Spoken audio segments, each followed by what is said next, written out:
Do Muslim women need saving? Abu Lughod, Lila. On a bright December day in 2010, I was having tea with Zainab, a woman who lives in a village in southern Egypt. I had known her for many years, and as we caught up on each other's news, she politely asked me about the subject of my new research. I explained that I was writing a book about how people in the West believe that Muslim women are oppressed. Zainab objected, but many women are oppressed. They don't get their rights in so many ways, in work, in schooling, in. I was surprised by her vehemence. But is the reason Islam? I asked. They believe that these women are oppressed by Islam. It was Zainab's turn to be shocked. What? Of course not. It's the government, she explained. The government oppresses women. The government doesn't care about the people. It doesn't care that they don't have work or jobs, that prices are so high that no one can afford anything. Poverty is hard. Men suffer from this too. This was just 3 weeks before the day that Egyptians took to the streets and the world watched, riveted, as they demanded rights, dignity, and the end of the regime that had ruled for 30 years. Zainab had a particular reason for her anger that day. I had arrived that morning to find her household in distress. The cafe that had been made out of the old living room of her house was shuttered. Inside, her son lay on the couch, despondent. He was the one who ran the cafe, the youngest of her sons. He was practical and hard-working. He had been a bright and eager kid when we first met him, watching closely when my husband helped Zainab fix her washing machine and delighting us with the motor-driven toys he made. He had always been the first to hitch the donkey cart to go off to get fodder for the sheep and water buffalo that Zainab had kept for milk and income. Zainab had just returned from the police station and she was agitated. She had gone to find out why they had picked up the boy who helped her son in the cafe. She explained what had happened. The local security officer had come in demanding breakfast. Another customer was served first. It seems that the security officers and the military police came in regularly, or sent an underling to get them food. Zainab dramatically described all the good food her son would prepare for them: fava beans smothered in real clarified butter, eggs, cheese, pickles, and a mountain of bread. They never offered the full price. Sometimes they didn't pay at all. This time, they had the waiter arrested. As she drank strong tea for her headache, I tried to cheer up the family by making a facetious suggestion. How about posting their menu and prices on a board so that everyone would know what things cost?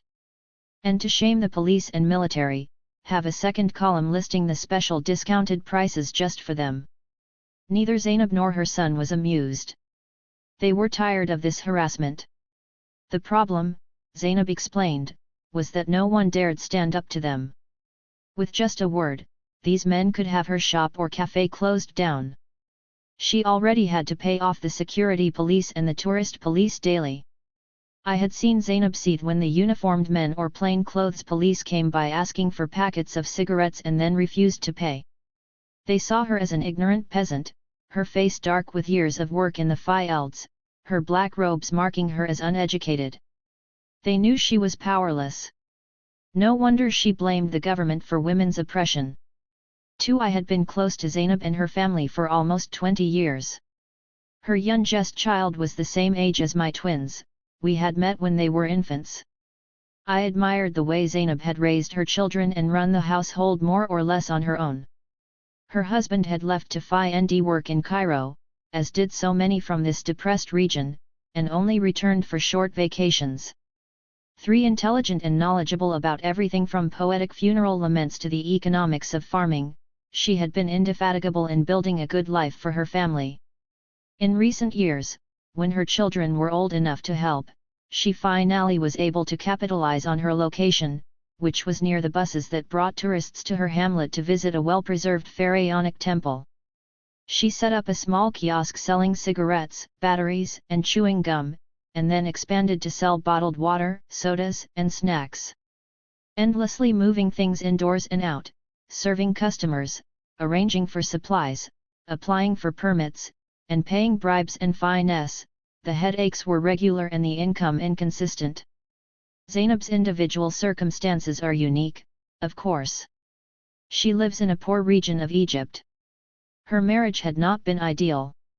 Active and independent, she had a head for business and managed a complicated farming enterprise more or less on her own for years. She regretted that she had never gone to school. Many girls didn't when she was growing up, but she was sharp and wondered why she seemed to understand more about the world than her children, all of whom had gone to school. Yet her reaction to the subject of my book on the Muslim woman confirmed something I had seen across the Arab world. She lived with hardships, but she was always thinking about how to do the best for her family. She was keenly aware of the political circumstances that shaped her life and her possibilities, whether they came from a security state or from being part of the international tourist economy. Her shock at my suggestion that anyone would think she was oppressed by her religion was significant. Like so many women I have known across the Arab world, from university professors and businesswomen to villagers, her identity as a Muslim is deeply meaningful to her, and her faith in God is integral to her sense of self and community. Thinking like an anthropologist.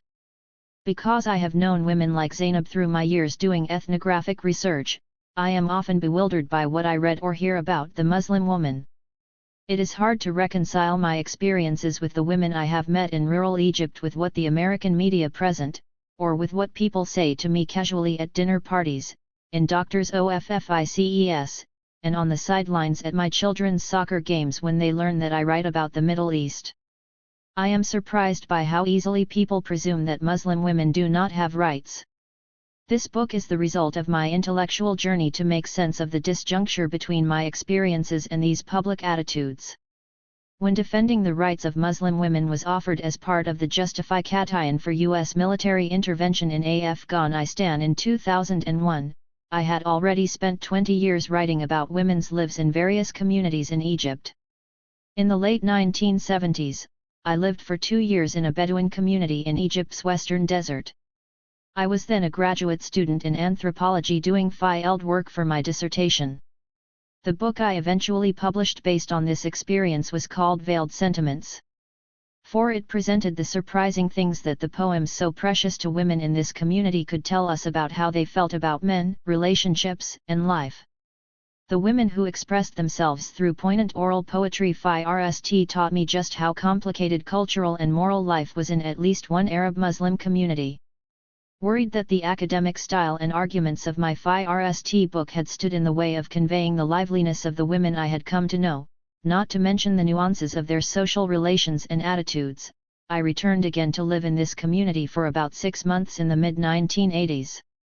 Based on this research, I wrote a second book that was composed only of narratives.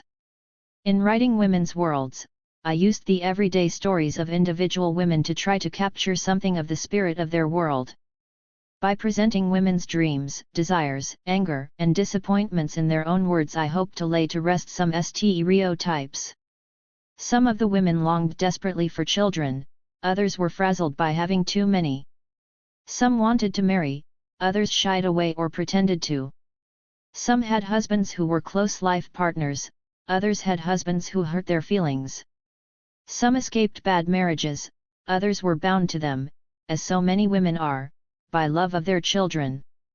The stories were about jealousies, arguments, deep interdependencies, and the changes women underwent as they grew older.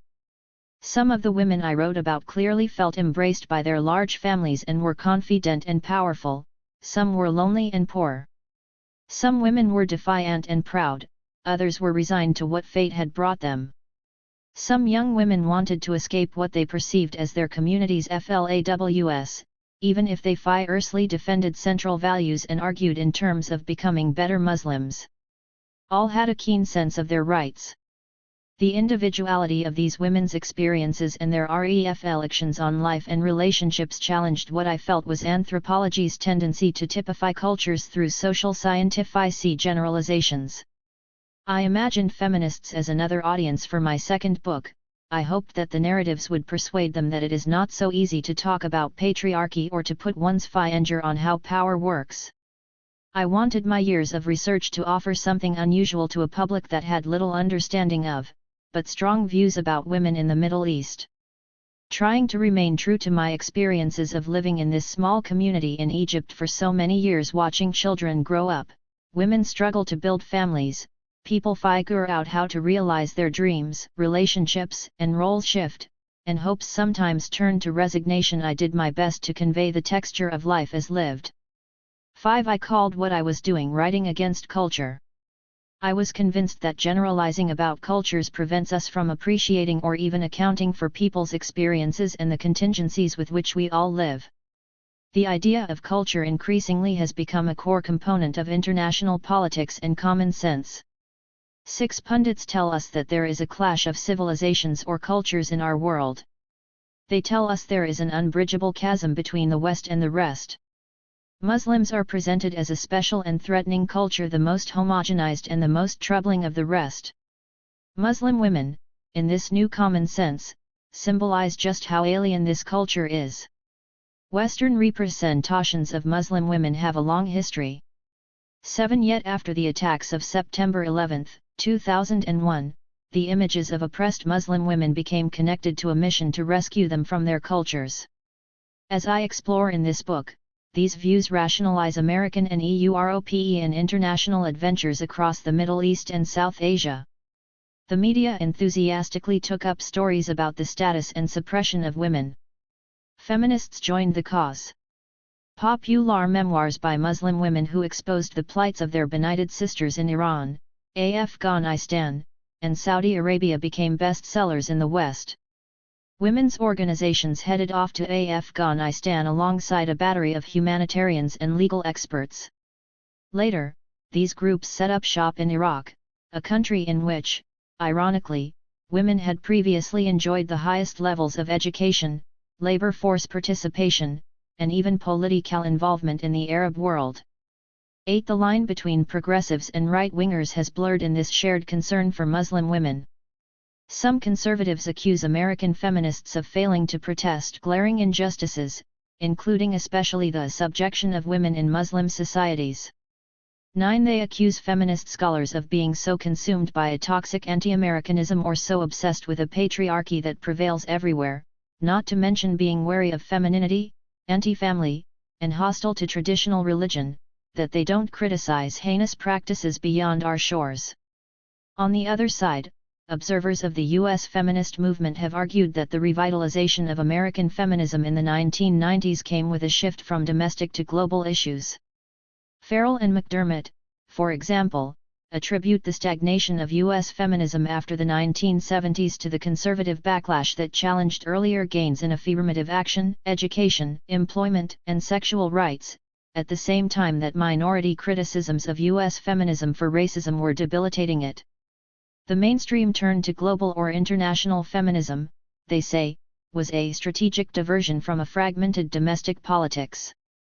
American feminists began to focus on spectacularly oppressive practices that were easy to mobilize around: female genital cutting, enforced veiling, or the honor crime. Promoting causes far from home, they could secure themselves a niche in larger political discussions around the role of United States as the beacon of humanitarianism. 10. As an anthropologist who had lived for so long with women in communities where everyone was Muslim, I was forced by all these developments to reflect on what I could or should do with the perspective my ethnographic work had given me. The FIRST principle of ethnography, which involves participating in daily life over a long period, is to listen and watch. I had already spent 20 years trying to understand something about women's lives in what now was being homogenized as the Muslim world, where women's rights needed defending. So I embarked on a project to articulate why the emerging Western common sense about the plight of Muslim women did not capture what I knew from experience and from reading history. This book is my attempt to figure out how we should think about the question of Muslim women and their rights. I do not just analyze or criticize media representations. Nor do I only study the ways popular rhetoric is put to political use. I am committed to taking seriously the lives of individual women I have known. 11. Each of the women whose lives I introduce in this book forces us to question dogmas. Each taught me something important about the inadequacy of contemporary understandings of the rights that Muslim women enjoy, or don't, even as they taught me that women live deeply gendered lives. Some face restrictions on mobility. Most have strong ideals of comportment and morality, work with laws and norms that distinguish men's and women's rights and responsibilities, and struggle with choices. I use their cases to bridge the gulf between the specified dilemmas and hardships they face in particular places and times and the common Western story of the hapless Muslim woman oppressed by her culture. Alternative voices. I am not alone in raising doubts about the images of Muslim women we are offered in the West. Nor am I the only one to question the connection between these images and the prevailing politics of violence. Informed interventions and sensible dissenting voices can be found in the American public sphere. On April 13, 2011, a website called Muslimah Media Watch that monitors representations of Muslim women uploaded a striking poster from a German human rights campaign. 12. At first glance, one sees plastic trash bags lined up against a mud wall, some are black, some are blue. A closer look reveals that hunched up among these bags is a figure shrouded in a blue burqa, Afghan-style full covering. The German rights campaign slogan reads, "Oppressed women are easily overlooked. Please support us in the fight for their rights." A writer on another feminist website picked up the poster and retorted that agency is easily overlooked if you actively erase it. 13. The feminists, Muslim and non-Muslim alike, who drew attention to this campaign poster are among those who ask us why so many, including human rights campaigners, presume that just because Muslim women dress in a certain way, they are not agentic individuals or cannot speak for themselves. These feminists are not ignoring the abuses the women suffer, to the contrary, they are suggesting that we ought to talk to them to find out what problems they face rather than treating them as mute garbage bags.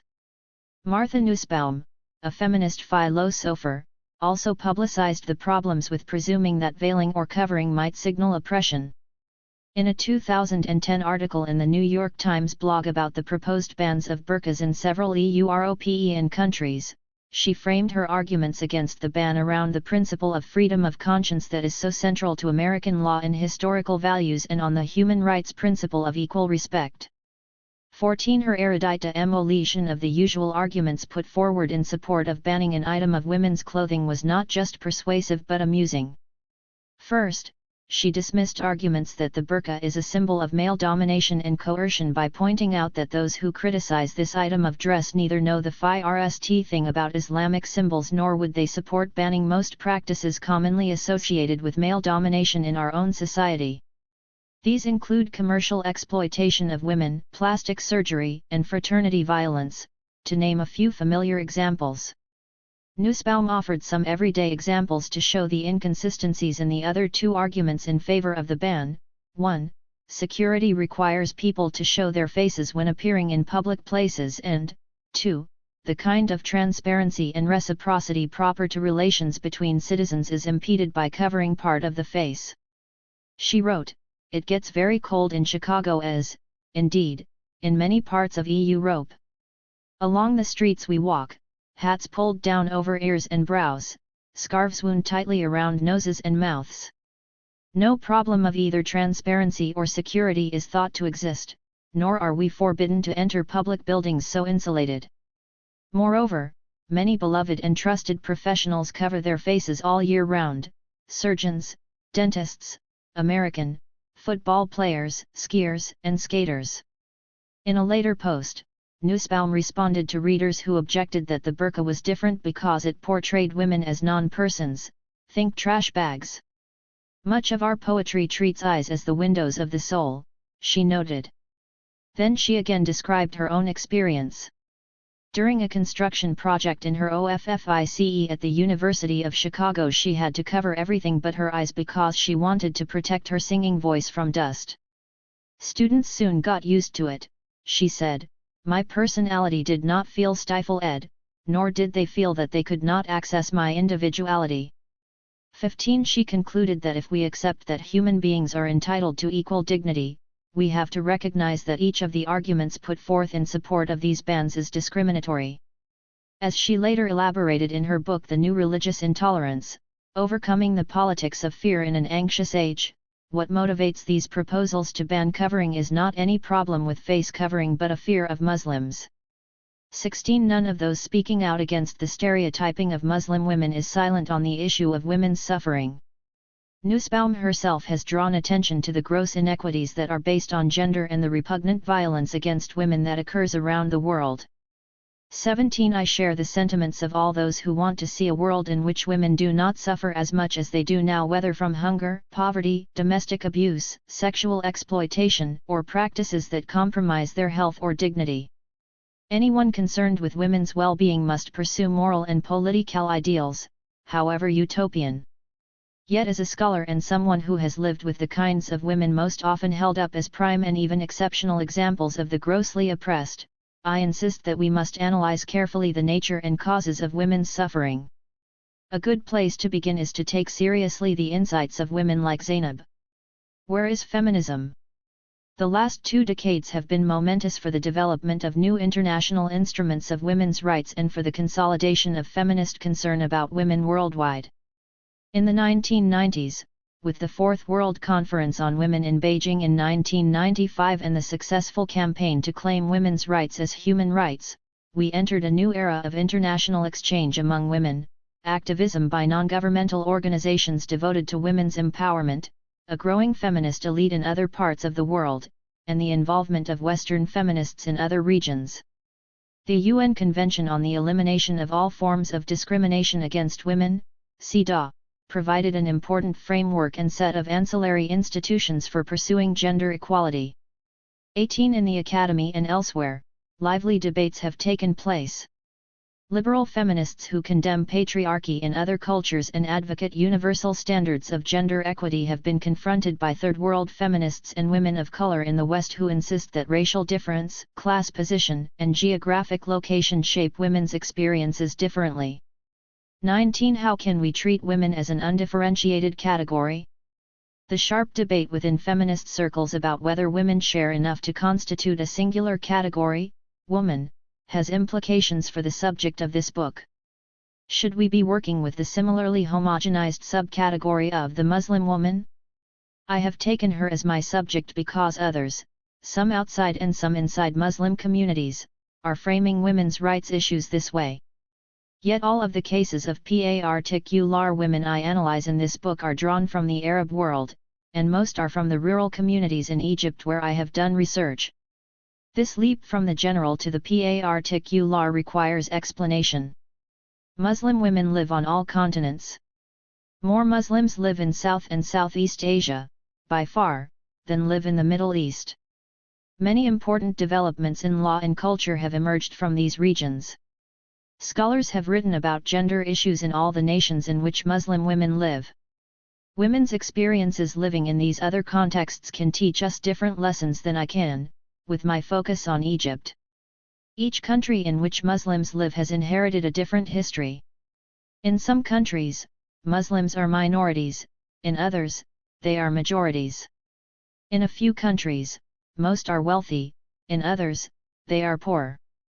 The careful ethnographies that anthropologists and sociologists have written, the vivid documentary films that have been produced, the historical studies that those who work in the archives have published, the fiction, poems, and essays that women from these communities have created, the studies of law and legal reforms that experts have contributed all confirm the tremendous diversity. If I were a specialist on India, I would have drawn on a vast variety of experiences and situations dating back hundreds of years and differentiated by region to bring home this diversity.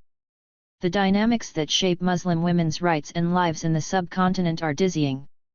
From their vulnerability in the tragic communal riots in Gujarat to their earlier use as pawns during partition, when they, like Hindu and Sikh women, were booty of war and then reclaimed in the aftermath of independence for national honor, their identities as Muslims were key to what happened to them.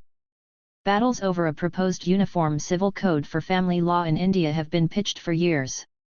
Mobilized by a divorce case taken up by Indian feminists, mostly Hindu, the Muslim community protectively entrenched itself by insisting on preserving Muslim personal status law. 20. Some of the more sensationalized abuses of Muslim women that have garnered world attention come from parts of the world other than where I have lived and worked. Because troops have been on the ground in Afghanistan since 2001, U.S. newspapers have regularly featured the problems that women in Afghanistan face.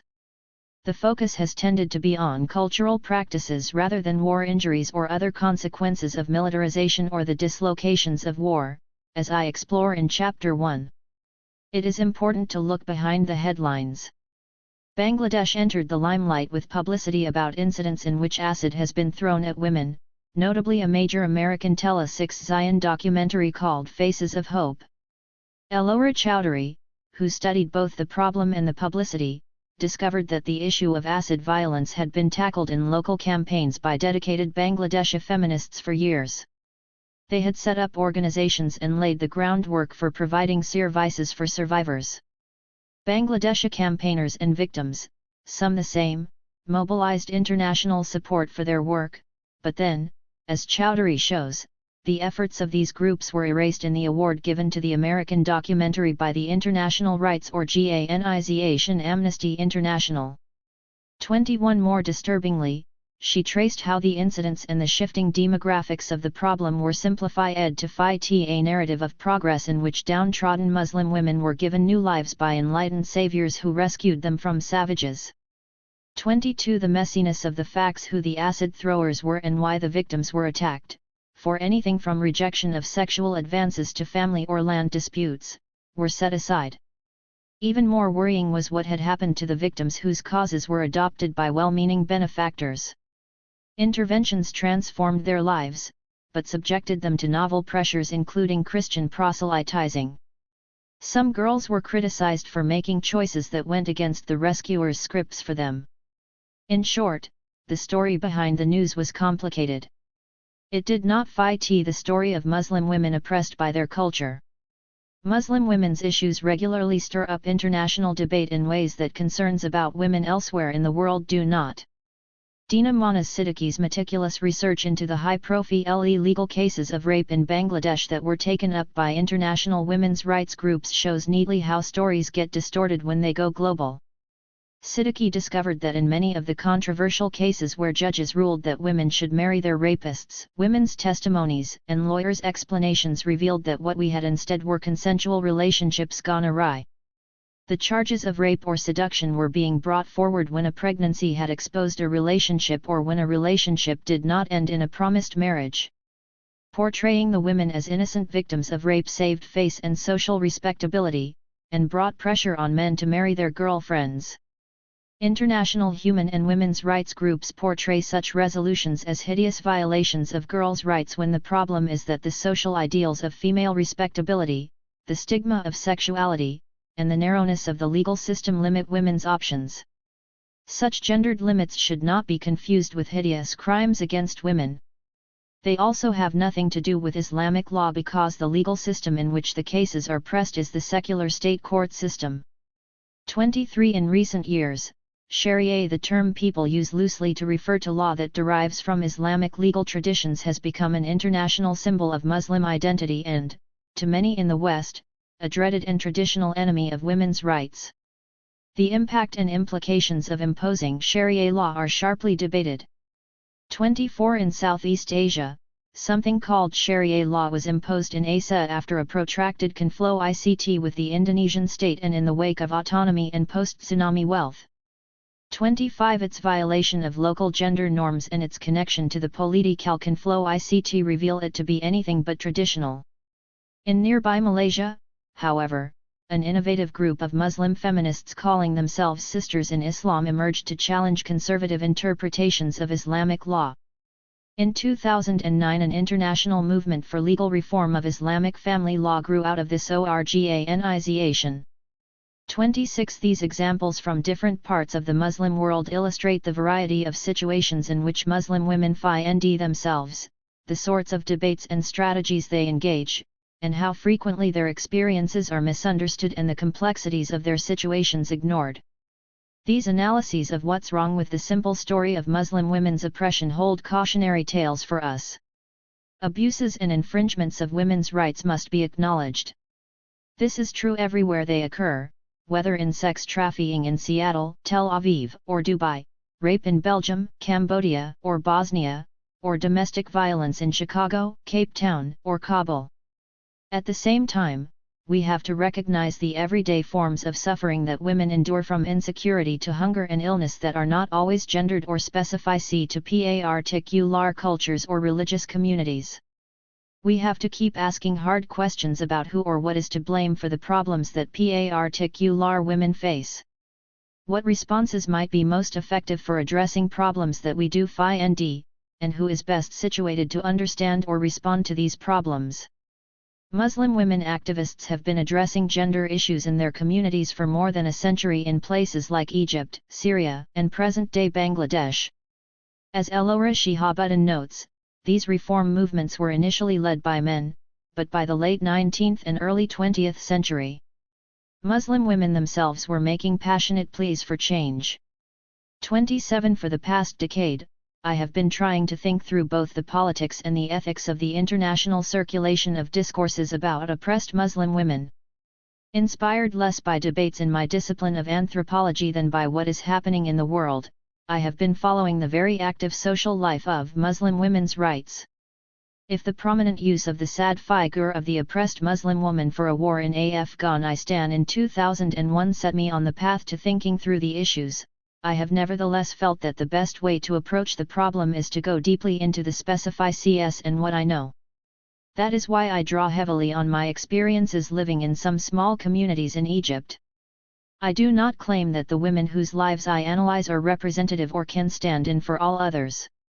Instead, I use them to suggest that intimate familiarity with individuals anywhere makes it hard to be satisfied with sweeping generalizations about cultures, religions, or regions, or to accept the idea that problems have simple causes or solutions. I am more drawn to the detail and empathy of the novelist than to the bold strokes of the polemicist. Confounding choices. Even if many are willing to set aside the sensationalized stories of oppression that capture media attention and contribute to the widespread sense of certainty about the direness of the situation of the Muslim woman, most people still harbor a stubborn conviction that women's rights should be defined by the values of choice and freedom, and that these are deeply compromised in Muslim communities. This obsession with constraint is shared by outsiders and secular progressives within the Muslim world. It is expressed perfectly in persistent worries about the veil, hijab/niqab/burqa/headscarf. Women who cover themselves are assumed to be coerced or capitulating to male pressure, despite the fact that wearing an enveloping cover is mandatory, in public, in only a few settings, and that educated Muslim women in the past 30 years have struggled with the opposite problem. They must defy their families and sometimes the law to take on what they value as pious Islamic dress. Women's decisions to take on the veil in what Leila Ahmed has called a quiet revolution are shaped by a long history of controversy over its meanings. 28 Can dress symbolize freedom or constraint? How can we distinguish dress that is freely chosen from that which is worn out of habit, social pressure, or fashion? A cartoon on a 2007 cover of the major New York literary magazine The New Yorker captures this dilemma wonderfully. 3 young women sit side by side in a New York subway car. One is in full black niqab with just her eyes showing. Next to her sits a blonde who is wearing large sunglasses, shorts, a bikini top, and flip-flops revealing painted toenails. Next to her sits a kindly-looking, bespectacled nun wearing a habit. The caption reads, "Girls will be girls." Because of the terms in which Muslim women's lives are represented and debated in the West, no book about women in the Muslim world can avoid confronting the question of how to think about choice and what it means to assert freedom as the ultimate value. I return again and again to these issues that lie at the heart of the matter. Born into families, we all find ourselves in particular social worlds. We are placed in certain social classes and communities and specific countries at distinct historical moments. Our desires are forged in these conditions and our choices limited by them. This is not to say that some individuals and communities do not enjoy more choice and more power to choose than others. After all, Virginia Woolf taught us in A Room of One's Own that at least in Britain up until the Second World War, these have usually been men. 29 But is the relative power to choose defined solely by sex or by culture? We need to reflect on the limits we all experience in being agents of our own lives. And beyond that, we have to ask ourselves what we think about those for whom choice may not be the only litmus test of a worthy life. Most religious traditions are built on the premise that people do not fully control what happens to them. Even the ancient Greeks saw hubris, excessive pride, or belief that one could defy the gods as a tragic flaw. Questions like these are crucial for thinking about Muslim women and their rights. In considering the strange idea that liberal democracies want to legislate what Muslim women should wear, Wendy Brown reminds us that secularism has not brought women's freedom or equality in the West. Our views, Brown says, are based on the tacit assumption that bared skin and sexuality is a token if not a measure of women's freedom and equality. 30. The women who are going to the mosques to learn how to be better Muslims and who are embracing a new kind of veiling as religious duty would be nonplussed. 31. My friend Zainab, in her black overdress and head covering, would be shocked by this assumption. Our convictions about Muslim women's relative lack of choice, Brown concludes, ignore the extent to which all choice is conditioned by as well as imbricated with power, and the extent to which choice itself is an impoverished account of freedom. How such simplistic ideas about freedom are maintained is a running theme of this book. I look both at political rhetoric and popular culture. Ayaan Hirsi Ali, the Somali émigré whose voice has been so crucial in the past decade to defining North American and European views on women and Islam, refers to Muslim women as caged virgins. She presents herself as a Muslim woman who has freed herself from the cage, rejecting the tribal sexual morality that she ascribes to Islam and emancipating herself through atheism. 32. She gives step-by-step advice to young Muslim girls about how to run away from home. 33. Mass-market paperbacks about abused Muslim women buttress such views with metaphors of caged birds, trapped flies, and spiders in jars. The wounded bird. The contrast between the free and unfree is at the core of contemporary American feminism, drawing on a powerful national ideology and political philosophy. One of the most poetic and familiar evocations is the title of Maya Angelou's classic memoir, I Know Why the Caged Bird Sings.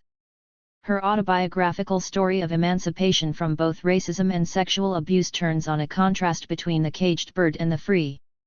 The caged bird's shadow, in Angelou's poem, shouts on a nightmare scream. 34. I want to set beside this classic contrast another song about a nightmare scream, one that I heard in Jordan. This other song invites us to think differently about women and freedom because it speaks to the new context in which we live, a context dominated by a popular discourse like Ayaan Hirsi Ali's, which pits Western freedom against imprisonment by Islam. This song is a sober reminder that we must situate such images and ground our thinking about the meanings of freedom in the everyday lives of individuals, on the one hand, and the imperial politics of intervention, on the other. We will find that it is rarely a case of being free or oppressed, choosing or being forced. Representations of the unfreedom of others that blame the chains of culture incite rescue missions by outsiders. Such representations mask the histories of internal debate and institutional struggles over justice that have occurred in every nation. They also deflect attention from the social and political forces that are responsible for the ways people live. I heard this song from one of my favorite aunts, technically my father's first cousin, but we called her aunt. Widowed a decade ago, she had decided to move to Jordan to be near her brother and sisters. The family was scattered after their expulsion from Palestine in 1948, but her siblings were gathering again after they, like many Palestinians, were driven out of Kuwait in the First Gulf War. I had not seen her for many years, but when a conference took me to Jordan, I got in touch. In her late 70s now, she remained beautiful and glamorous. She still wore tasteful makeup and had her hair pulled up in a bun with a colorful clip. Wearing an elegant, long black skirt and trendy ankle boots, she also carefully draped a chiffon scarf loosely over her head when we went to pay a call on some relatives. As long as I'd known her, she had been punctual about prayers, and on her lips were the same entreaties to God and expressions of faith that are familiar to anyone who has spent time in the Muslim world. But my aunt also loved to sing. That day, she wanted to sing for us.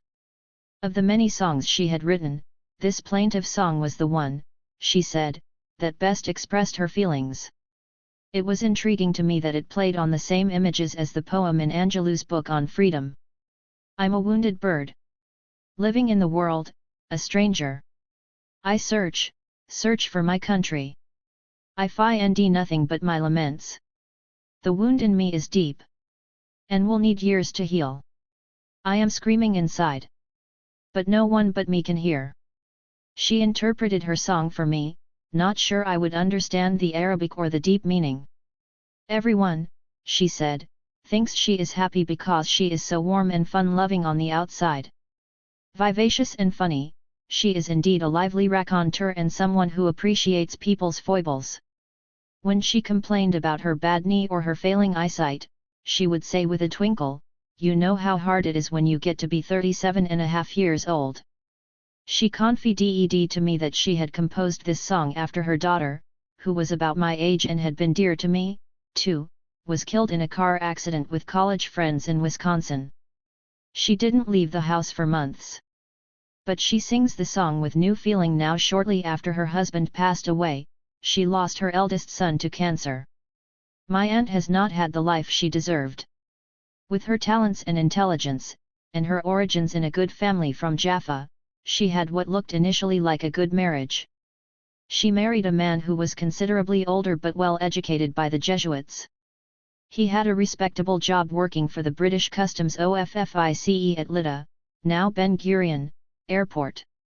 In the black and white studio photograph of her on their wedding day, which she had enlarged and hung in her bedroom, she sits demurely on a chair, her hair in curls, and a white pearl necklace around her neck, her young body feminine in a long, white lace dress. But their life took an unexpected turn. A few years after they were married, fighting broke out in Jaffa with the settlers in Tel Aviv who wanted Palestine as a Jewish state. During the troubles, her husband took her and their 2 young sons on holiday to Egypt. They had 2 suitcases with them. She tells the story of what happened when they got the news that Jaffa had fallen to the Zionists. They were in a hotel in Cairo when they learned that the Zionist settlers had taken by force what, even under the partition plan imposed by the United Nations, UN, belonged to the part of Palestine to have been left to the Palestinians.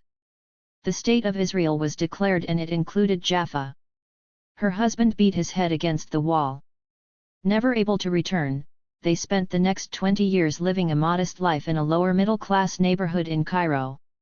I got to know them in the late 1950s, when my father took a job working for the United Nations Educational, Scientific, and Cultural Organization, UNESCO, in Egypt. We loved to play with our cousins, her children.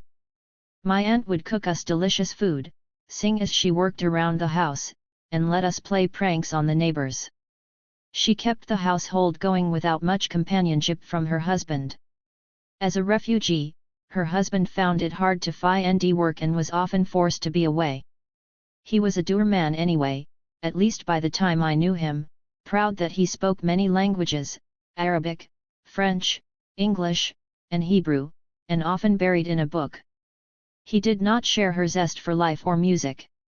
They raised 4 children, sending them off, one by one, to the United States for college. The eldest became an engineer and eventually sent for his parents, setting them up in a Midwestern suburb. There is so much in her life that seems unfair. As a girl growing up in Jaffa in the 1930s and 1940s, she married too early to get an education. As a refugee, like hundreds of thousands of Palestinians who lost everything, she was cut off from her family in 1948. As someone who spent more than 50 years married to a man who was not a good match for her, she could not flourish, though she made the best of it. Singing kept her going. The song about herself as a wounded bird, though, was about more than her personal plight. She explained to me, "I am like Palestine. My wounds are deep. We Palestinians are all wounded and strangers in this world." There was no way to separate her personal situation from the particular historical and political circumstances that gave it shape and limits. My aunt finds comfort in her songs and takes pleasure in family. But I noticed when we talked that she also finds inner peace through prayer. She struggles to read a part of the Quran every day, even though she did not have the benefit of an education that would make this easy. With her eyes bright, she tells me that in the Quran she has found marvels. She comments, "You begin to be philosophical about life. You have to accept what life brings you." My aunt has had it easier financially than Zainab has. She never had to work in the fields or confront security police. She now lives in middle-class comfort in her own apartment decorated with dried flower arrangements and framed photographs of those she has loved and lost. Yet no more than the village woman in her black robes living in a mud brick house would my aunt recognize herself in that figure of the popular American imagination, the Muslim woman who submits slavishly to an uncaring God and accepts abject confinement and harsh treatment by men because of some verses from the Quran. Love of family and faith in God keep her going. These women's lives show us just how varied and complicated the sources of any one woman's suffering might be. From the abuse of power by security police in Egypt in 2011 to the injustices of colonial British support for Zionist expulsion of Palestinians from their land and homes in 1948, we see that the most basic conditions of these women's lives are set by political forces that are local in effect but national and even international in origin. Neither woman had a husband who was able to help her flourish, whether because of personality or precarious financial and political circumstances. The confidence of these women and even their public face was sometimes shaken by these men, who nevertheless did their best to provide for their families, burying their own humiliations and insecurity. Is it because they are Muslim men that they were less than perfect husbands?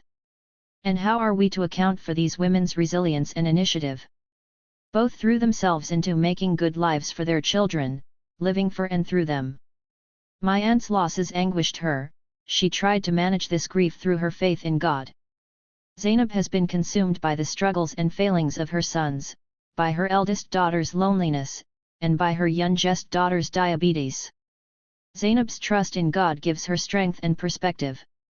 The lives of women like Zainab and my aunt reveal terms like oppression, choice, and freedom to be blunt instruments for capturing the dynamics and quality of their lives. Such terms do little to help us understand the tireless efforts of these women, their songs of loss and longing, and their outbursts about rights. Both women would find it bizarre to imagine that people could think they were caged by their culture or oppressed by their religion, even though they have not had easy lives and some of what they suffer is indeed gendered. Images of caged birds and trash bags by the side of a road obscure their social realities and their creative responses to hard situations. Politics of the Everyday.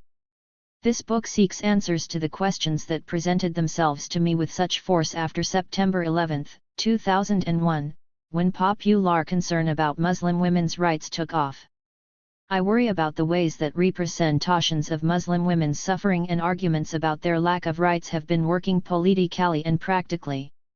I follow the concept of Muslim women's rights as it travels through debates and documents, organizes women's organizations and activism, and mediates lives in refugee camps and the halls of the United Nations. I try to uncover what this framework that describes distant women's lives only in terms of rights, present or absent, hides from us about both everyday violence and forms of love. I ask what evaluating lives in terms of rights does for, and against, different kinds of women. Along the way, I uncover how key symbols of Muslim women's cultural alienness from the veil to the honor crime are deployed in 21st century political projects, and why these symbols grip us. Trying to understand people's lives is for me a passion. It is also my vocation as an anthropologist. That is why I seek answers to these big questions through the lives of particular women I know. These are women who are trying to lead good lives and who are making choices that are sometimes hard, limited by the constraints of the present and the uncertainties of the future.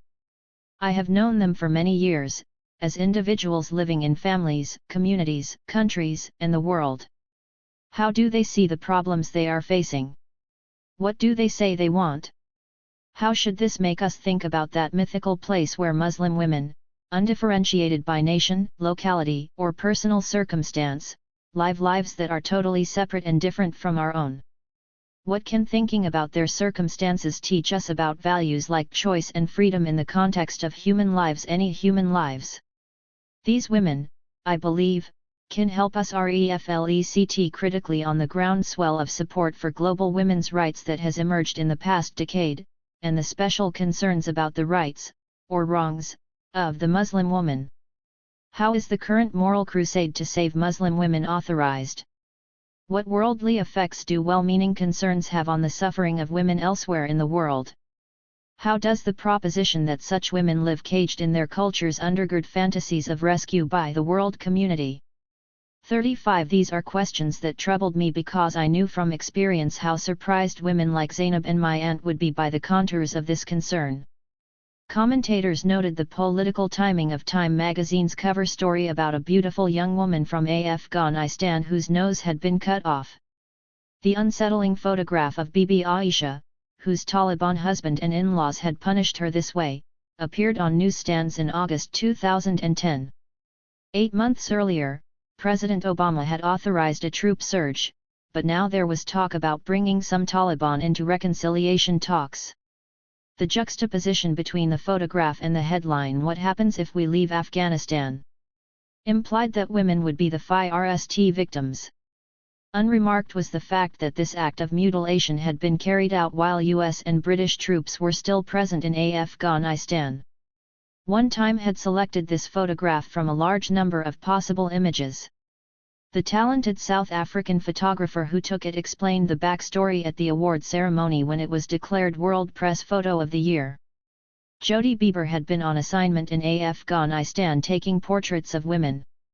She had photographed politicians, documentary filmmakers. Chapter 1. Do Muslim women, still, need saving? Popular television hosts, and women in shelters and burn hospitals. 2 Times managing editor defended his decision to feature this shocking photograph in both moral and political terms. Even if it might distress children, he wrote, and he had consulted child psychologists, they needed to know that bad things happen to people. The image, he also argued, is a window into the reality of what is happening and what can happen in a war that affects and involves all of us. He was not taking sides, he said, but he would rather confront readers with the Taliban's treatment of women than ignore it. He continued, the much publicized release of classified documents by WikiLeaks has already ratcheted up the debate about the war. We do not run this story or show this image either in support of the US war effort or in opposition to it. We do it to illuminate what is actually happening on the ground. What you see in these pictures and our story is something that you cannot find in those 91,000 documents, a combination of emotional truth and insight into the way life is lived in that difficult land and the consequences of the important decisions that lie ahead. 3 Bibi Aisha had been photographed in a shelter in Kabul run by an American organization with a large local staff, Women for Afghan Women, VAW. She was waiting there to be sent to the United States for reconstructive surgery, thanks to the generosity of donors and the Grossman Burn Foundation. Both the photographer and VAW were broadsided by the publicity following the Time cover. VAW tried to protect Bibi Aisha from the glare, eventually preventing all interviews and photographs. By then they were sheltering her in New York, hoping she would recover enough from her trauma for surgery to take place. A member of VAW's board nevertheless echoed Time's political message. She predicted a bloodbath if we leave Afghanistan. University Press. All rights reserved. Do Muslim women, still, need saving? 29.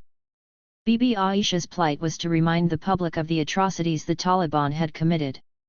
Esther Heinemann rejected the suggestion made by Ann Jones in The Nation that the Taliban were being singled out for demonization when they were not much different from other misogynist groups in Afghanistan, including those in the US-backed government.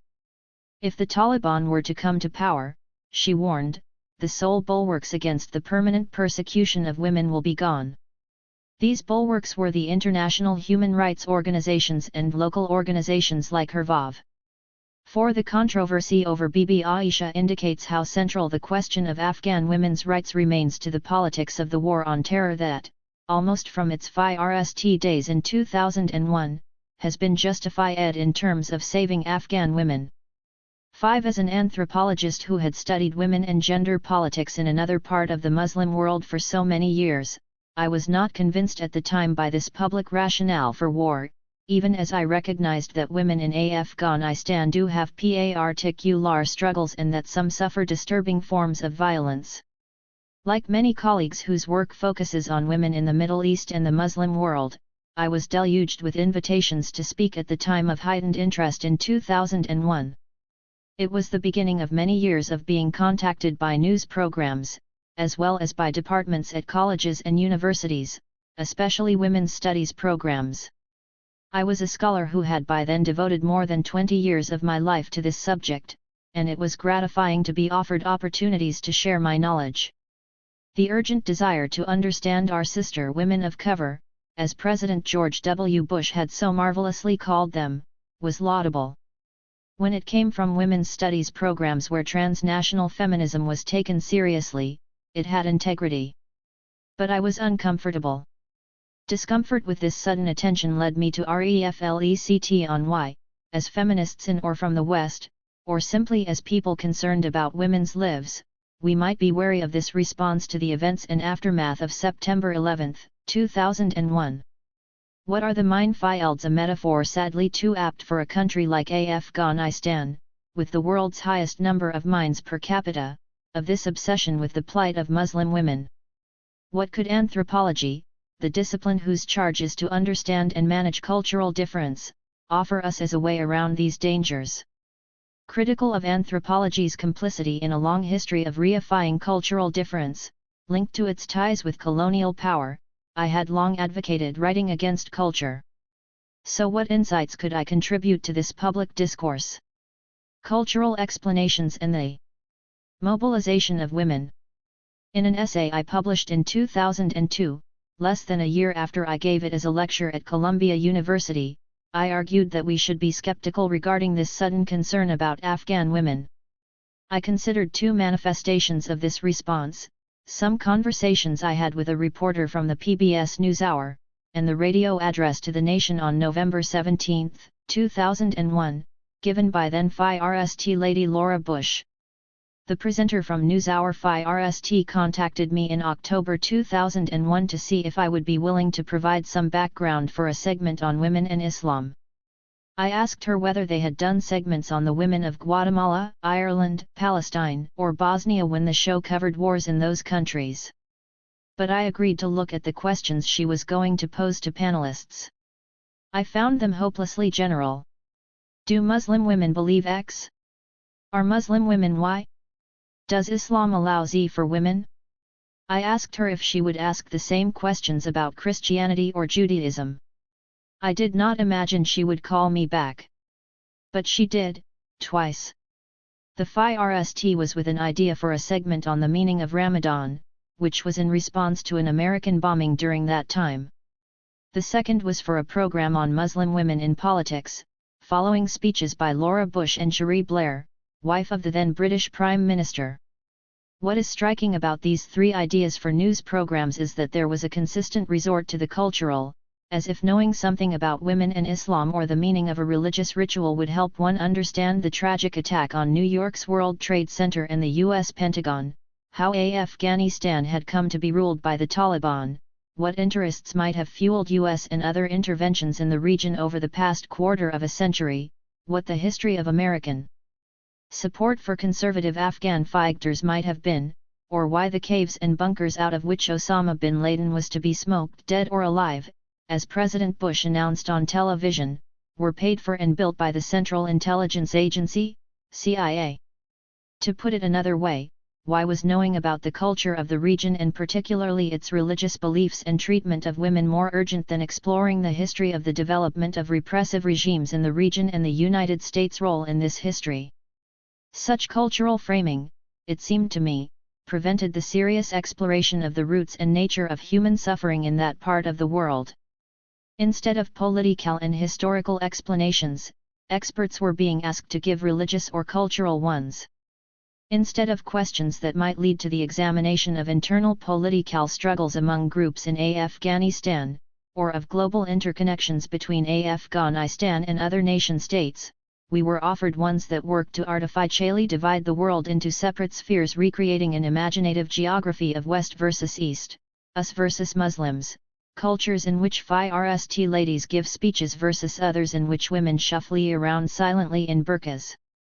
Most troubling for me was why the Muslim or Afghan woman was so crucial to this cultural mode of explanation that ignored the complex entanglements in which we are all implicated in sometimes surprising alignments. Why were these female symbols being mobilized in the war on terror in a way they had not been in other conflicts? As so many others by now have pointed out, Laura Bush's radio address on November 17, 2001, revealed the political work such mobilization accomplished. On the one hand, her address collapsed important distinctions that should have been maintained.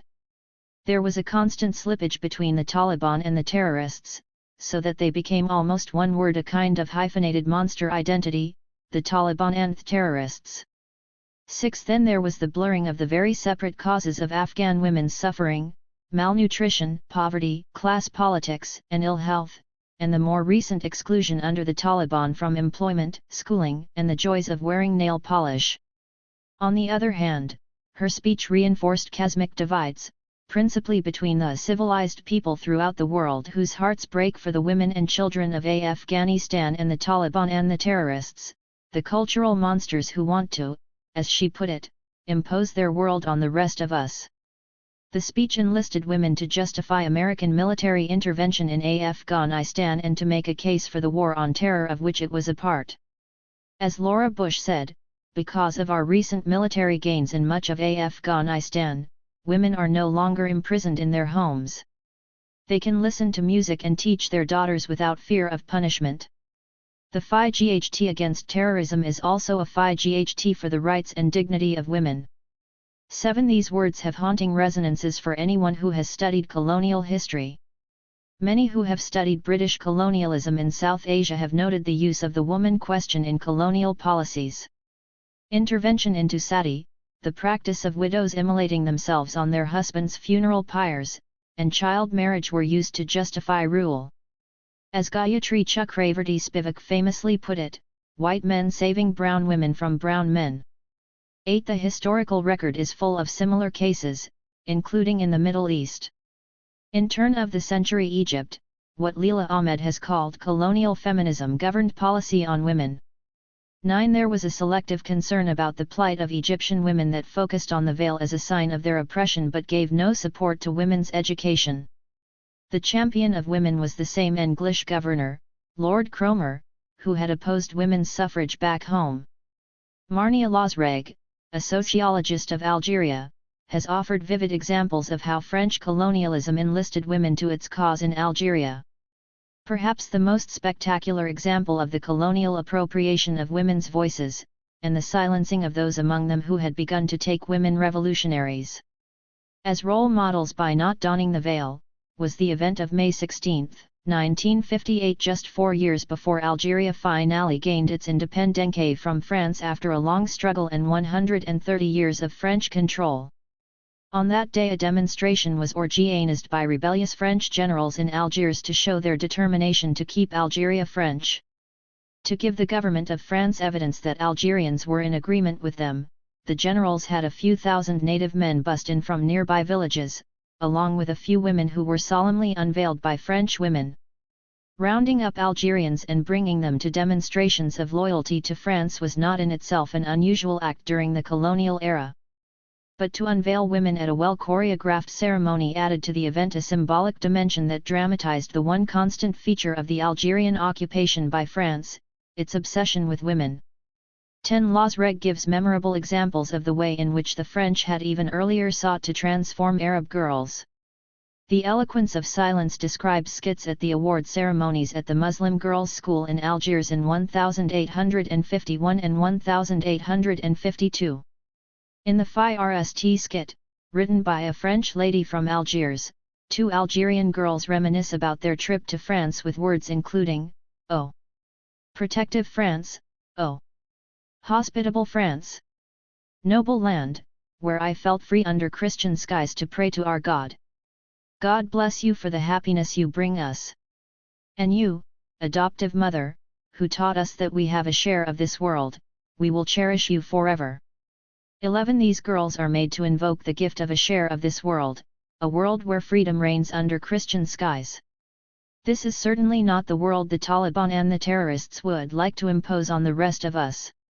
Just as we need to be suspicious when neat cultural icons are plastered over messy historical and political narratives, so we need to be wary when Lord Cromer in British-ruled Egypt, French ladies in Algeria, and First Lady Laura Bush, all with military troops behind them, claim to be saving or liberating Muslim women. We also need to acknowledge the differences among these projects of liberating women.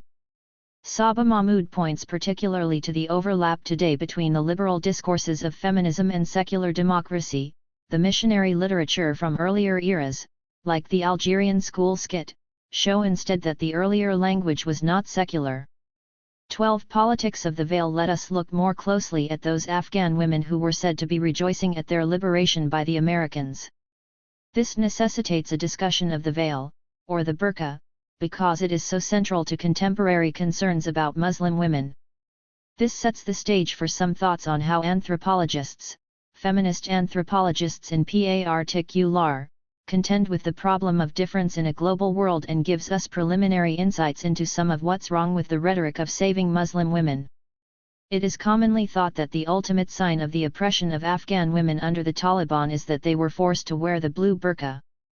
Liberals sometimes confess their surprise that women did not throw off their burqas after the Taliban were removed from power in Afghanistan in 2001. Someone who has worked in Muslim regions would ask why this should be surprising. Did we expect that once free from the extremist Taliban these women would go back to belly shirts and blue jeans or dust off their Chanel suits?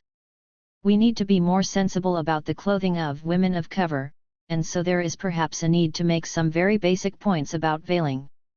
First, it should be recalled that the Taliban did not invent the burqa. It was the local form of covering that Pashtun women in one region wore when they went out. The Pashtun are one of several ethnic groups in Afghanistan, and the burqa was one of many forms of covering in the subcontinent and Southwest Asia that had developed as a convention for symbolizing women's modesty or respectability. The burqa, like some other forms of cover, has, in many settings, marked the symbolic separation of men's and women's domains, part of the general association of women with family and home rather than public spaces where strangers mingle. Hannah Papanek, an anthropologist who worked in Pakistan in the 1970s, has described the burqa as portable seclusion. She notes that many saw it as a liberating invention because it enabled women to move out of segregated living spaces while still observing the basic moral requirements of separating and protecting women from unrelated men.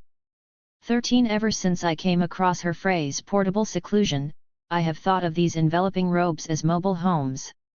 Everywhere, such veiling signifies belonging to a particular community and participating in a moral way of life in which families are paramount in the organization of communities, and the home is associated with the sanctity of women.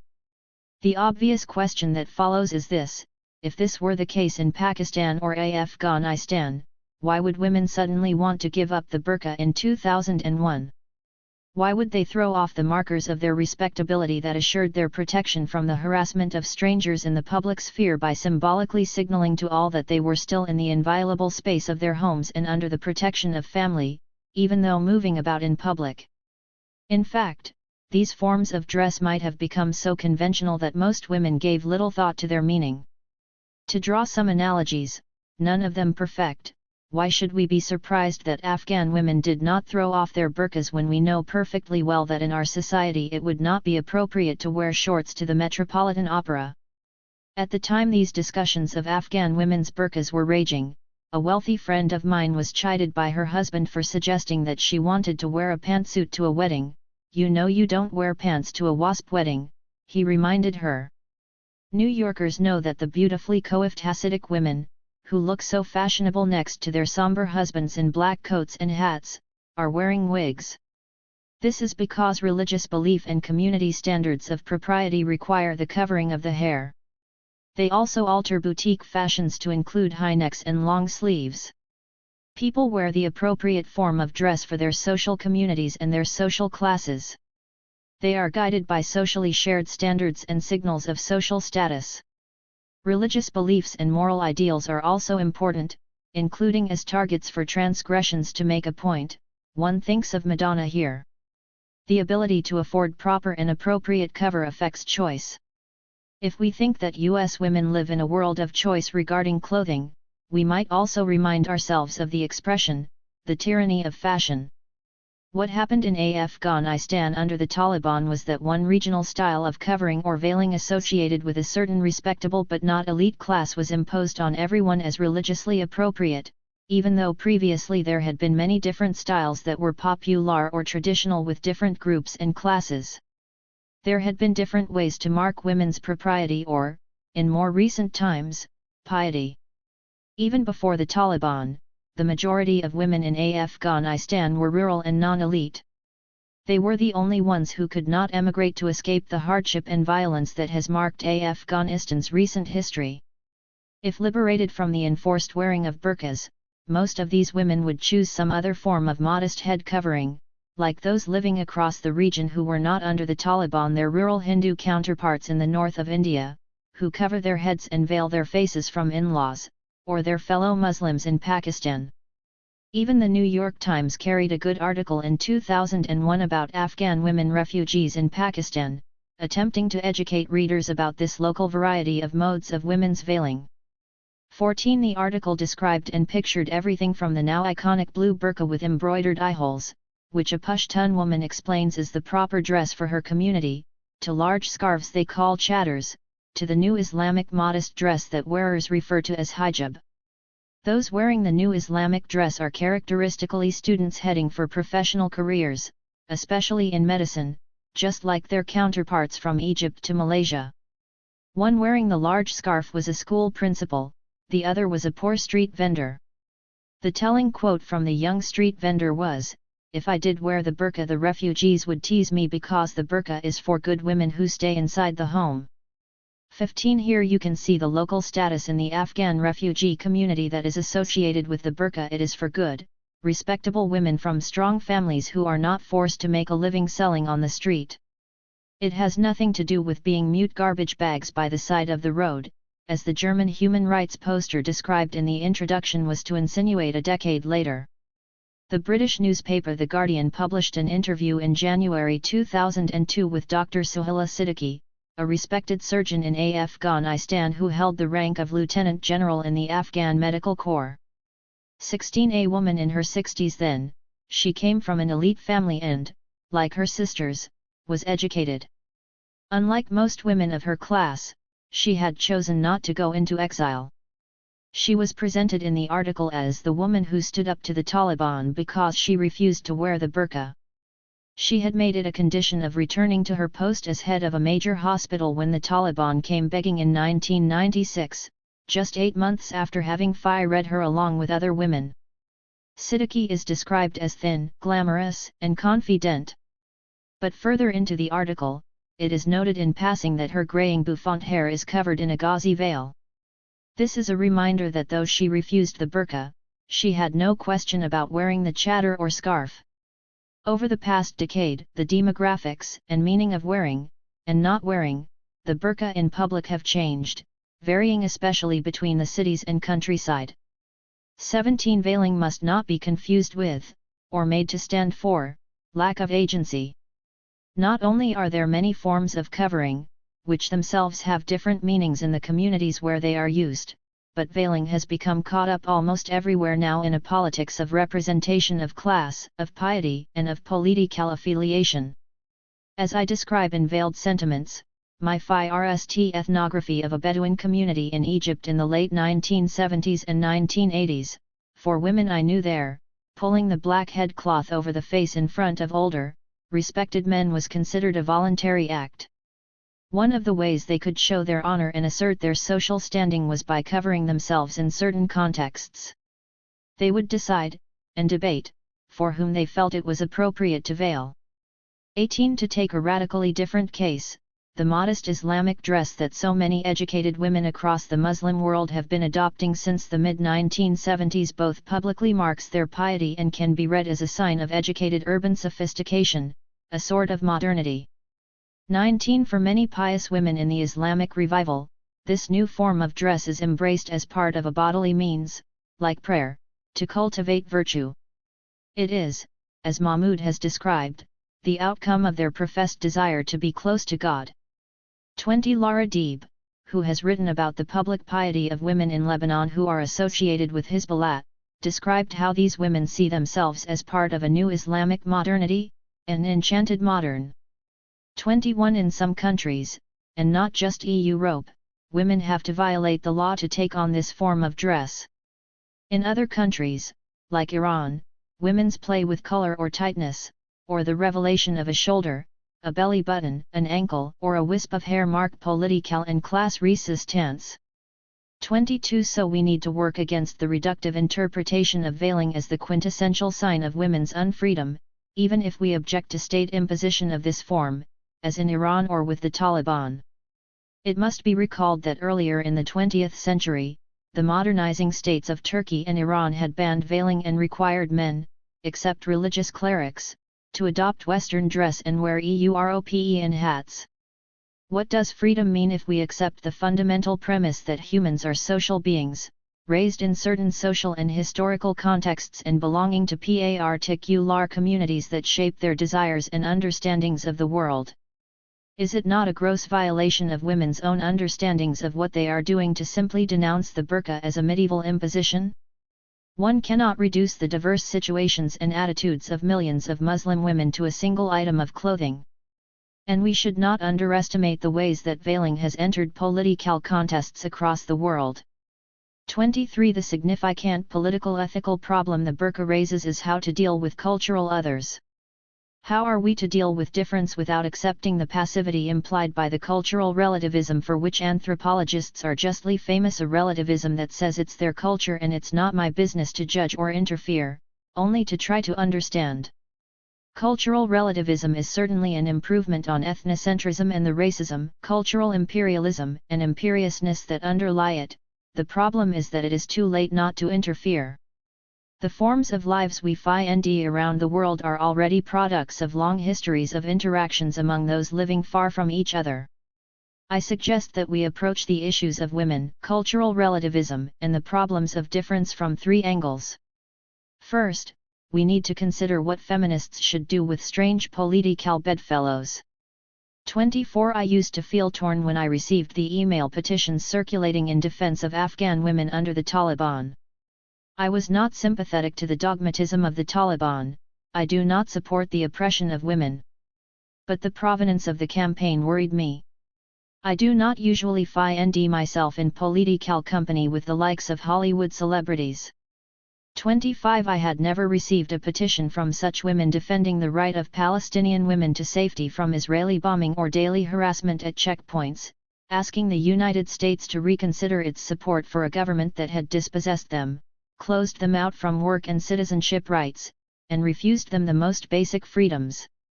Maybe some of these same people were signing petitions against sensational cultural practices, for example, to save African women from genital cutting or Indian women from dowry deaths. However, I do not think it would be as easy to mobilize so many of these American and European women if it were not a case of Muslim men oppressing Muslim women, women of color, for whom they can feel sorry and in relation to whom they can feel smugly superior. Would Tele 6 Zion diva Oprah Winfrey host the Women in Black, the women's peace group from Israel, as she did the Revolutionary Association of Women of Afghanistan, RAWA, which was also granted the Glamour magazine Women of the Year award? To be critical of this celebration of women's rights in Afghanistan is not to pass judgment on any local women's organizations such as RAWA, whose members have courageously worked since 1977 for a democratic secular Afghanistan in which women's human rights are respected, against Soviet-backed regimes or U.S. Saudi, and Pakistani-supported conservatives. Their documentation of abuse and their work through clinics and schools have been enormously important. It is also not to fault the campaigns that exposed the dreadful conditions under which the Taliban placed women. The Feminist Majority campaign helped put a stop to a secret oil pipeline deal between the Taliban and the U.S. multinational corporation UNOCL that was going forward with U.S. administration support. Western feminist campaigns must not be confused with the hypocrisies of the colonial feminism of a Republican president who was not elected for his progressive stance on feminist issues, or of a Republican administration that played down the terrible record of violations of women by U.S. allies in the Northern Alliance, as documented by Human Rights Watch and Amnesty International, among others. Rapes and assaults were widespread in the period of infighting that devastated Afghanistan before the Taliban came in to restore order. It is often noted that the current regime includes warlords who were involved and yet have been given immunity from prosecution. We need to look closely at what we are supporting, and what we are not, and think carefully about why. How should we manage the complicated situation of finding ourselves in agreement with those with whom we normally disagree? In the introduction to this book, I talk about the blurring between left and right on the issue of Muslim women's rights. How many who felt good about saving Afghan women from the Taliban are also asking for a radical redistribution of wealth or sacrificing their own consumption radically so that Afghan, African, or other women can have some chance of freeing themselves from the structural violence of global inequality and from the ravages of war? How many are asking to give these women a better chance to have the everyday rights of enough to eat, homes for their families in which they can live and thrive, and ways to make decent livings so their children can grow? These things would give them the strength and security to work out, within their communities and with whatever alliances they want, how to live a good life. Such processes might very well lead to changing the ways those communities are organized, but not necessarily in directions we can imagine. It is unlikely that such changes would not include being good Muslims, and debating, as people have for centuries, how to define a good Muslim, or person. Suspicion about bedfellows, I argued in those early days of the U.S. presence in Afghanistan, was only a first step needed for our rethinking. To figure out what to do or where to stand, I suggested that we would have to confront two more issues. First, we might have to accept the possibility of difference. Could we only free Afghan women to be like us, or might we have to recognize that even after liberation from the Taliban, they might want different things than we would want for them? What would be the implications of this realization? Second, I argued that we should be vigilant about the rhetoric of saving others because of what it betrays about our attitudes. Accepting difference does not mean that we should resign ourselves to accepting whatever goes on elsewhere as just their culture. I have already introduced the dangers of cultural explanations. Their cultures are just as much part of history in an interconnected world as ours are, as I explore more fully in this book. Instead, it seems to me that we have to work hard at recognizing and respecting differences but as products of different histories, as expressions of different circumstances, and as manifestations of differently structured desires. We should want justice and rights for women, but can we accept that there might be different ideas about justice and that different women might want, or even choose, different futures from ones that we envision as best? 26. We must consider that they might be called to personhood, so to speak, in different languages. Reports from the Bonn Peace Conference, held in late November 2001 to discuss the rebuilding of Afghanistan just after the U.S.-led invasion, revealed significant differences among the few Afghan women feminists and activists who attended. RAWA's position was to reject any conciliatory approach to Islamic governance. According to one report, though, most women activists, especially those based in Afghanistan who are aware of the realities on the ground, agreed that Islam had to be the starting point for reform. Fatima Gailani, a U.S.-based advisor to one of the delegations, was quoted as saying, "If I go to Afghanistan today and ask women for votes on the promise to bring them secularism, they are going to tell me to go to hell." 27. Instead, according to one report, most of these women looked to what might seem a surprising place for inspiration on how to fight GHT for equality, Iran. Here was as a country in which they saw women making significant gains within an Islamic framework, in part through an Islamic feminist movement that was challenging injustices and reinterpreting the religious tradition. The constantly changing situation in Iran has itself been the subject of heated debate within feminist circles, especially among Irani and feminists living in the United States or Europe. 28 It is not clear whether and in what ways women have made gains, and whether the great increases in literacy, decreases in birth rates, presence of women in the professions and government, and a feminist flourishing in cultural fields like writing and filmmaking are despite or because of the establishment of an Islamic republic. The concept of an Islamic feminism itself is also controversial. Is it an oxymoron, or does it refer to a viable movement forged by brave women who want a third way? In the decades since that conference in Bonn, as we see in Chapter 6, Islamic feminisms have been thriving and developing well beyond Iran. One of the things we have to be most careful about is not to fall into polarizations that place feminism, and even secularism, only on the side of the West. I have written about the dilemmas faced by Middle Eastern feminists when Western feminists initiate campaigns that make them vulnerable to local denunciations by conservatives of various sorts, whether Islamist or nationalist, for being traitors. 29 As some like Afsana Namabadi have argued, not only is it wrong to see history simplistically in terms of a putative opposition between Islam and the West, as is happening in the United States now and has happened in parallel in the Muslim world, but it is also strategically dangerous to accept this cultural opposition between Islam and the West, between fundamentalism and feminism. This is because there are many people within Muslim countries who are trying to find alternatives to present injustices, those who might want to refuse the divide and take from different histories and cultures, who do not accept that being feminist means being Western, and who will be under pressure, as we are, to choose, are you with us or against us? We need to be aware of differences, respectful of other paths towards social change that might give women better lives, and recognize that such options are set by different historical experiences. Can there be a liberation that is Islamic? Does the idea of liberation, as I explore more fully in this book, capture the goals for which all women strive? Are emancipation, equality, and rights part of a universal language or just a particular dialect? 30 To quote Saba Mahmood again, writing about the pious Muslim women in Cairo, the desire for freedom and liberation is a historically situated desire whose motivational force cannot be assumed a priori, but needs to be reconsidered in light of other desires, aspirations, and capacities that inhere in a culturally and historically located subject. 31 Might other desires be as meaningful for people? Might living in close families be more valued?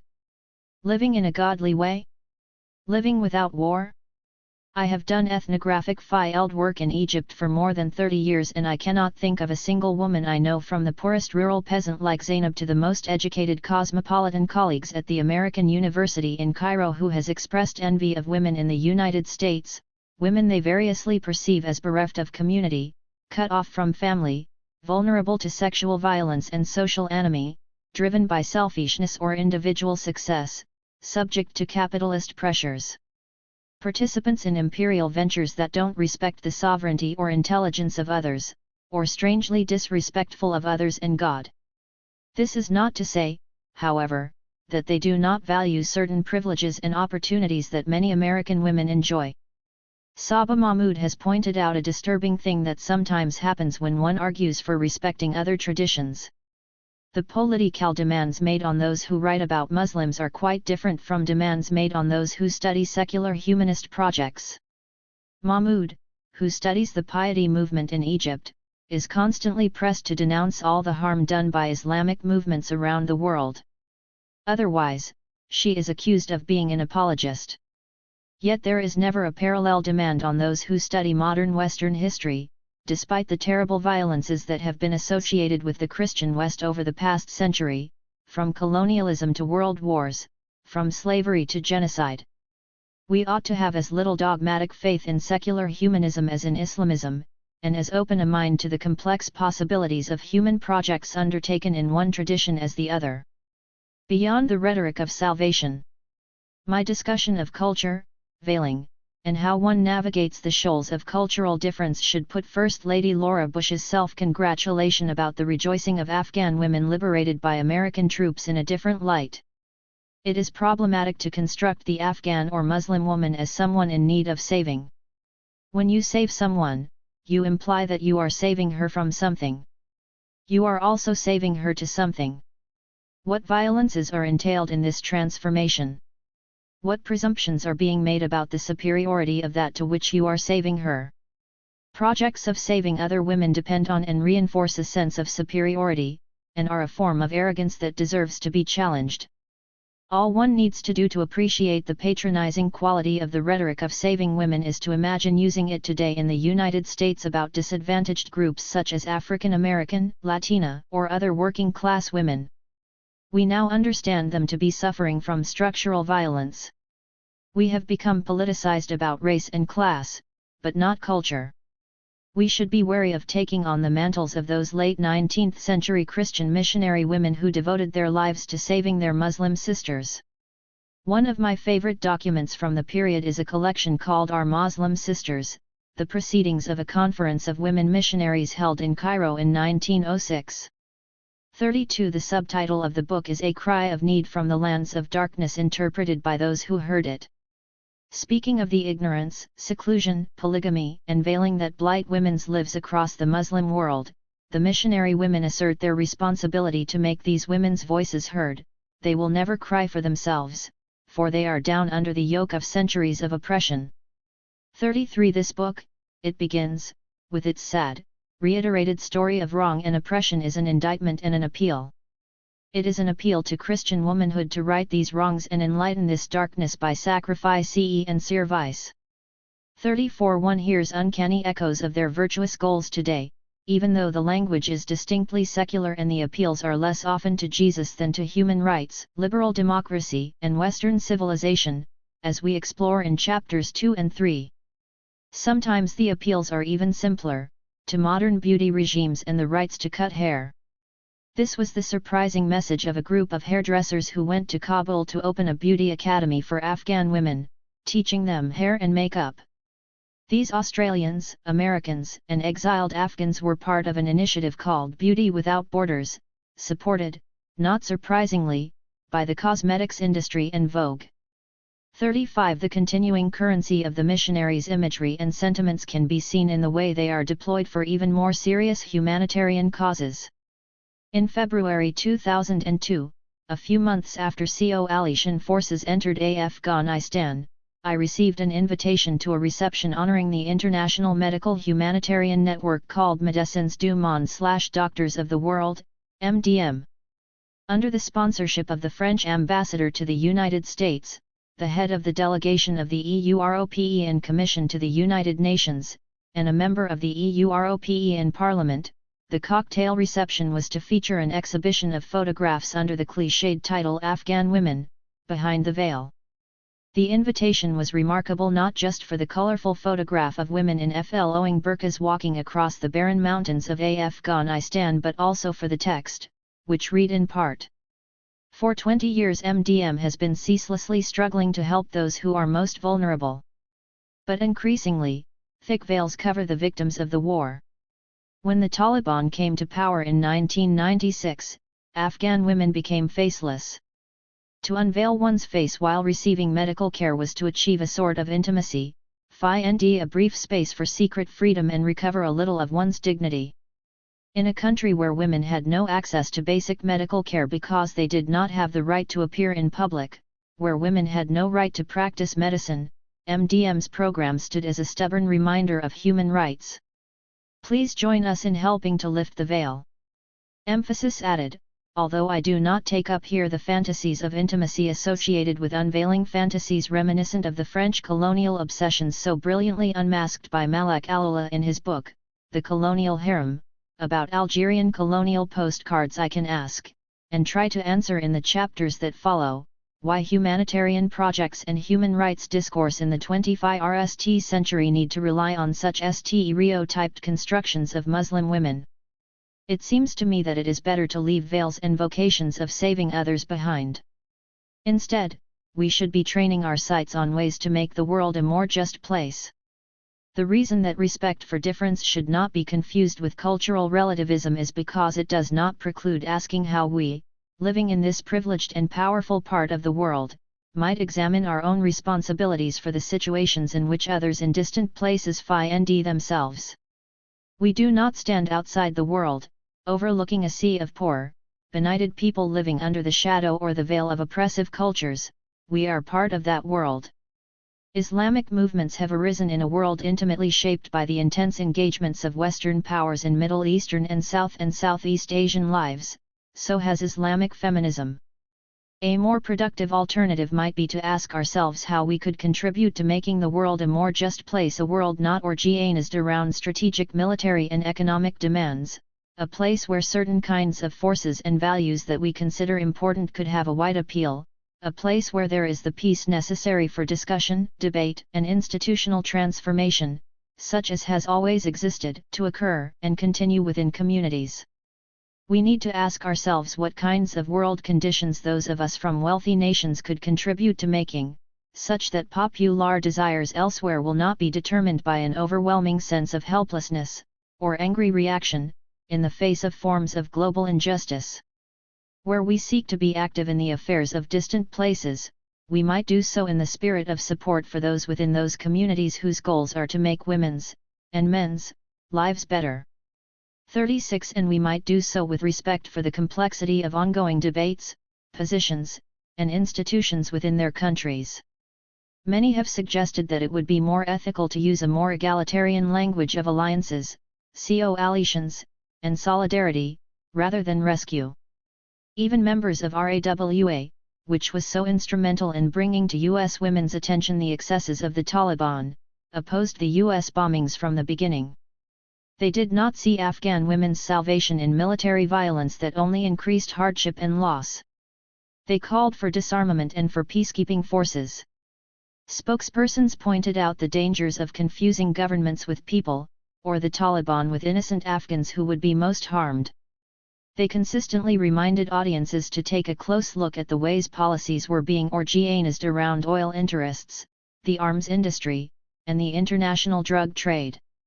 They were not obsessed with the veil, even though they were perhaps the most radical feminists working for a secular democratic Afghanistan.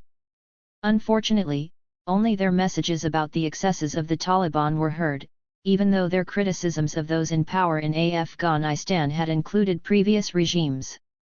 As U.S. involvement in Afghanistan increasingly came to resemble the quagmire in which the Soviets found themselves in the 1980s, arguments of groups like RAWA have been proven prescient. In a comprehensive analysis of the situation in Afghanistan 6 years after the invasion, Denise Candiati drew attention to two key factors adversely affecting Afghan women. Looking closely at the political history of the country and at the current political jockeying among groups in a weak and aid-dependent government, she noted easy threats to women's legal and social rights, which are readily pawned. As VOV's Esther Heinemann had warned in her defense of the bulwarks against retreats on women's rights, women have indeed become part of what Candiati calls a new field of contestation between the agenda of international donor agencies, an aid-dependent government and diverse political factions, some with conservative Islamist agendas. 37 But this expert on gender in the Muslim world asks us to concentrate not on Kabul, with its politicians, technocrats, and international experts, including transnational feminists, but on what the war economy has done to people's social lives across the country. In the shift from subsistence agriculture and herding to opium production and arms smuggling, this criminal economy has funded and emboldened local warlords, including the Taliban, while putting most rural households into debt. Families and communities have been stripped of their autonomy and live in a constant state of insecurity. In the rural areas, Candiati notes, we see corrosive interactions between poverty, insecurity, and loss of autonomy. These create new forms of vulnerability with serious consequences for women. As I describe in the introduction for Zainab in southern Egypt, women's options in places like Afghanistan are conditioned by the fortunes of the communities and households in which their livelihoods and everyday lives are embedded. 38 They are distant from the government and formal legal systems, Islamic or secular. A disturbing development has been a new pattern of commodification of women. Like Bibi Aisha, who was given to her husband's family allegedly to settle a murder debt, daughters are now regularly given by their impoverished or frightened families to militia commanders and drug traffickers. Candidate heard stories of young girls being offered to old men in distress sales or sent away to save them from roving bands of Taliban youth. 39 These abuses are not extensions of local custom or traditional culture. They are reactions to the current situation in Afghanistan. Candidate says, what to Western eyes looks like tradition is, in many instances, the manifestation of new and more brutal forms of subjugation of the weak made possible by a criminal economy, total lack of security and the erosion of bonds of trust and solidarity that were tested to the limit by war, social upheaval, and poverty.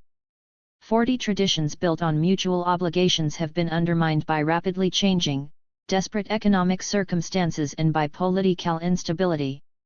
Men are no longer able to meet their obligations to women or fulfill their ideals of honor, protection, or generosity. This is the problem, this is the situation on the ground. Yet Afghanistan, with its 30-year legacy of Conflow ICT, continues to be understood as traditional. In the 2010 Time magazine article that accompanied the photograph of Bibi Aisha, we find a typical example of a seamless move between Islam and tradition. A timeless culture appears directly following a quote from the Minister of the Economy, leader of an Islamist party who expressed his views against co-education, that is in accordance with Islam. And what we want for Afghanistan is Islamic rights, not Western rights. The article comments that traditional ways, however, do little for women. Aisha's family did nothing to protect her from the Taliban. That might have been out of fear, but more likely it was out of shame. A girl who runs away is automatically considered a prostitute in deeply traditional societies, and families that allow them back home would be subject to widespread ridicule. In rural areas, a family that finds itself shamed by a daughter sometimes sells her into slavery, or worse, subjects her to a so-called honor-killing murder under the guise of saving the family's name. 41 I have much more to say about so-called honor killing in Chapter 4. For now I want to suggest that rather than resorting to such general cultural statements, we owe it to women in Afghanistan to look at their history and its impact on their current situation. With its power rivalries and its war economy, Afghanistan's circumstances are thoroughly tied up with the West, its everyday worlds embedded in a global economy and an international war on terror. Militarization always has hidden consequences for women, these surely have more force than culture or tradition.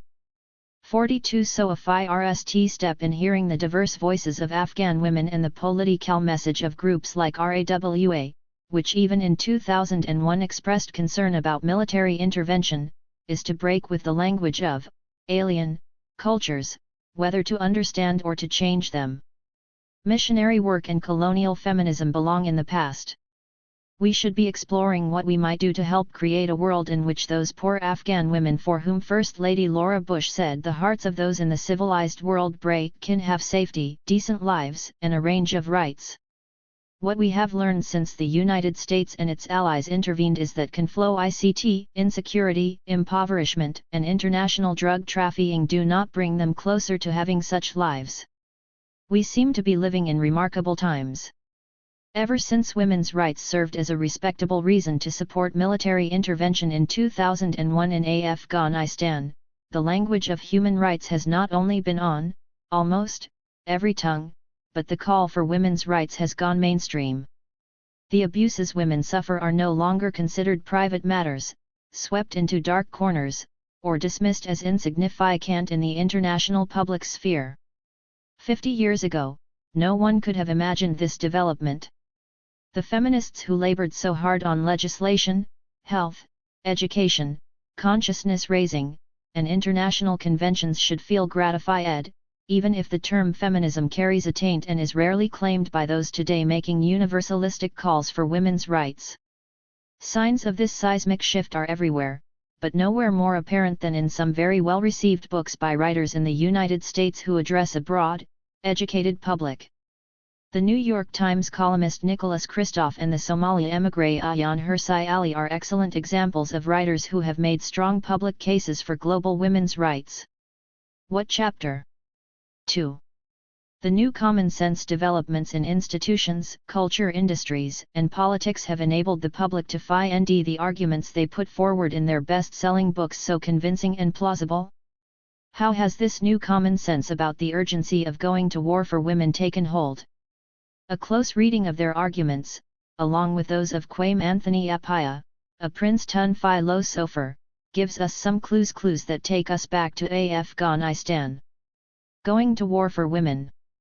Half the Sky, Turning Oppression into Opportunity for Women Worldwide, a book by Nicholas Kristof and Cheryl Woodun, is billed as a call to arms against the most shocking and widespread human rights violation of our age, gender inequality. One published by the venerable U.S. publisher Alfred Knopf and endorsed by movie stars like George Clooney and Angelina Jolie, the book was recently made into a Tele6 series. The vivid stories that Kristof and Woodun tell in Half the Sky are about the sufferings of women in different parts of the world. The husband-wife journalist team has captured the public's interest for the cause of women's rights, something that decades of resolutions by the United Nations, UN, and bureaucratic covenants declaring the moral and legal wrongs of discrimination against women could not. Half the Sky brings alive for readers the disturbing experiences, sometimes brutal, sometimes banal, that women and girls endure. The book seeks to move and motivate, and is dedicated to all those on the front lines around the globe, saving the world, one woman at a time. 2. Kristof and Woodun believe that their persuasive power derives from the ways they tell their stories. They talk about individuals, not statistics.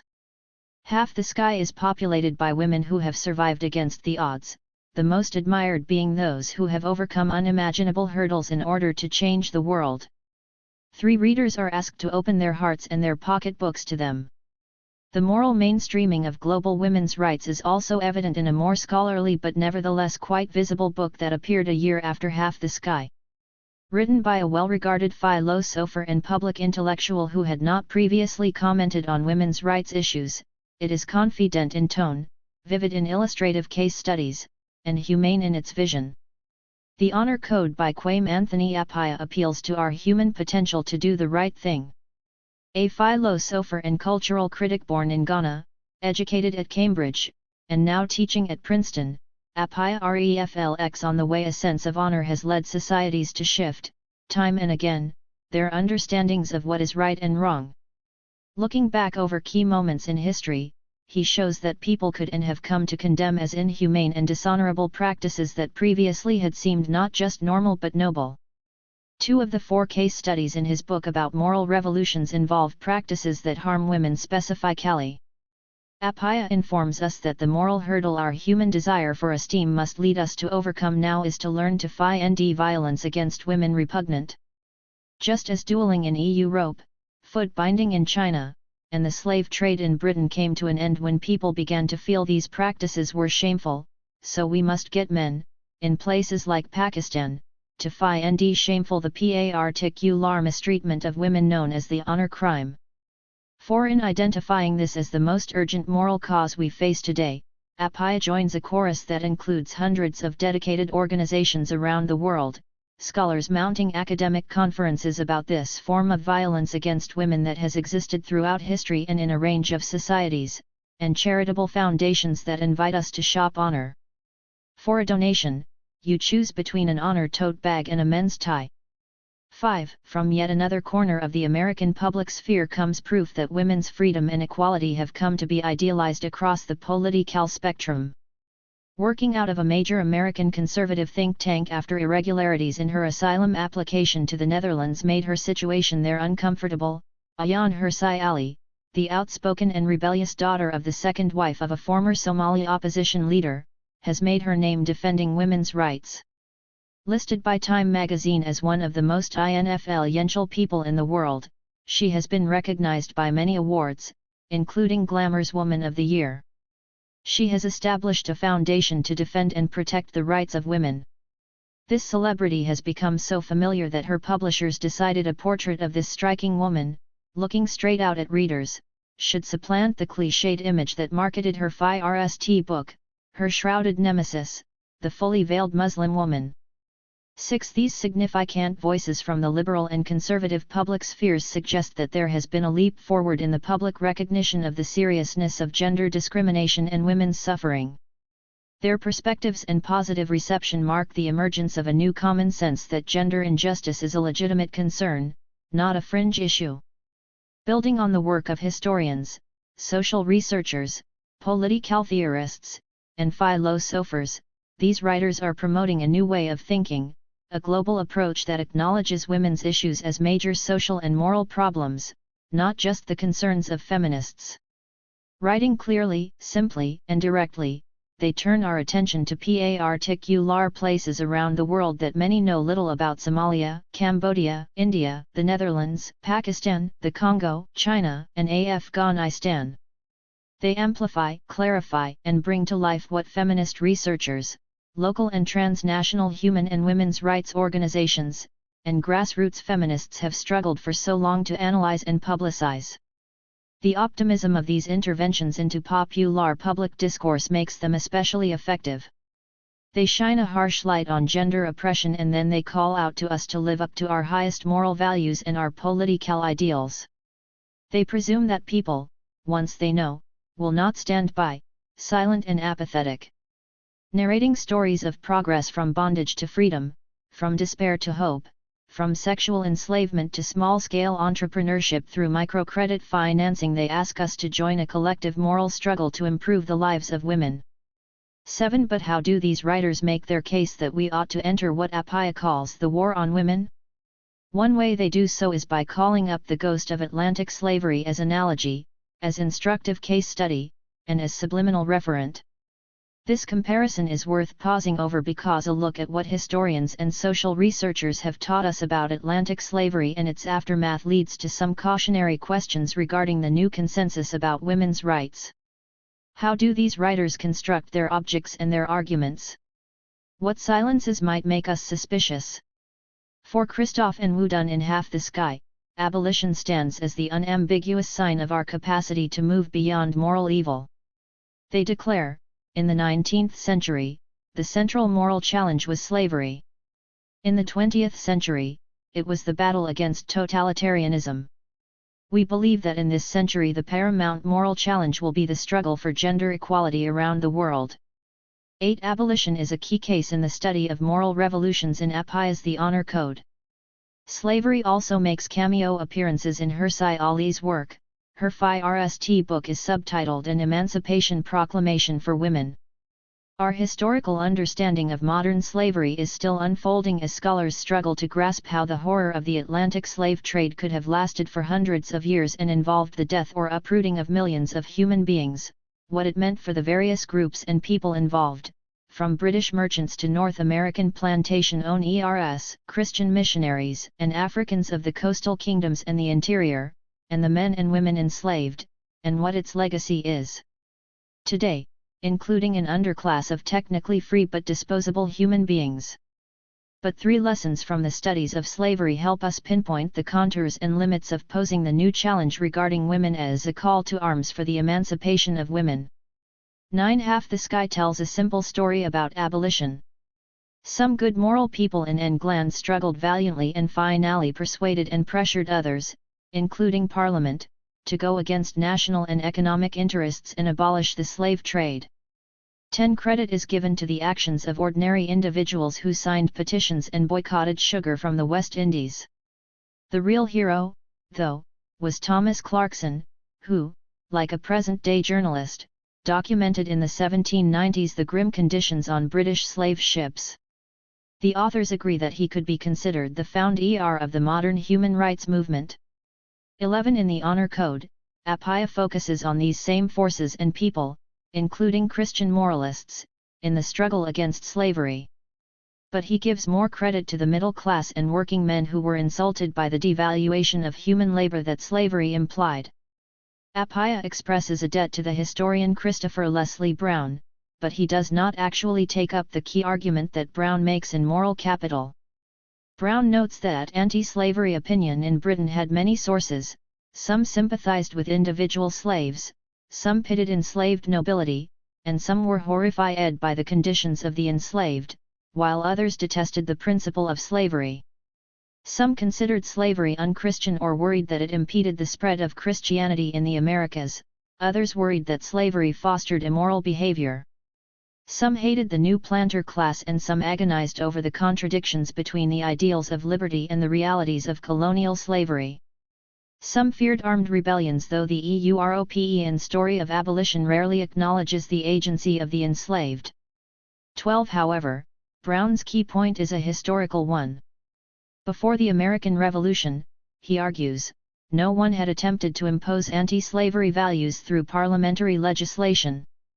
13. For him, the key question is, what actually enabled an organized anti-slavery campaign to develop? What contingent historical conditions led moral virtue to accrue to what had been, before, scattered anti-slavery sentiment? If the American colonies had not broken away, he ventures, and this sentiment and activity had been occurring instead in a united empire, things might well have turned out differently. In short, a number of factors came together to make abolition not just possible, but suddenly unquestionably right. Brown gives us a real history of moral action that builds on a complex analysis of slavery, capitalism, imperial expansion, and the tensions between metropolitan ideology and colonial practice. Appiah barely mentions these factors. What Half the Sky and the Honor Code also barely mention in the progress story they tell about abolition in Britain and its former slave-holding colonies is how other forms of labor exploitation replaced unfree labor. Institutionalized racism was substituted for slavery. In the United States, the color line was drawn by the one drop of black blood rule and was used to contain blacks in the American South in a kind of apartheid known as Jim Crow. Almost 150 years after emancipation, African Americans still struggle for equality of opportunity. Banished into informally segregated and underfunded schools and neighborhoods, largely excluded from good jobs, respectability, and upward mobility, often sexualized and degraded, ghettoized and criminalized, their suffering is either made invisible or blamed on them. Mass incarceration, described by Michelle Alexander as the new Jim Crow, has shaped a cohort of men and women. 14. Ending slavery was a milestone in the history of the struggle against human barbarity, but emancipation has not yet produced equality. Given this history, what lessons should we draw from the analogy between gender oppression and slavery? First, it is not so obvious how moral revolutions actually happen. They seem to depend on many voices, multiple social and political factors, and contingent historical events. Appiah, like the great German sociologist Norbert Elias, shows us that morality, like manners, actually has a history. 15. Part of our job is to reflect on what might account for, and what could stabilize, the new moral currency of going to war for women. Second, we must look at where the analogy breaks down. On the one hand, gender relations are different from relations between the free and enslaved. Women and girls everywhere are more entangled with men and boys in complex ways, including through kinship and love, than slaves were with their masters. On the other hand, abolition was undertaken by the people and communities directly responsible for the enslavement of others, even if they disavowed and sought to undo the history of their violence through the moral claims of abolition. 16. It was the British people who convinced their own government to abolish the slave trade. Abraham Lincoln's Emancipation Proclamation was addressed to his fellow Americans. In contrast, the consensus in opposition to the kind of violence against women that Appiah deplores is about persuading men in other places to end their violence toward their women. It feels transcendent. For all these writers, the wrongs and suffering of women, whether sexual slavery or mental slavery, rape or maternal mortality, so-called honor killings or confinement to homes and brothels, are to be found in distant lands. Their arguments about gender discrimination and inequality take a global perspective. The stories they tell are from Africa, Asia, and the Middle East, or immigrant enclaves in Europe. The strange thing that happens along the way is that women's rights issues become pertinent only elsewhere. The only American or European women who appear in the 280 pages of Half the Sky are altruistic high school students who raise money to build schools in Cambodia, or women who give up their jobs to devote themselves to working in health clinics in Africa. Some of the small organizations these American women started are now multimillion-dollar operations. The only American men who appear are those like Christoph himself, who rescues prostitutes from brothels, or those, like the late Dean of Columbia University's School of Public Health, who devote themselves to fighting maternal mortality. These are all good people. The cause of women does need to be higher on the agenda. But how does this focus on global good works erase the fact that the problems that should concern us are not only over there? In defending their choice to make gender issues a priority given all the pressing problems in the world, Christoph and Wu Dun say something revealing: this kind of oppression feels transcendent. 17 Gender injustice feels transcendent to them, I would suggest, because they do not ground it in the world they know. An occasional jarring statistic, for example, US maternal mortality rates are much higher than Italy's and are shocking compared to Ireland's, sits unelaborated. Half the Sky tells no stories about overworked lawyers who defend women in US prisons who have been convicted of killing their abusive lovers or husbands. No quotes appear from reports like that of the US Justice Department, whose national survey indicates that 1 in every 6 American women has been raped in her lifetime, usually by an intimate or someone she knows. 18 They do not mention Peggy Sandy's research on the white, middle-class culture of college fraternities, where getting women drunk so the guys can score, even gang-raping their guests and boasting about it the next day, is acceptable. 19 Nothing is said about the alarming rates of domestic violence and murder of their spouses that shadow returning veterans of the wars in Afghanistan and Iraq. The only kind of problem American women face, according to Christoph and Wu Dun, is unwanted touching from a boss or underfunded sports teams. 20 In order to make their legitimate case for concern about lethal sex discrimination, they trivialize gender issues in the United States and Europe. Like Cynthia Enloe, the pioneering feminist political scientist who did so much to help us see the role of gender in international relations, Christoph and Wu Dun recognize and applaud the existence of feminist activists in other countries. 21 So does Apaya, who relies on the work of Pakistani women lawyers and feminist activists. But the overriding message of Half the Sky, like the other popular books discussed here, is that Westerners are the ones who must change the world, even if it has to be, as they say, not by holding the microphone at the front of the rally but by writing the checks and carrying the bags at the back. 22 Apaya offers us a positive precedent for such intervention. He attributes the eradication of foot binding in China to the positive influence of Western shaming. A painful and hobbling practice that lasted for 8 centuries and affected the majority of the female population of China, foot binding is now considered revolting. In its heyday, it was the subject of exquisite erotic elaboration by learned gentlemen and widely accepted by women as a beauty ideal and a prerequisite for a good marriage.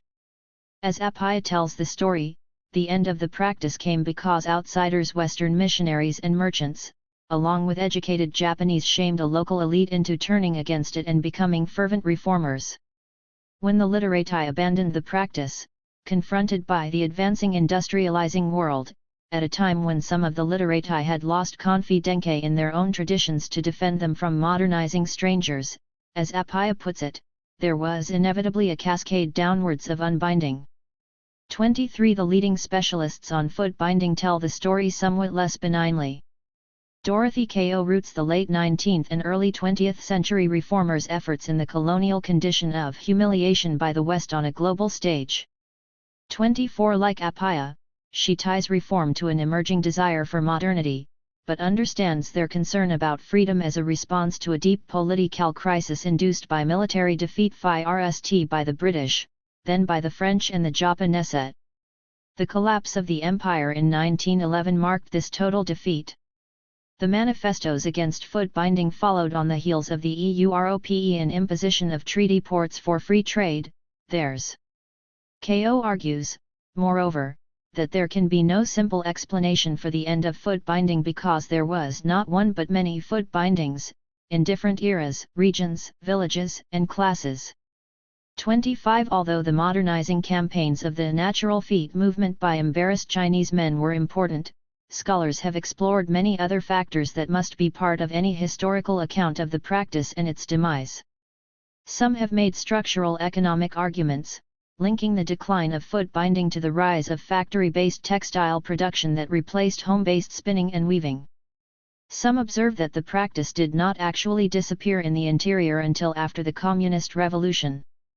This brought gender politics derived from Marx and Engels's theories, including attention to women's status, an ideology about the dignity of labor, links between forms of oppression, ruler and ruled, landlord and peasant, ancestral deities and ordinary people, and men and women, and an attempt to overturn the gendered division between production and reproduction that was seen as the prime cause of women's subordination.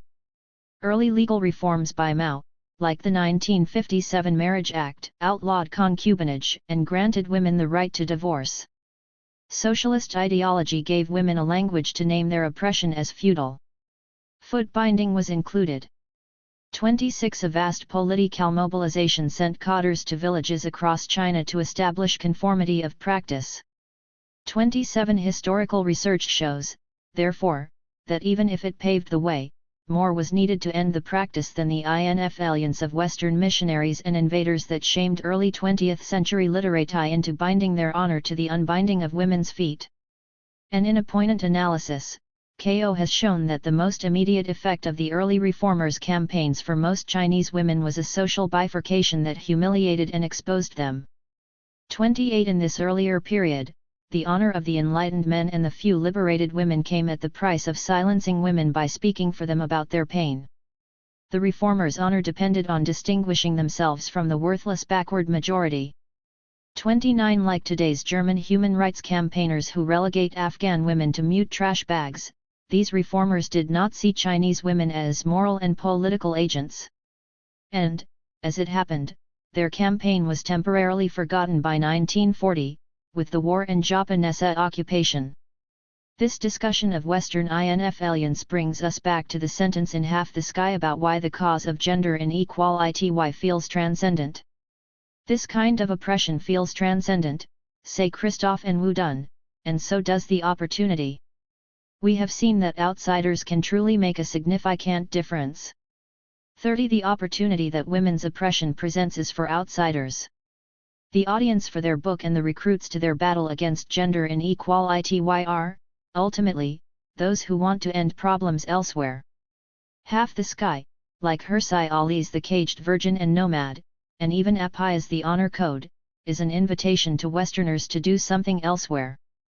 31. These books do not ask us to examine the role Westerners already play, whether in their everyday practices, their government's actions, or their economic strength in perpetuating global inequities that exacerbate, and sometimes cause, the sufferings of women elsewhere.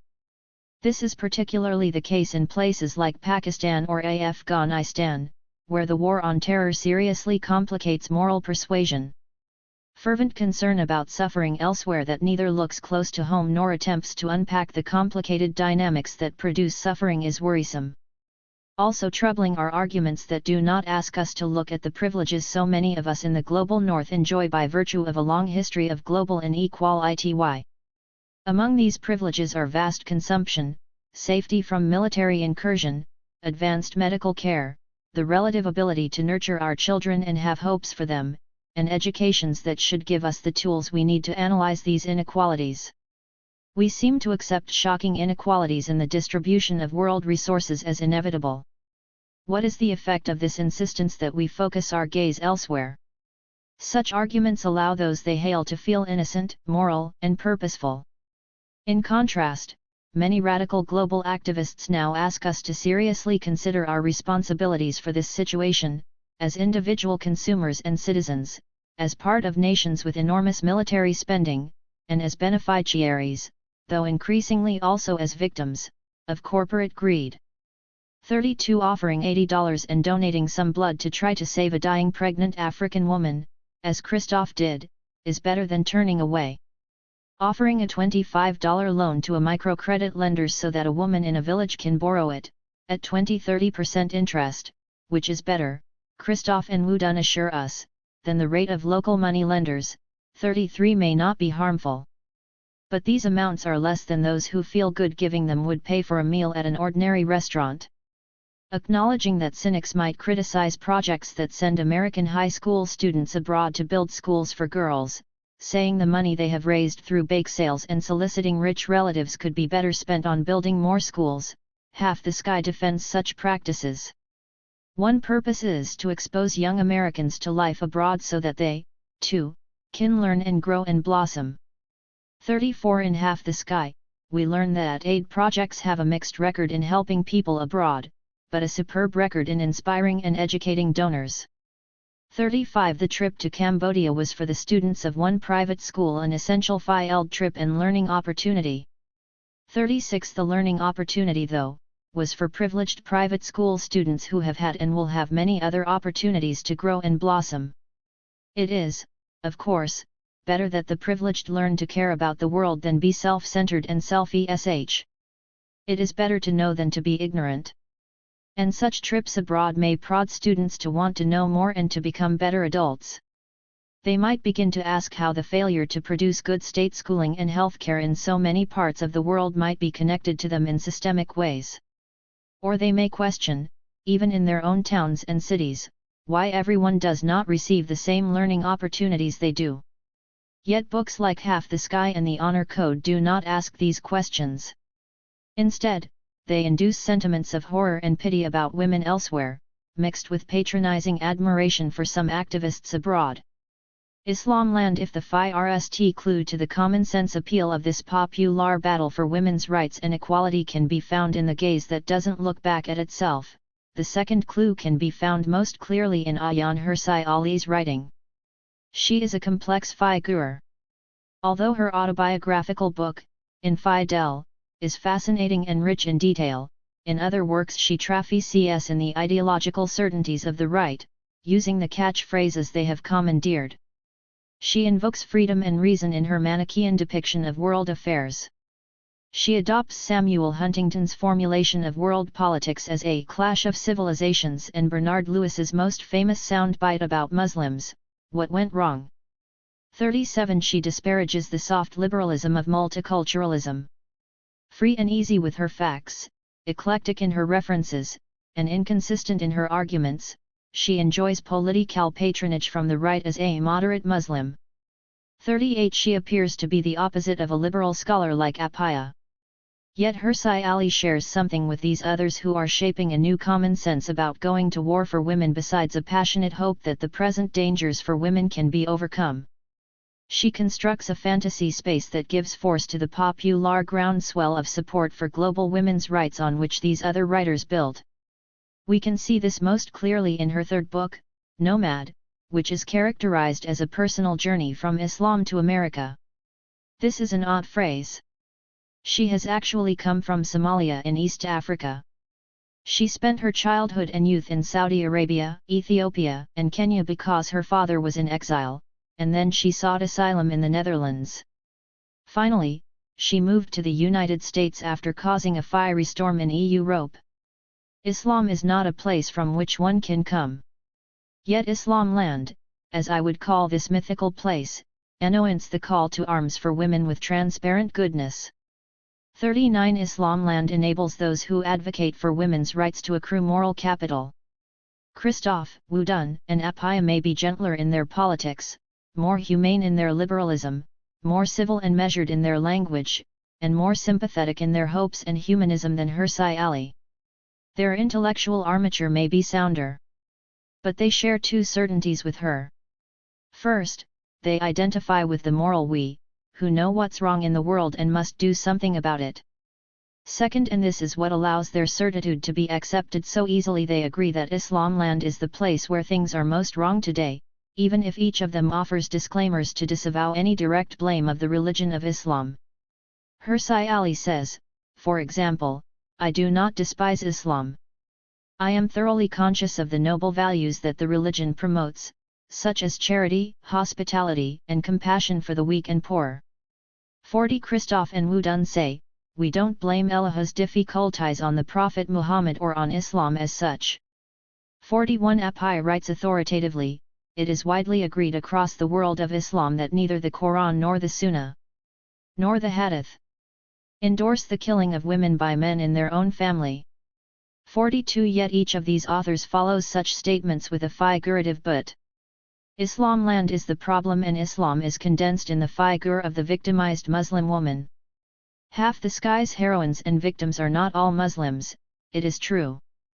They come from Cambodia, South Africa, India, the Cameroons, the Congo, and Sri Lanka. The book opens with the redemption of Rath, a Cambodian girl who had been forced into brothels in Malaysia and Thailand. Christoph tells her story in gruesome detail. She was raped by the gangster brothel owners, then beaten and drugged until she complied. She and her fellow prostitutes were kept naked to make it more difficult for them to run away or keep tips or other money. They were battered until they smiled constantly and simulated joy at the sight of customers because men would not pay as much for sex with girls with reddened eyes and haggard faces. 43 Christoph does not shy away from porno, graphic details. This is his formula. 44 Yet he seems to share the perspective that it is the men in Islam land who most need to undergo a moral revolution and that they will do so only if induced by Western moral pressure and shaming. Either they should redefine the basis of their right to esteem, their honor, as Apaya encourages Pashtun men and other fellow travelers in Muslim countries to do, or they should be forced to live in more gender-equal societies so that they stop acting out their testosterone-laden values, as Christoph and Wudun recommend. But just as Ko had to insist that there was no single foot binding in China because its patterns shifted, women experienced it differently, its purposes and rationales were multiple, and its meanings varied, so I suggest that there is no Muslim woman and no Islam land. The situations of individuals, regions, countries, and classes differ. In Chapter 1, I describe just how many forms of cover there are in the Muslim world. In the introduction, I discuss the diversity of Muslim women's lives. Religious traditions mean different things to different women and men. These kinds of complexities are wiped out when you homogenize with a chapter title like the one found in Half the Sky, Is Islam Misogynistic? The chapter itself shows what is wrong with the question. There are so many contradictions. On the one hand, the Prophet Muhammad was progressive for his time, his wife Aisha was a leader in passing on the Islamic tradition, and several first ladies of Muslim countries are now leaders in education. Muslim women had property rights long before Europe and women. 98% of people surveyed in Morocco, Lebanon, Egypt, and Jordan believe girls have educational rights equal to boys. Islamic feminists are reinterpreting the Quran, and outspoken Saudi women scold Christoph for being patronizing. On the other hand, women's testimonies carry less weight in court. A quarter of Egyptians in one survey thought women could not be president. This was long before there were free elections in 2012, and suicide bombers apparently believe they will have virgins in heaven, not realizing, says Christoph, that they have actually been promised grapes. 45 Christoph, and I cite him as being the author of the chapter because it is based on his journalism, cannot answer the question he poses because it is impossibly broad. Imagine posing this question about more familiar religious traditions. If you asked, is Christianity misogynistic? Many feminist theologians who have complained bitterly about God the Father would say yes. Historians like Elaine Pagels have found evidence of the way the Church turned patriarchal in its early centuries, suppressing earlier visions such as those carried in the Gnostic Gospels buried in Egypt. 46 But by Christianity, would one mean Calvinists, Catholics, or the Anglicans now converting madly to Catholicism to FLEE the ordination of women? Would one be referring to Salem Puritans with their witch trials, Mother Teresa, or Hillary Clinton? Would one be asking about evangelists zealously working against sex trafficking or joining Quiverful? Christian Women in Quiverful, backed by the American Council on Biblical Manhood and Womanhood, which was founded in 1987 to fight GHT feminist influences in the evangelical church and spreads its message through the 16 million-member Southern Baptist Convention and the Campus Crusade for Christ, seek fulfillment through self-abnegation to husbands and having as many children as possible. 47 on the home page of the movement's website are quotes from the Bible. Similarly, the lack of specification would be obvious if we asked if Judaism is misogynistic. A chapter of Half the Sky opens with a passage from Deuteronomy that prescribes the stoning of non-virgin brides. Appiah introduces several similar quotes from the Old Testament. 48 But none of these authors has taken up the cause of oppressed Jewish women, or questioned proud proof of the continuity of Judaism that is pinned on GENE tick markers passed down from father to son among the priestly group known as Cohens. 49 Nor did they think we should intervene on behalf of Hasidic women who cover their hair with wigs and their legs with thick tights, even while small groups of non-reform women push the boundaries of Jewish law by leading prayers in New York basements. Everyone knows that many of the most radical 20th-century American feminists have been Jewish, or half-Jewish. 50 There is variety. There are internal debates. History is everywhere. Outsiders don't assume they should dictate. The simple substitution reveals the question to be wrong. So why do so few blanch when Hirsi Ali blames Islam for every violence suffered by a Muslim woman, whether she is in Amsterdam or Nairobi, Kuala Lumpur, or Sweden?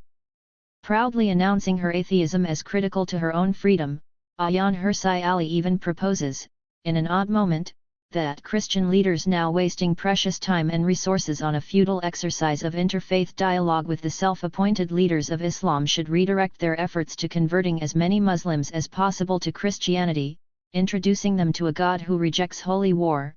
51 Presumably, the God of the Crusades. What Muslim woman?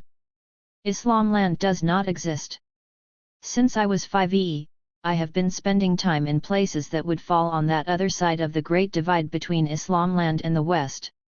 As an anthropologist, I have done field work in several communities in Egypt.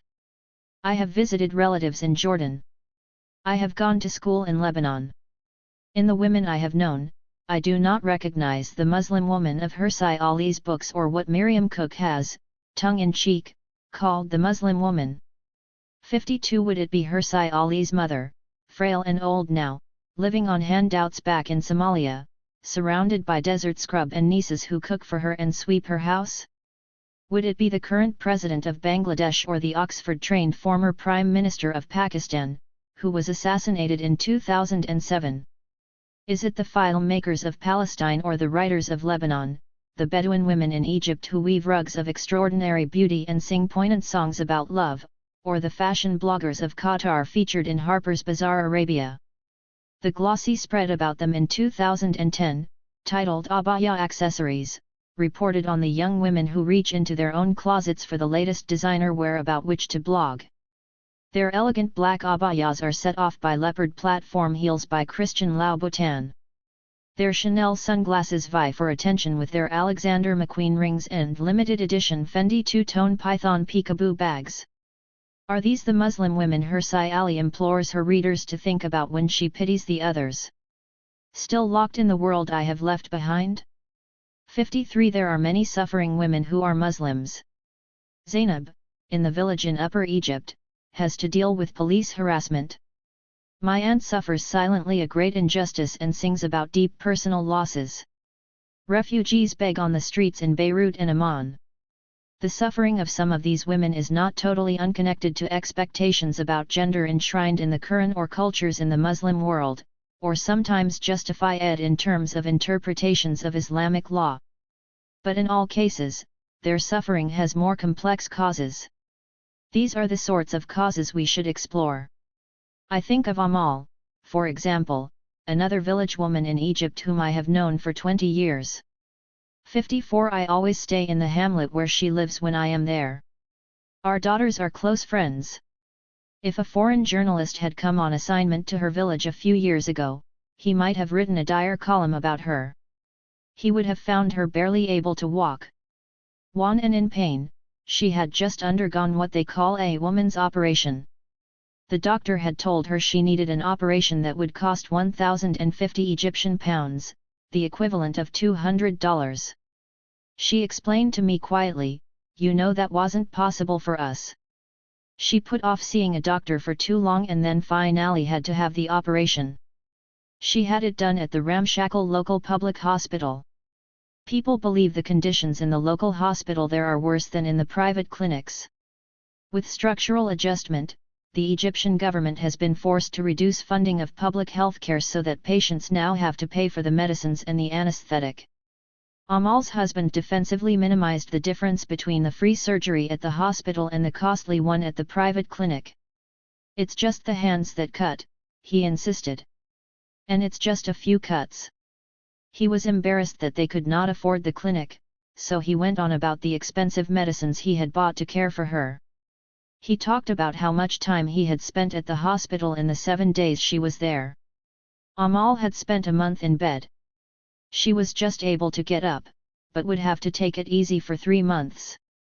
And she was not to lift anything heavy for 9 months, she explained. The rest of her family had picked up her responsibilities. Fleetingly, I thought about the impact on her conjugal life. She had a hard time mustering a smile when her husband joked that he'd have to take a second wife. Was this, finally, a sign of Islam's oppression of women? Amal had been married for about 23 years at the time. She and her husband had distinct roles and responsibilities. Since I had known her, Amal had worked hard. She cut fodder for her sheep, fed and milked the water buffalo, raised chickens, geese, and rabbits, did the weekly marketing, washed clothes, cleaned house, and cooked, not to mention raising 5 children. Could this be seized upon as a sign of her suffering as a Muslim woman? I thought about her husband. He too worked very hard. I almost never saw him idle, except when he showered and shaved to get ready for Friday prayers at the mosque. For more than 20 years, he had worked in archaeological restoration with a foreign mission. They still had not given him any social security, health insurance, or benefits.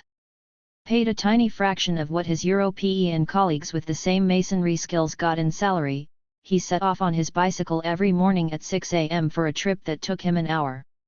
Burnished by the sun, his muscles bulged from the heavy stonework of his job and the hoeing, irrigating, harvesting, and house building he did every day after work and on his days off.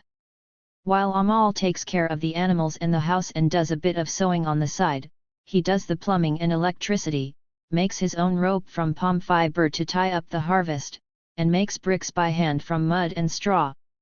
For 10 years, he and Amal have been working surreptitiously to reclaim a bit of desert land to grow vegetables for the family and to lay the foundations for a house for his eldest son.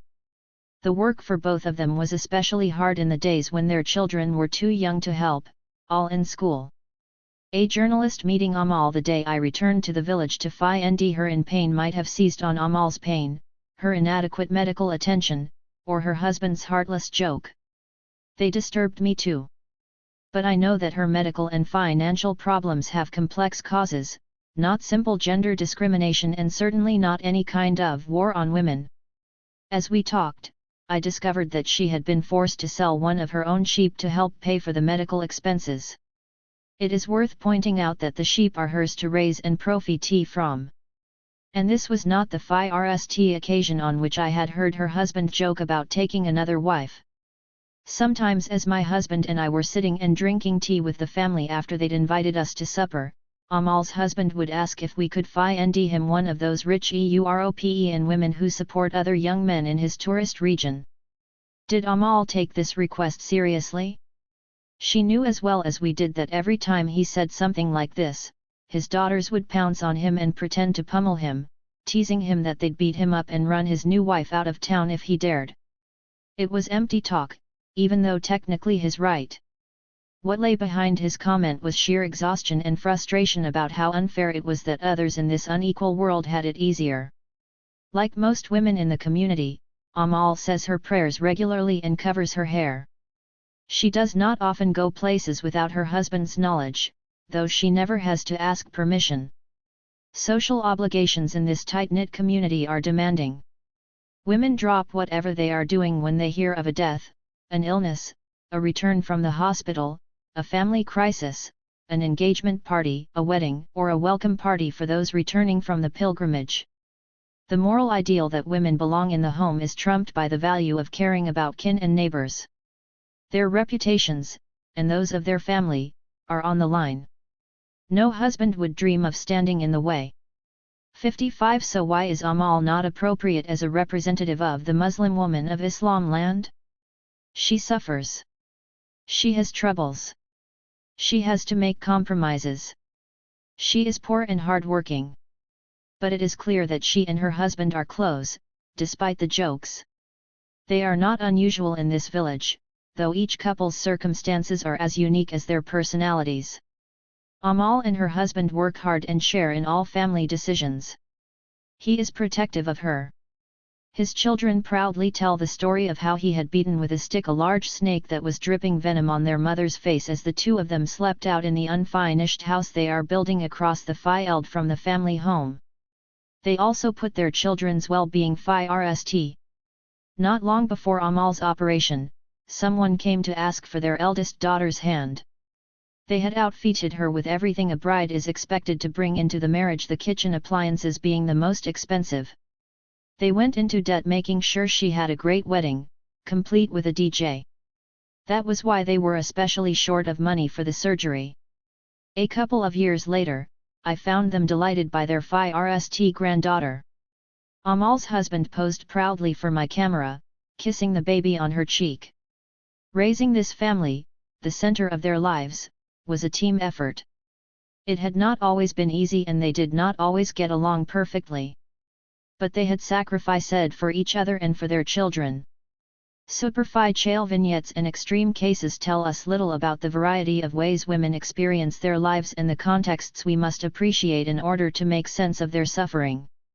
56. The exceptions, the aberrations, and the signs of what for good reason we call inhumanity are disturbing everywhere. We are right to want to see them disappear. It is feminism's achievement to have shown that they are often gendered. But it must not be forgotten that such abuses of women are distributed across cultural, national, and religious boundaries. The war for women should not be selective. Hirsi Ali claims to speak from her own experience as a Muslim woman, one who has managed to escape this role. Her experiences are instructive. They teach us something about Somalis in exile and about immigrants in Europe, but not about the Muslim woman. She is exceptional in more than her acumen, determination, and rejection of family and religion. Her life, as she tells it in her autobiographies, has been difficult. Her mother was erratic and angry that her politically active husband had abandoned her to raise the kids on her own. She suffered skin diseases and often hit her children. Hirsi Ali's brother is by her own admission manic-depressive. Her younger sister died after several years of depression and psychotic attacks. Many of her aunts and uncles, she reports, had what Somalis call madness. She lays all problems at the door of Islam and polygamy. But her own contingent personal story tells us that there is much more to it than religion. 57. Primed for moral crusades to understand why the new common sense about going to war for women's rights seems so right despite the flaws I have laid out, whether its reliance on the myth of a homogeneous place called Islam land or its selective and moralizing imperative to save others far away. We need to look sideways. Two other popular ways of talking about violations of women's rights that have emerged in the past few decades lend support to the kinds of representations of women's suffering that writers like these present. On one side is a political and moral enterprise with tremendous legitimacy in our era, international human rights. Women's rights language and the institutional apparatus that has developed in tandem have been associated with human rights since the 1990s. Feminists began to campaign with the slogan "Women's rights are human rights." Their successes have led some in legal studies to detect the emergence of governance feminism, GF, the domination by radical feminists of legal, bureaucratic, and political institutions around the world. 58. At the center of this set of institutions is a claim to universal values. On the other side is a more sordid industry. This is the world of mass-market commercial publishing. This industry commissions and promotes a genre of books that one can identify, and judge, by their covers. We see them at airport bookstores. The copycat images are of women wearing black or white veils, showing only their eyes or sometimes one eye. The titles are variations on a theme, a true story of life behind the veil in Saudi Arabia, sold, one woman's true account of modern slavery, My Forbidden Face, without mercy, burned alive, married by force. They are often personal stories as told to. Disdained by respectable writers like the ones I consider in this chapter, I would argue that this genre underwrites their work. How have these two institutions molded the imaginations of the women being recruited to half the sky's battle against the most shocking and widespread human rights violation of our age? Wildly different as they are, these two adjacent discourses have paved the way for the enthusiastic reception of the new common sense about the transcendent rightness of going to war for women, especially Muslim women. Some historians of the Anglo-American world at the time of abolition argue that there is a link between an emerging pornography of pain that took shape in the late 18th and early 19th centuries and humanitarian reform efforts. Karen Haltonen sees such images of suffering as an integral aspect of the humanitarian sensibility. 59 In the 21st century, I argue in Chapter 3, it is a genre of pulp non-fiction about the abused Muslim woman and girl that links up with the utopian discourse of universal human rights to help create the new common sense and sensibility. 60 How do the architects of this new common sense about going to war for women gain such authority?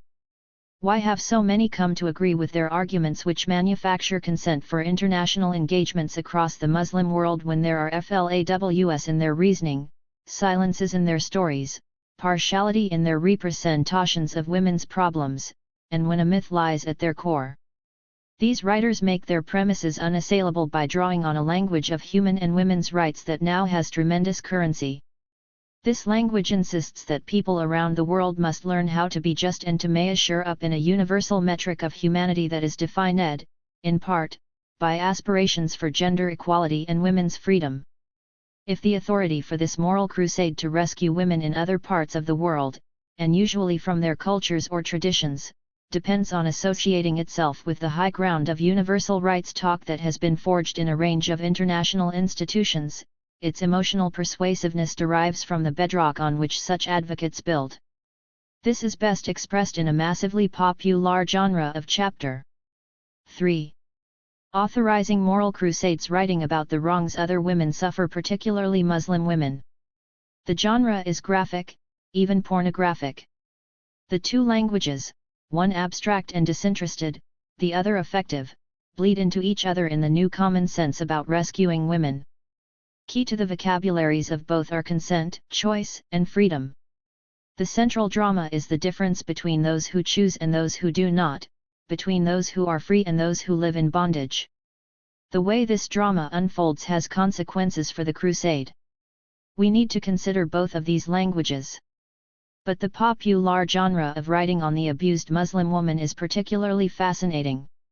We can think of it as a form of trafficking, literary trafficking. The weakness of the analogy between Atlantic slavery and today's gender oppression that I discuss in Chapter 2 is overcome here by some surprising similarities between slave pornography and this genre. I therefore reflect in this chapter on the political contexts in which these books are produced and ask how they might be affecting those who consume them.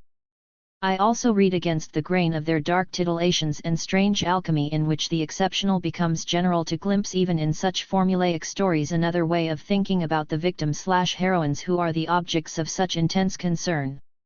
1. The utopian high ground. We live in an era in which the idea of universal human rights has been broadly accepted. The very success of the institutionalization of the concept in myriad organizations and its virtual monopoly on the high ground of global morality led feminists beginning in the 1980s to try to link the struggle for women's rights and well-being to human rights. Activists working in the international arena waged a successful campaign to declare women's rights as human rights. They did so through drafting conventions, installing themselves in vast bureaucratic institutions, and putting in place mechanisms of accountability. If the evils of gender discrimination now seem so obvious and the language of women's rights has such authority, we have to thank these conventions and campaigns. Among the heroines of the new common sense about global women's rights are the women activists involved in grassroots and international institutions dedicated to promoting rights. 2. To get a sense of what the campaigns linking women's and human rights entail, we can take a quick look at some key arguments put forth by influential feminists. 3. One prominent legal scholar who invokes universal rights in campaigns against pornography and rape actually begins in a surprising way. She criticizes the Universal Declaration of Human Rights, UDHR, faulting it and the institutions that support it, both national and international, for being patriarchal. Her plaintive question, "When will women be human?" is meant to challenge not only the failure to apply the UDHR universally but also its partial or exclusionary vision of the human. After melodramatically cataloging in the first person plural all the abuses women in particular suffer in what she sees as a global war against women, the same sorts of abuses Nicholas Kristof and Cheryl Wood uncover so well in Half the Sky and to which Anthony applies the honor code gestures, Catherine McKinnon asserts, women need full human status in social reality. For this, the Universal Declaration of Human Rights must see the ways women distinctively are deprived of human rights as a deprivation of humanity. For human rights to be universal, both the reality it the UDHR challenges and the standard it sets need to change. For Charlotte Bunch, who articulated most clearly the connection between women's and human rights, mobilized some of the same arguments. In spearheading the campaign in the 1990s, she argued that women's issues should not be treated as separate issues, they are more properly understood as neglected aspects of global agendas for human rights and development. Governments should be committed to women's equality as a basic human right. Sex discrimination and violence against women, she charged, had been excluded from the human rights agenda until the 1990s because people had failed to see the oppression of women as political. Instead, they took it as natural. 5. Both of these advocates of women's rights called for a universally applied standard of gender equality. They did so by appealing to the universal rights of the human. One of the most intelligently debated statements on the urgency of making gender equity a universal social priority, a goal promoted by Half the Sky's call to arms, is Susan Mahler-Oken's essay, "Is Multiculturalism Bad for Women?" In this essay, which Ayaan Hirsi Ali found persuasive but many others have contested, Oken pits feminism against any and all arguments for group rights or cultural rights. She lines up the liberal ideal of sex equity, defined as the possibility for women to live as fulfilling and as freely chosen lives as men can, 6, which she grants is not yet fully realized anywhere, against culture. She locates culture only outside the West, only outside of liberal states. 7. Although Oken does not appeal explicitly to universal human rights, as do the other two, her argument rests on the assumption that liberal culture is the cultural norm and should be the universal standard by which to measure societies. Those who fall short are the barbarians outside the gates and even some who have breached the gates, immigrants. They are, unfortunately for women, in thrall of their cultures or religions. 8. Oken accuses all cultures of being patriarchal, defined by men's control over women. Discrimination against women in the home and family is especially pernicious, she argues, because such practices are never likely to emerge in public, where courts can enforce their rights and political theorists can label such practices as illiberal and therefore unjustified violations of women's physical or mental integrity. 9. But she adds that while virtually all of the world's cultures have distinctly patriarchal pasts, some mostly, though by no means exclusively, Western liberal cultures have departed far further from them than others. 10. She implies that the lives of women of the non-West, where communities or governments fail to support their rights or to allow them a flourishing life, in the terms defined, are particularly deficient. Here we see an overlap with the new common sense. There is little doubt about who has the right answers for women and who should lead the moral crusade for gender equality or for the end of violence against women. Another strand of liberal feminist thought that Martha Nussbaum represents invokes universality differently. The best way to promote gender justice, Nussbaum argues, is to insist that there are basic human capabilities and that our task is to reform societies and nation-states so that they will promote human flourishing in terms of these capabilities. She subscribes to what she calls the Aristotelian position on the proper function of government, according to which its task is to make available to each and every member of the community the basic, necessary conditions of the capability to choose and live a fully good human life, with respect to each of the major human functions included in that fully good life. 11. She wants to extend this function of government to modern nation-states in an international regime of governance. Nussbaum distinguishes her approach from the rights approach, explaining that capabilities have a very close relationship to human rights, as understood in contemporary international discussions. In effect, they cover the terrain covered by both the so-called first generation rights, political and civil liberties, and the so-called second-generation rights, economic and social rights. 12. Alert to the criticisms that have been raised about rights talk. Nussbaum then argues that the strategic advantage of talking instead about capabilities is that it bypasses the troublesome debate about the derivation of rights talk from the Western Enlightenment. 13. The capabilities approach, she maintains, is not strongly linked to one particular cultural and historical tradition, as the language of rights is believed to be. 14. Appealing to universals is a powerful tool, whether by invoking the Universal Declaration of Human Rights of the United Nations. 15. That authorizing document for the discourses and practices of human rights, or by insisting that our obligation is to promote, and judge countries and societies on the basis of their success in enabling, the functioning of human capabilities. What is universal should or does apply or exist uniformly in a geographic sense. It is not something local. What is universal seems neutral in that it belongs to everyone and anyone, not to someone particular. The opposite would be something partisan that favors one group or grows out of its interests or traditions. In these everyday meanings, the universal is understood through a distinction from another term.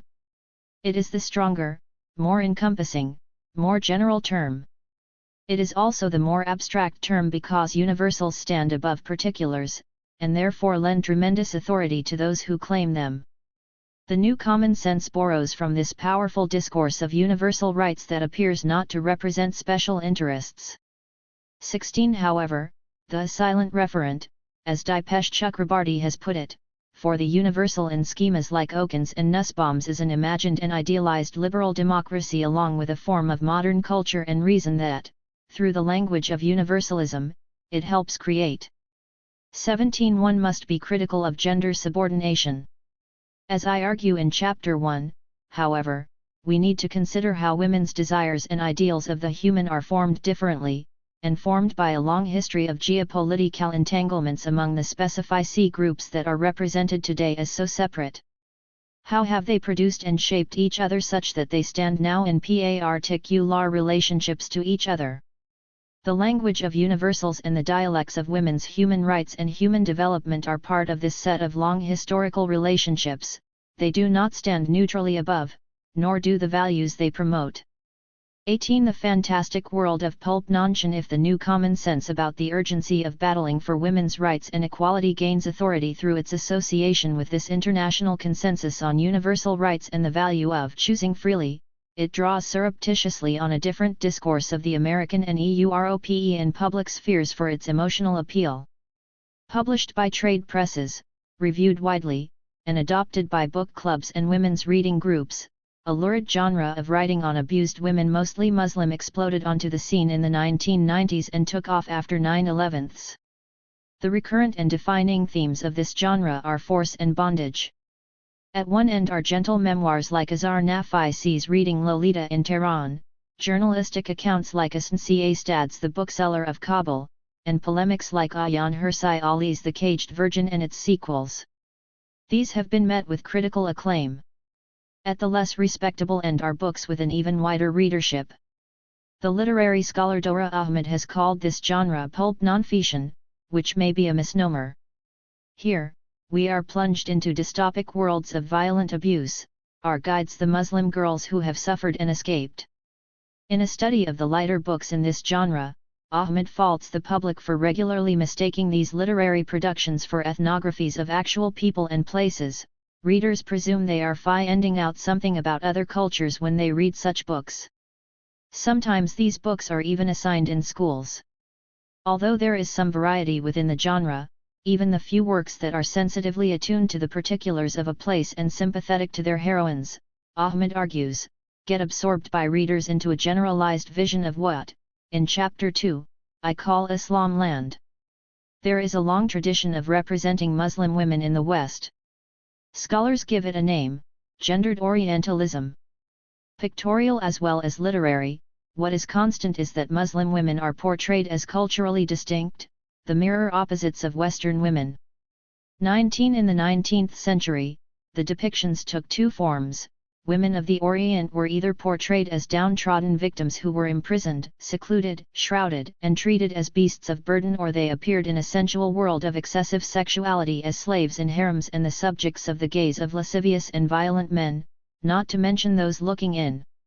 Christian missionary women appealed for support by decrying the oppression of their Muslim sisters in the THIRD register. Artists and writers, and even the colonial postcard photographers of the early 20th century, preferred the sensual and sexual.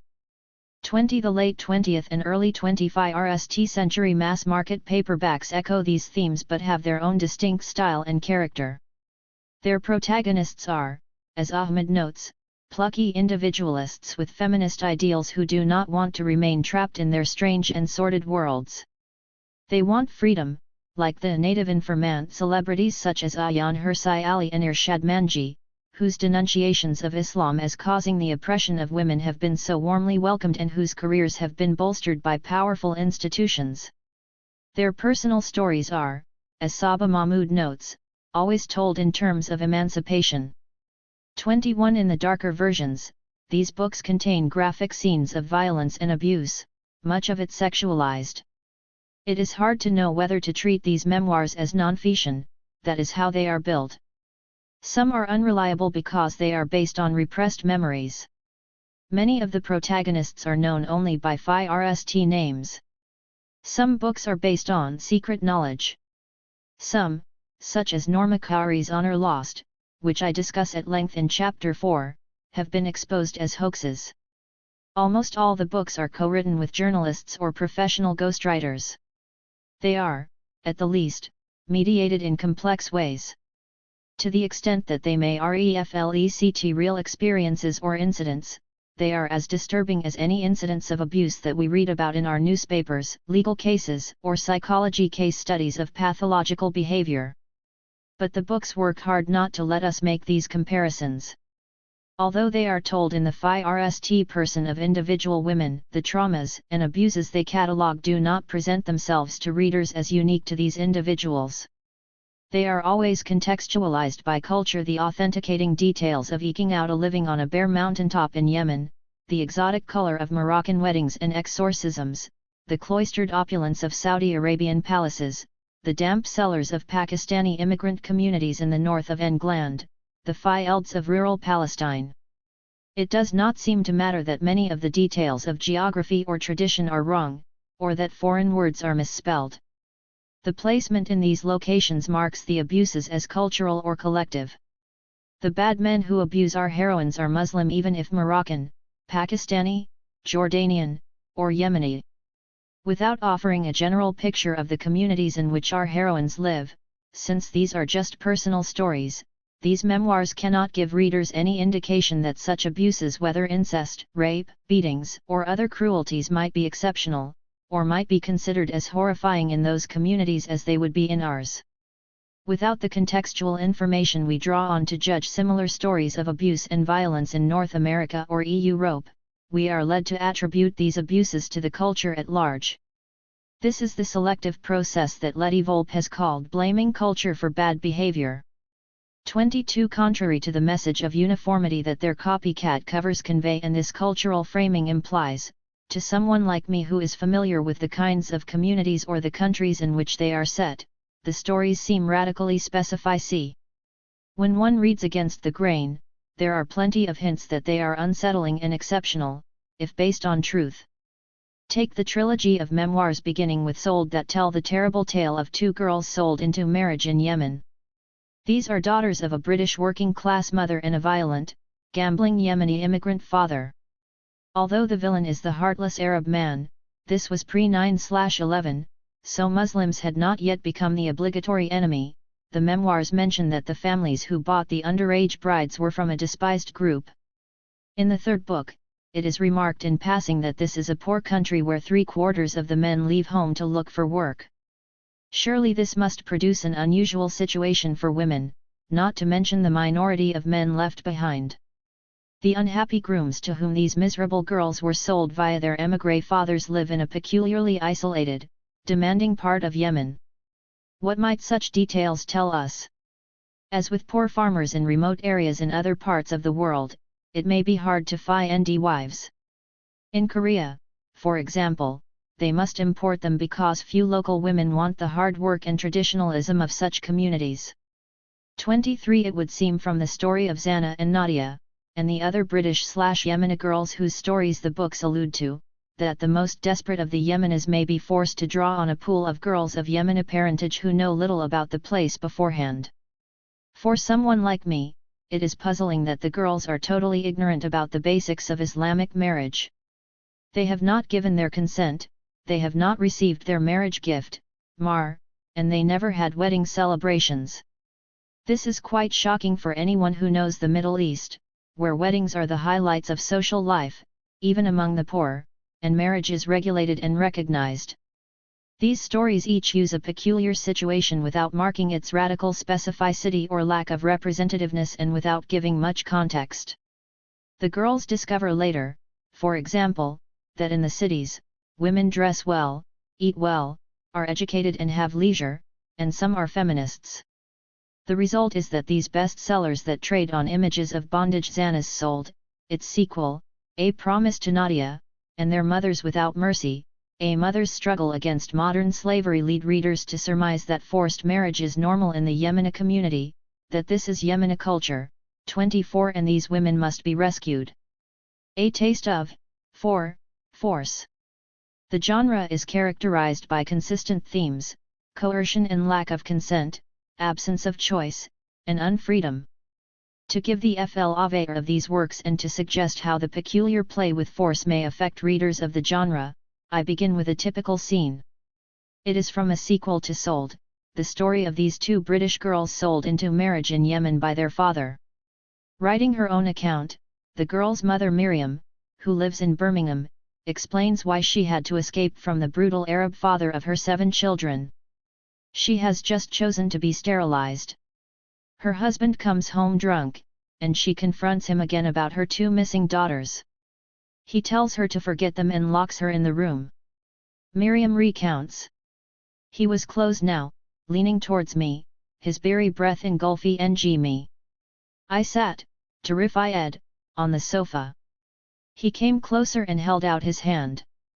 I slapped at it furiously, hoping he would go away. Instead he pulled me up, his good thumb and middle finger around my throat. I fought him off, pushing him to the floor. He grabbed at my dressing gown in a vain effort to save his fall, pulling the material apart, tearing it down its length. Take your clothes off. All of them. Mathana growled deeply. Well, if he thought I was going to make this into some fantasy trip, he was mistaken. I flung my nightie into a heap on the floor, contemptuously. His eyes traveled over my body, settling on the scar from the operation to sterilize me. He reached out and touched the scarred flesh. Instinctively I slapped his hand away. He laughed and touched it again. I went to slap at his hand again when, suddenly, he grabbed my hand by the wrist and pulled me sharply to the floor, rolling me over onto my back and jumping on top of me immediately in a quick movement. I scrunched my eyes shut and clanged my fists at my side. I lay rigid on the floor as he indulged himself, crying out in his pleasure as I cried out in my shame. 25 Marital rape epitomizes absence of consent, just as does forced marriage, the fate of her daughters. It is the latter that has captured the attention of women's groups and government officials across Europe. 26 One of the fullest treatments in pulp non-fiction comes from France. Married by Force by Leila, no last name, is even more graphic in its violence than Miriam's account. The story of a troubled French girl of Moroccan parentage, the book recounts incidents of violence and terrible cruelty in the family in which Leila grows up. Her father is a disciplinarian, her brothers are abusive. She wants to be like French girls, but they won't let her. Her parents force her to marry a man from Morocco, a husband she hates. She has a frightening encounter with a sex maniac imam hired to exorcise her because she objects. The book is written, with a journalist, of course, in the aftermath of Layla's suicide attempts and stays in a psychiatric hospital. Like Zana, Sold's heroine, Leela finally escapes her forced marriage and finds freedom. It is then that she tells us her story. The reader is treated to some horrifying scenes between husband and wife. Trying desperately to provoke him to divorce her, Leela goads her husband and insults him mercilessly. She makes him sleep in the lounge and won't let him touch her. They argue all the time. She recounts the turning point. One evening, at midnight, I was quietly taking a bath to relax and I'd forgotten to lock the bathroom door. He began to start a fight, me in the bath, him on the other side of the door, being spiteful. 27 They exchange insults until she reveals to him a secret about his own mother. He calls Morocco to confirm and then is furious, his eyes popping out of his head. Bloody bitch, bloody tart, open this door. He charges into the bathroom and shoves her head under water. She scratches his face. He throws her onto the floor and punches and kicks her, yelling, "Is this what you want? Here, take that and that." She describes her feelings, lying naked on the floor and being beaten, with a weirdly out-of-place metaphor meant to position this bad marriage squarely in the specific context of Islamic barbarity. It was the total shame, humiliation, and horror of a woman being stoned to death. 28 In another, more fanciful book, lightened by a likable heroine who has a weakness for whiskey and extravagant shopping at Bergdorf Goodman, the theme of force is also lashed onto Middle Eastern men.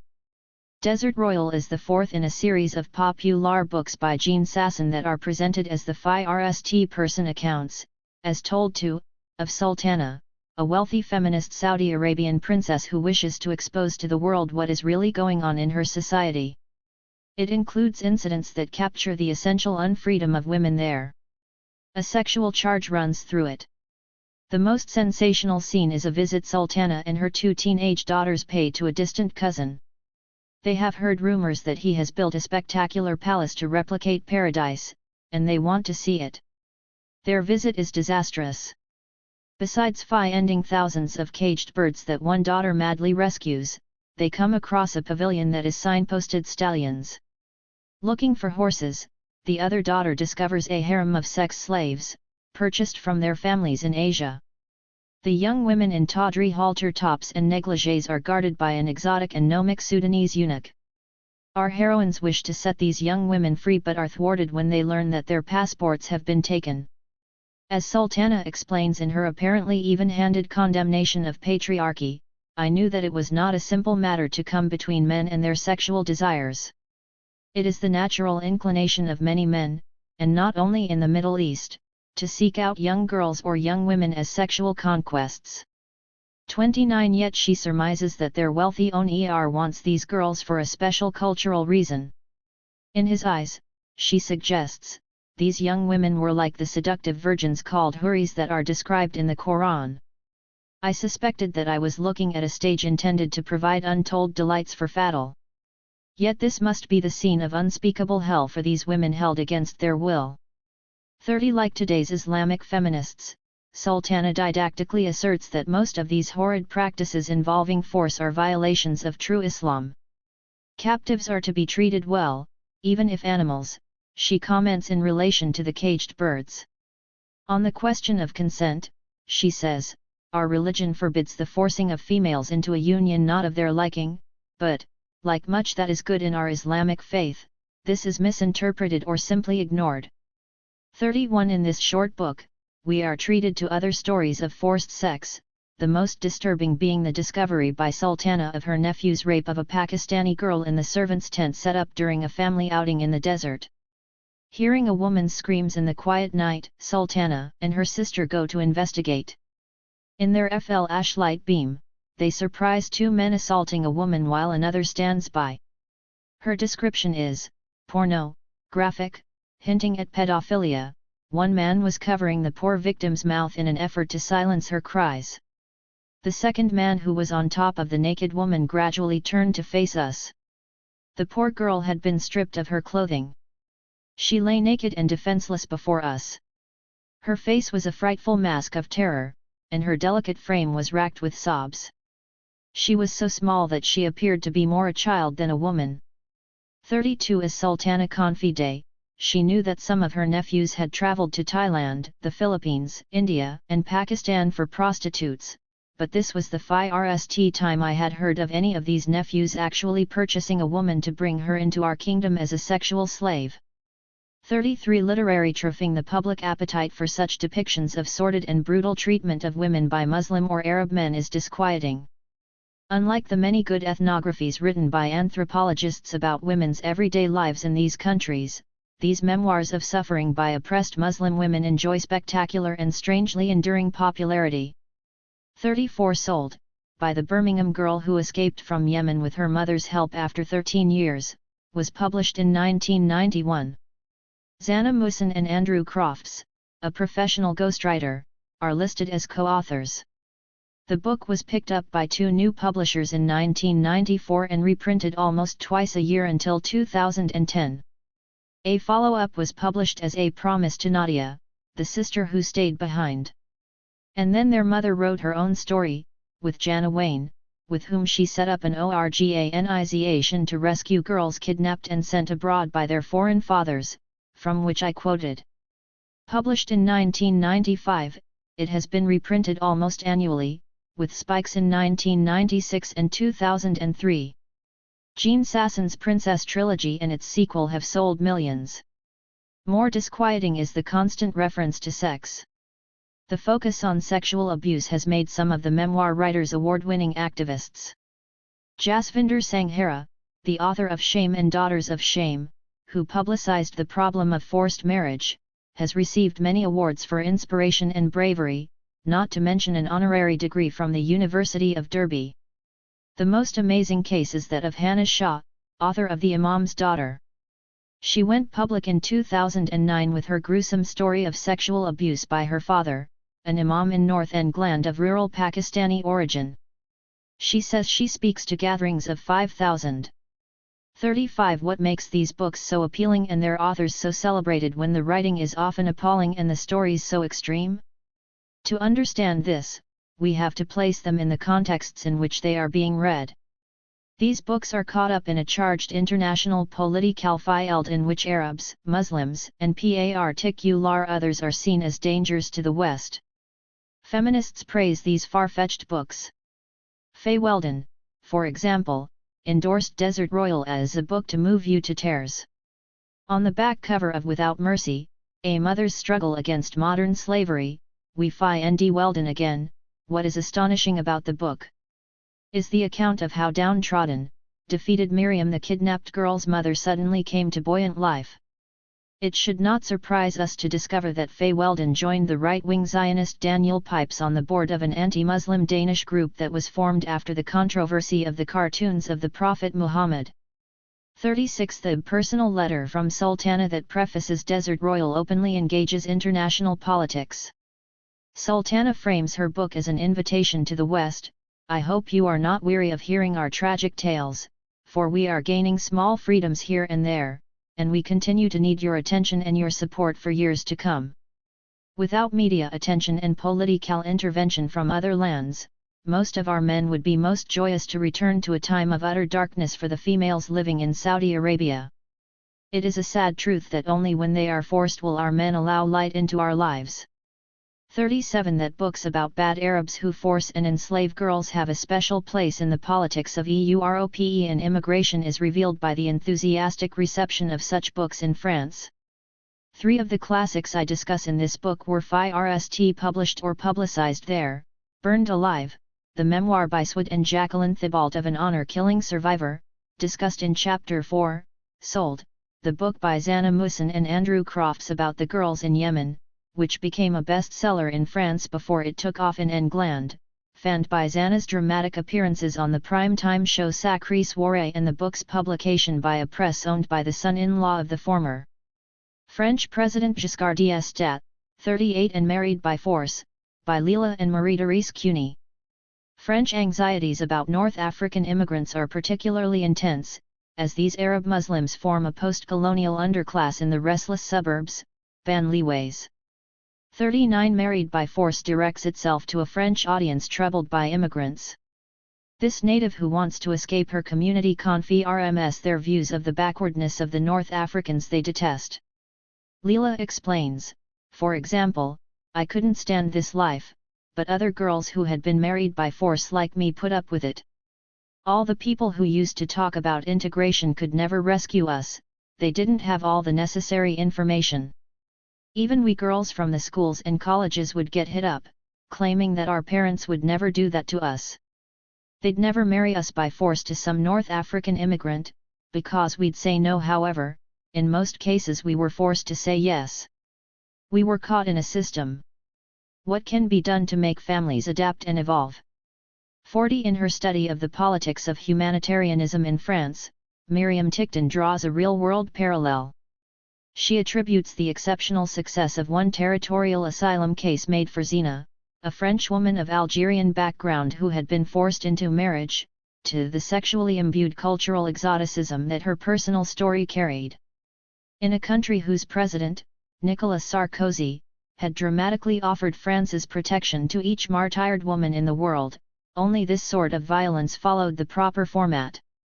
The judge gave précedence to the French civil code over the bilateral accords that normally regulate family matters in the case of North Africans.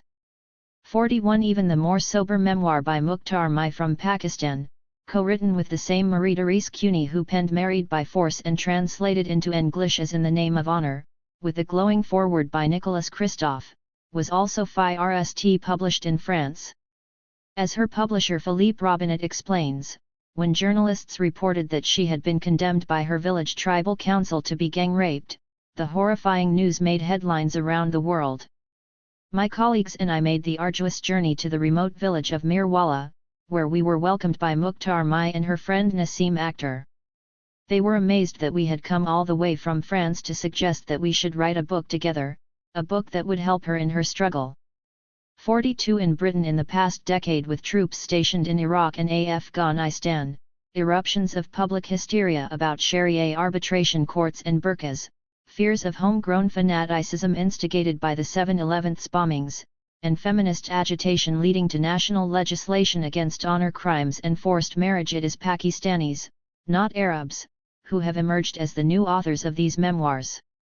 Andrew Crofts's earlier success with the Yemeni story of Zana led to his involvement in writing another story of abuse and freedom about a British woman from the Pakistani community. The title of Crofts's 2009 book with Sarah Ahmed carries the anachronistic flavor of 19th-century melodrama: disgraced, forced to marry a stranger, betrayed by my own family, sold my body to survive, this is my story. 43 The product description on Amazon.co.uk shouts all the familiar keywords of the genre. Brought up in a violent Muslim household, where family honor is all, Sarah is watched 24 hours a day. However, an innocent friendship with a boy is uncovered and Sarah is sent to Pakistan, punished for dishonoring her family. There, the nightmare really begins. Forced to marry an older stranger who rapes her repeatedly and makes her his round-the-clock sex slave, she eventually plots her escape but, destitute, has to return to the family home in England. Disgraced is the true story of an innocence ruined and a life shattered. But it is also a tale of survival told by a woman who has finally discovered her true voice, emphasis added. 44 These are the terms of other memoirs in the genre, including Shame, 2007, and Daughters of Shame, 2009, by Jasvinder Sanghera, An Unbroken Spirit, a true story of a girl's struggle to escape from abuse, 2008, by Furtson O'Reilly. Consider the description of Samim Ali's Belonging, published in 2008. It is about a girl, neglected by her family, who also is sent off to Pakistan. Aged just 13, Samim was forced to marry a complete stranger.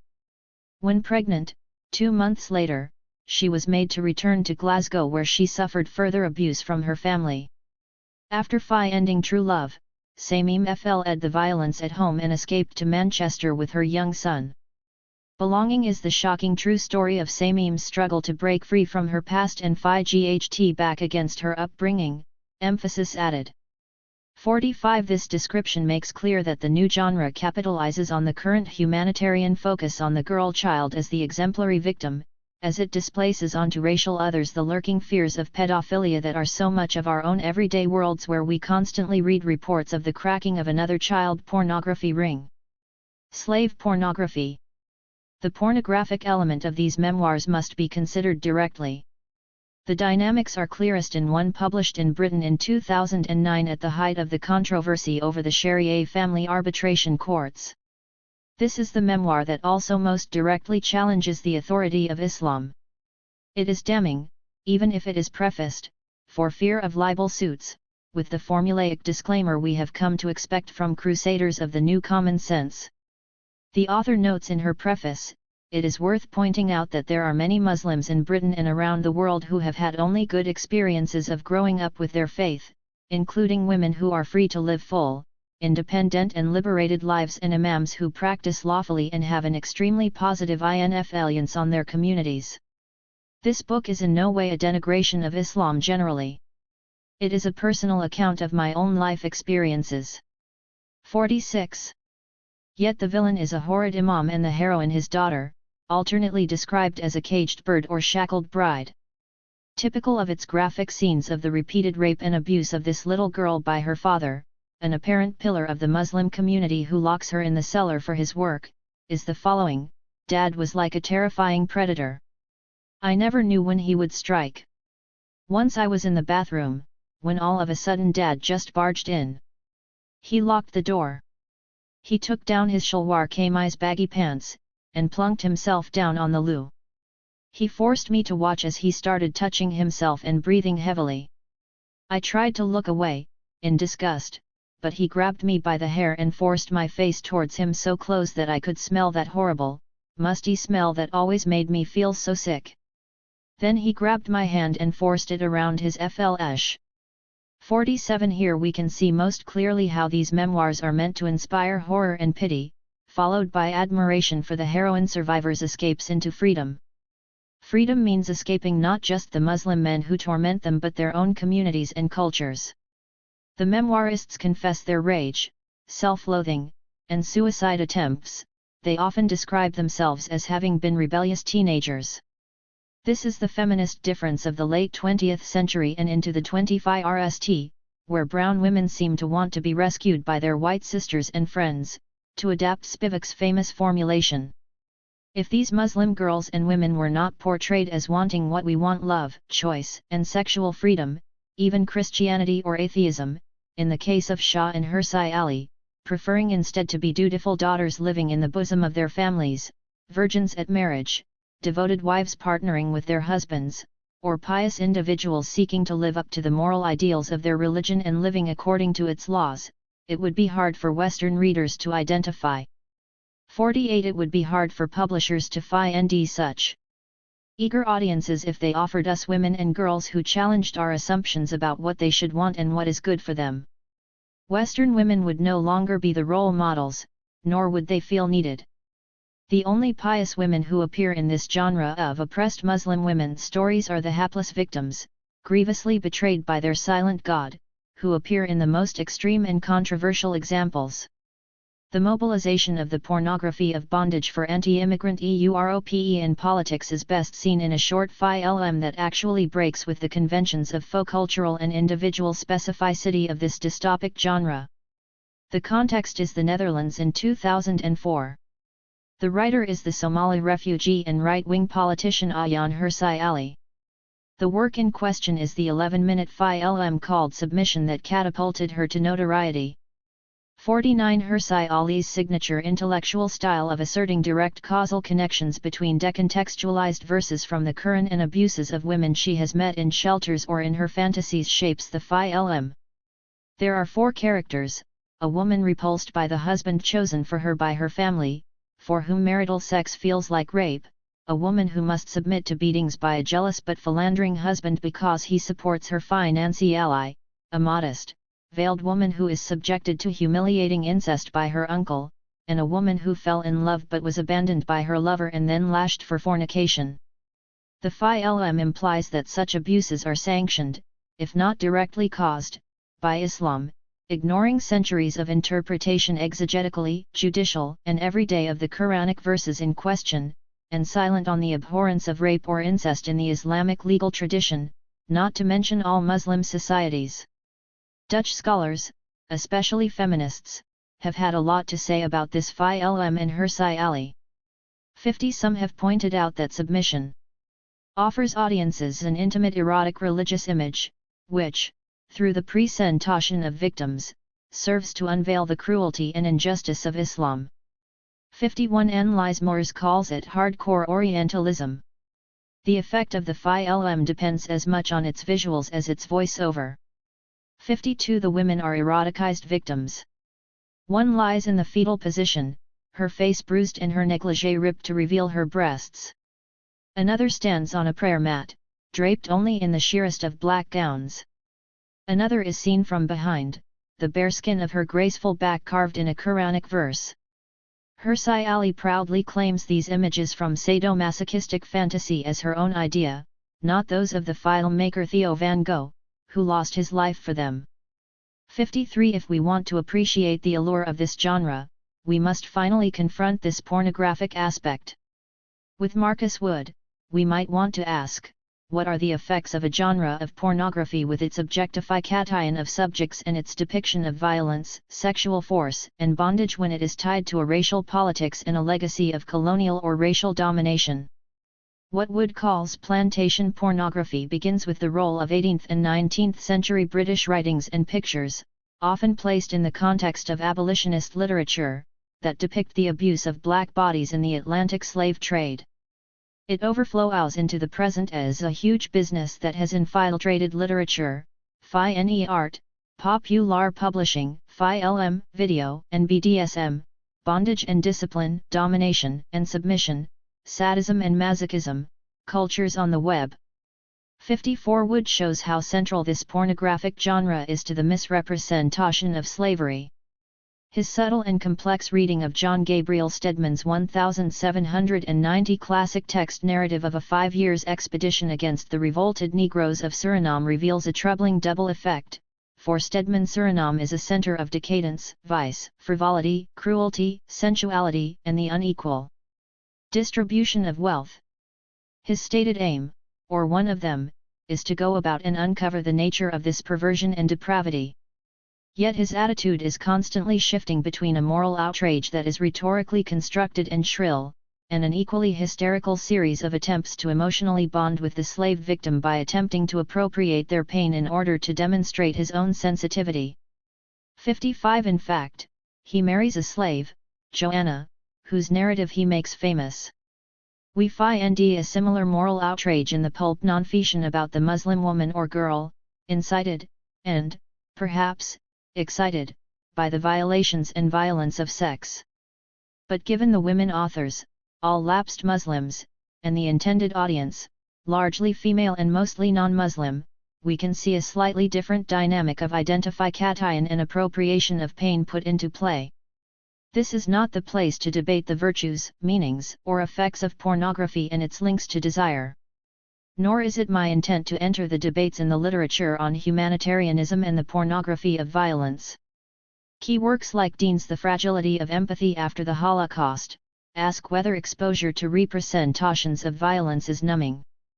56 Bernstein asks whether the pornography of horror, the decontextualized contemporary images of atrocity that fascinate and repulse, serves the purposes of greater understanding and political orientation or just feeds liberal attachment to one's own moral sensibilities. 57 All that needs to be noted here is that Western readers, mostly female, find these sensationalist books gripping enough to buy them in the millions. Their identification with Muslim women victims is a feminist one. This gives it a slightly different dynamic than the strangely mediated empathy of the slaver or ex-slaver with the abused slave woman victim that was found in late 18th century works like Stedman's or circulated in the abolition literature. I argue in Chapter 4 on the seductions of the Honor crime that such books produce a horror that indeed underwrites a confident sense of moral distinction and Western feminist superiority. A common enemy patriarchy, supposedly a FRMS the sisterhood. Yet in every set of AC knowledgements, the memoirists thank the English and French men who have been their editors, publishers, ghostwriters, boyfriends, or husbands. So it becomes clear that it is actually the menacing and irremediably patriarchal Muslim man acting out his cultural script who stands as the clear evil against which such a sisterly community can bond. Such men, we know, are targeted as the enemies of our police forces and our armies. So then we must ask how such identifications erase readers' roles as perpetrators of violence, insofar as they belong to a community involved in violence against Muslims abroad and at home, which these books seem to justify, just as the 18th and 19th century British men who empathized with slave victims erased their racial and national culpability. What kinds of emotional complicity do such books encourage for women? And how do the affects these books induce in their women readers lead them to support an imperial politics to which they might not consciously assent if they imagine themselves to be progressive, or at least liberal? If Wood concluded that the test of the sentimental man in the 18th century was his ability to imaginatively experience the pain of others, the production of this sublime experience slipping into the commercial bondage fantasy in relation to slave women, we might want to consider whether the empathetic responses of women readers to the narratives of victimized Muslim women confirm their own morality while shading into a commerce in Muslims. 58. This commerce takes the form of the proliferation of books in this genre, as well as the shadowy presence on the web and sex and bondage sites of a revival of 19th century Orientalist paintings of harems and slave girls, including those of Jean-Léon Gérôme. The consumers of such books and websites come from the very communities that are involved in military exercises against Muslims around the world, egged on by hysterical hate and fear and accompanied by the criminal profiling of Muslim men even in their own countries. Does the genre help absolve these perpetrators, whose empathetic tears assure them of their morality even as fantasizing about abuse grips them? Does their imaginative suffering over others give them not just some kind of pleasure but the reassurance of utter distinction and separation from those who suffer? Structuring desires popular literary representations defy any views and structure feelings about Muslim women and their rights. Memoirs and other forms of pulp nonfiction are not just texts whose themes and tropes relate to earlier popular travel and missionary literature on Muslim women. They are commercial products that publishers market and readers receive in a very specified political context. In this regard, my analysis resembles Dabashi's critique of Azar Nafisi's more literate memoir, Reading Lolita in Tehran. Dabashi focuses on the role of the native who confirms the absence of rights for Muslim women in Iran by glorifying classics of Western literature, denigrating local culture and traditions. He shows how the cover photograph was cropped to elide its original context, active, politically engaged women students reading about the elections in newspapers, and to suggest instead veiled women secretly reading Western erotic classics. 59. Saba Mahmood describes Nafisi's memoir as ruthless in its omissions, erasing all traces of the extensive internal social and political critique that has marked the period in Iran that Nafisi purports to chronicle in this life-quenching portrayal. 60. In our world of mass media, these iconic abused but defiant Muslim women are feted in elite New York circles, featured in glossy magazines, and funded lavishly through personal charity. They warm the hearts of those who promote them, sell their stories, and, as Shireen Razak puts it, steal their pain for profit and personal comfort. 61. As I have argued, these stories are key ingredients in the normalization of political and military hostility toward countries like Pakistan, Afghanistan, Iran, and Iraq. But my analysis of the surprisingly pornographic nature of these memoirs suggests that their most substantial and important effects are the ways they affect readers, especially Western women, to a fragile emotional truth. Do these readers take comfort in being above such sordid bondage? Blinded to similar stories that occur in our midst, do these books generate fantasies of the possibility of autonomy and freedom from such violence? Voyeurs of cruelty, Do women readers feel that they are empathetic and moral subjects simply called to action by their sisterly feeling and their repugnance for those who violate innocent others, some only 13 years old? Or 10 years old? Like the sympathy toward those slave women whose lashings and rapes Europe and humanitarians like Stedman deplored in titillating detail, the complex affects the genre inspires create a sense of virtue. They lend passion to the mission of saving women globally. Critiques of representations always incite questions about how else we might understand the world. It does not matter so much whether these memoirs are truth or fiction, the question has been how they function in the world into which they are inserted. In this book, however, I do want to offer alternatives. And it is intriguing that one can find them even in adjacent genres, not just the lives of ordinary women such as Zainab, Amal, and others whose personal stories I tell.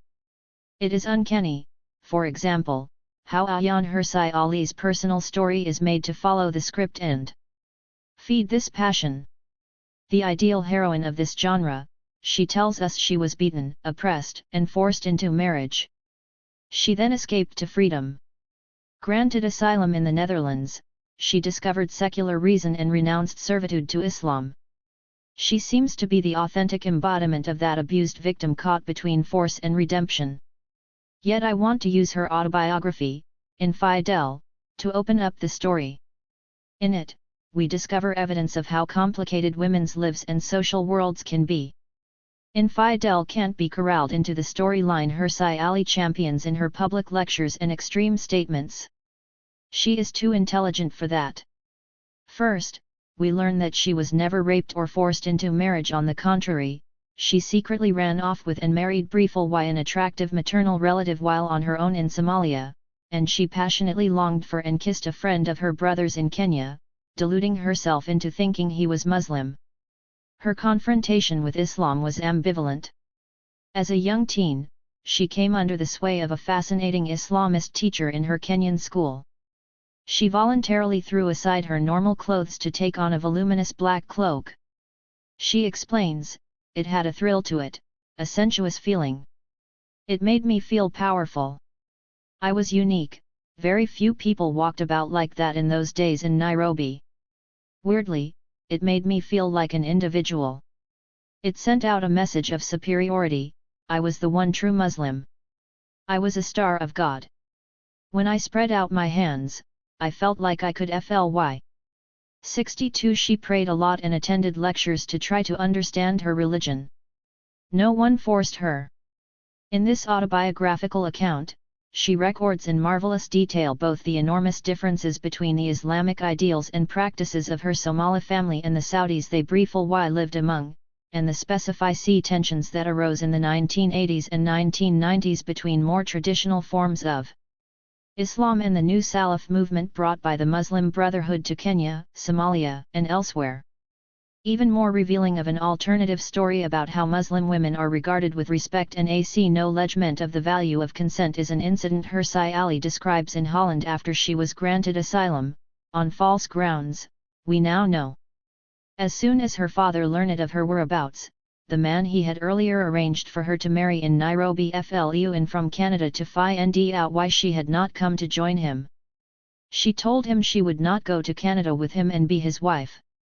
He returned a few days later, saying he had consulted with her father and they agreed to set up a formal gathering of the most prominent clan elders living in Europe.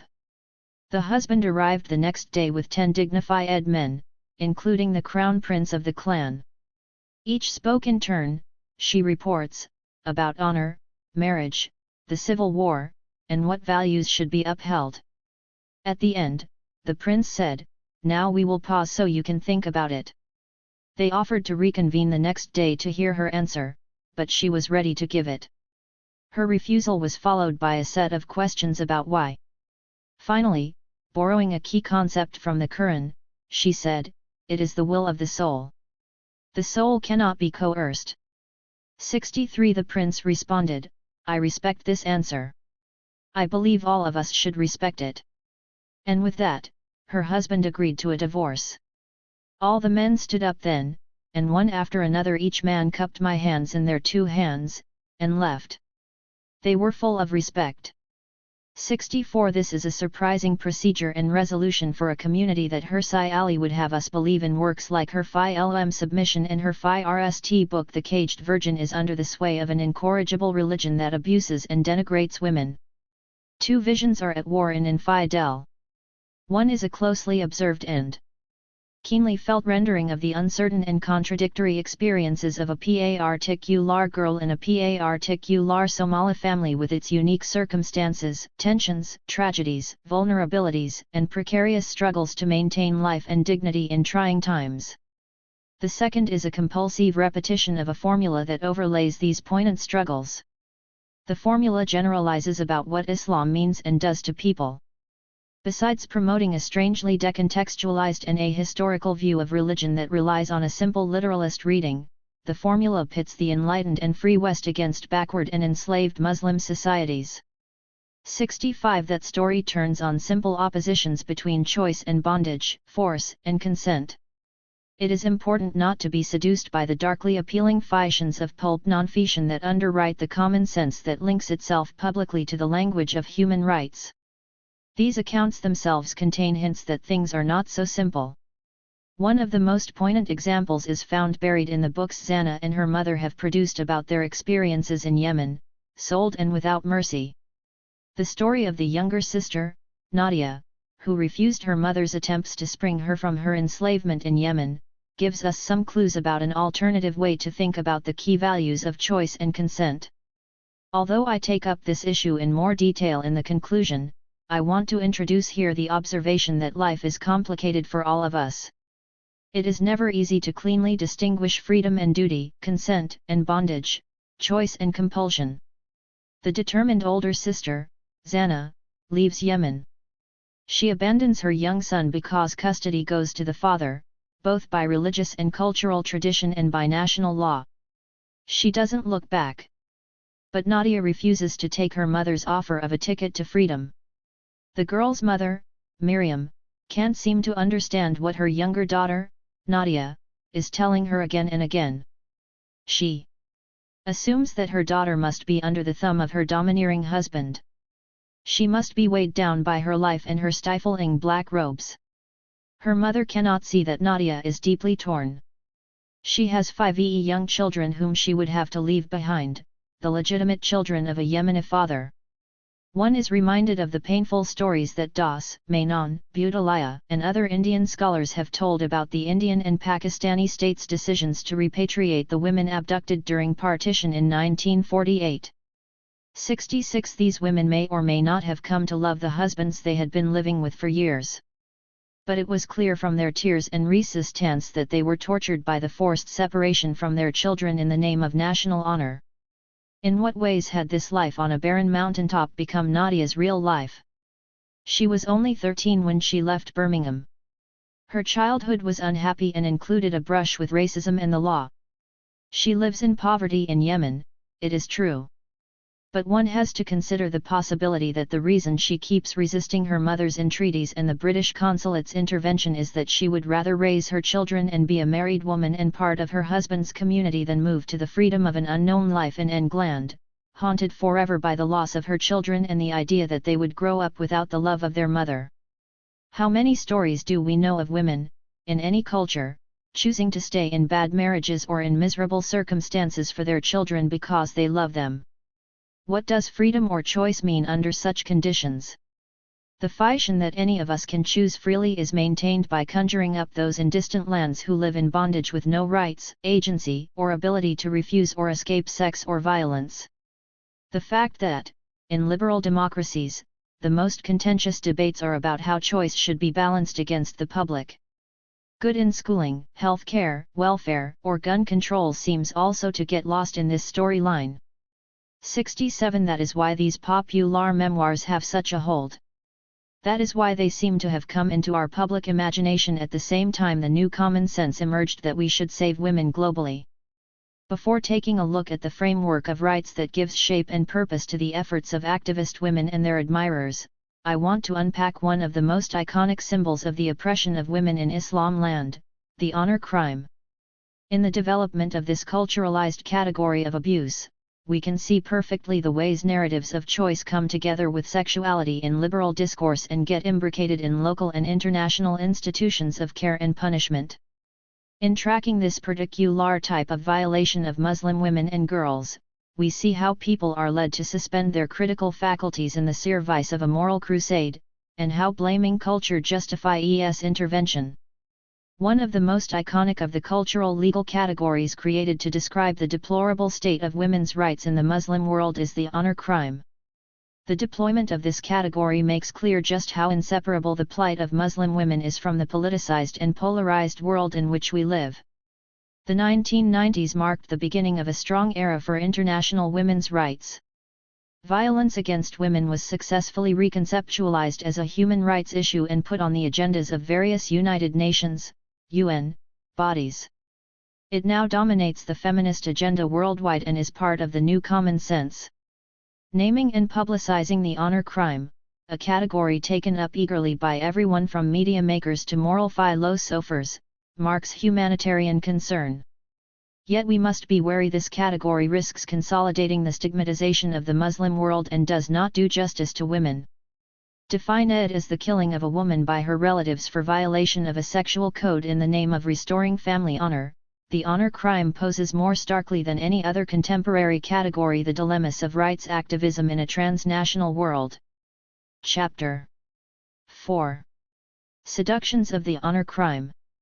It is marked as a culturally specified form of violence, distinct from other widespread forms of domestic or intimate partner violence, including the more familiar passion crime. Neither values of honor nor their enforcement through violence are ever said to be restricted to Muslim communities, nor are honor crimes condoned in Islamic law or by religious authorities. Yet somehow their constant association with stories and reports from the Middle East and South Asia, or immigrant communities originating in these regions, has given them a special association with Islam. Anyone concerned with representations of Muslim women, with the lives of actual women in the Muslim world, and with the global enterprise of saving Muslim women needs to look hard at this category. Insofar as the honor crime is designated a traditional or cultural practice and is introduced regularly into arguments about international affairs or the risks of multiculturalism, even being condemned in UN General Assembly resolutions, it deserves special attention from anthropologists and those trying to understand the new imperialism. One honor crimes are explained as the behavior of a specified ethnic or cultural community. The culture itself, or tradition, is taken to be the cause of the criminal violence. So the category stigmatizes not particular acts of violence but entire cultures or communities. But can one acknowledge the seriousness of violence against women without contributing to the stigmatization of particular communities and their representation as exceptional? In the West today, Muslim communities are regularly portrayed as backward and prone to violence. In the new common sense, international conflicts are reduced to a clash of civilizations in which entire regions of the world are represented as rejecting values such as freedom and non-violence. Western interventions have caused hundreds of thousands of deaths justified by the claim to bring freedom and women's rights to these other cultures. Ambivalence or hostility in Europe and the United States toward immigrants from such regions is rationalized by the uncivilized practices they bring with them. Even within many Muslim-majority countries, elites look down on ordinary people from the countryside, the slums, and certain regions, blaming violence against women on the traditionalism and cultural backwardness of their less enlightened or modern compatriots. Naming and criminalizing forms of violence may have positive effects. They may encourage legal reform and the education of judges. They might help governments and communities appreciate the seriousness of violence against women and justify the creation of shelters, training programs for police, and relief efforts for women. But are there ways to achieve such goals without defining some acts of violence against women as peculiar? The risk of this culturalization is that it will produce more animosity and violence. Women will be no safer. Because moral horror about the honor crime was everywhere I looked in the media, in pulp non-fiction, and in serious academic work, I began to ask myself, what forces could be producing and maintaining this category of spectacular cultural violence? What elements of popular fantasy might be animating it? And what might the category prevent us from seeing about the social and political worlds in which violence against women is occurring? In this chapter, I describe 4 problems with the way the category of the honor crime works. First, it simplifies morality and distorts the kinds of relations between men and women that exist in societies where honor is a central value. Second, defining honor crimes as a unique cultural form too neatly divides civilized from uncivilized societies, the West and the rest. Third, the obsession with honor crimes erases completely the modern state institutions and techniques of governance that are integral to both the incidence of violence and the category by which they are understood. Finally, thinking about honor crimes seems to be a sort of anti-politics machine that blinds us to the existence of social transformations and political conflow ICT. 2 moral puzzles rights activists, popular writers, and scholars have all contributed to raising the visibility of the honor crime in the past 2 decades. The sudden prominence of the honor crime in the late 1990s unsettled me. As an anthropologist who had lived and worked in particular communities of Muslim women in the Arab world, I had spent a long time trying to understand what people meant by honor and what honor meant to them. The subtitle of my THIRD book is, after all, Honor and Poetry in a Bedouin Society. I was shocked when I read documents like Amnesty International's fact sheet on honor crimes. Called Culture of Discrimination, it states, so-called honor killings are based on the belief, deeply rooted in some cultures, of women as objects and commodities, not as human beings endowed with dignity and rights equal to those of men. Women are considered the property of male relatives and are seen to embody the honor of the men to whom they belong. 3 definitions such as this place honor crimes in types of societies where women are not just unequal to men but have no moral agency.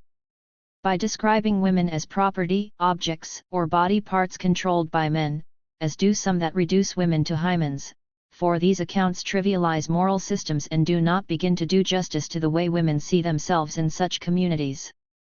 They did not make sense to me. I had lived for years in a community that prided itself on its commitment to honor. I had a rich sense of women's and girls' lives in a community in which honor and sexual virtue were central to the social imagination. Honor and modesty were the subject of constant discussion. These values were key to a shared and complexly lived moral code that inspired and obligated individuals. Women and men reflected on these values in an exquisite tradition of poetry and storytelling.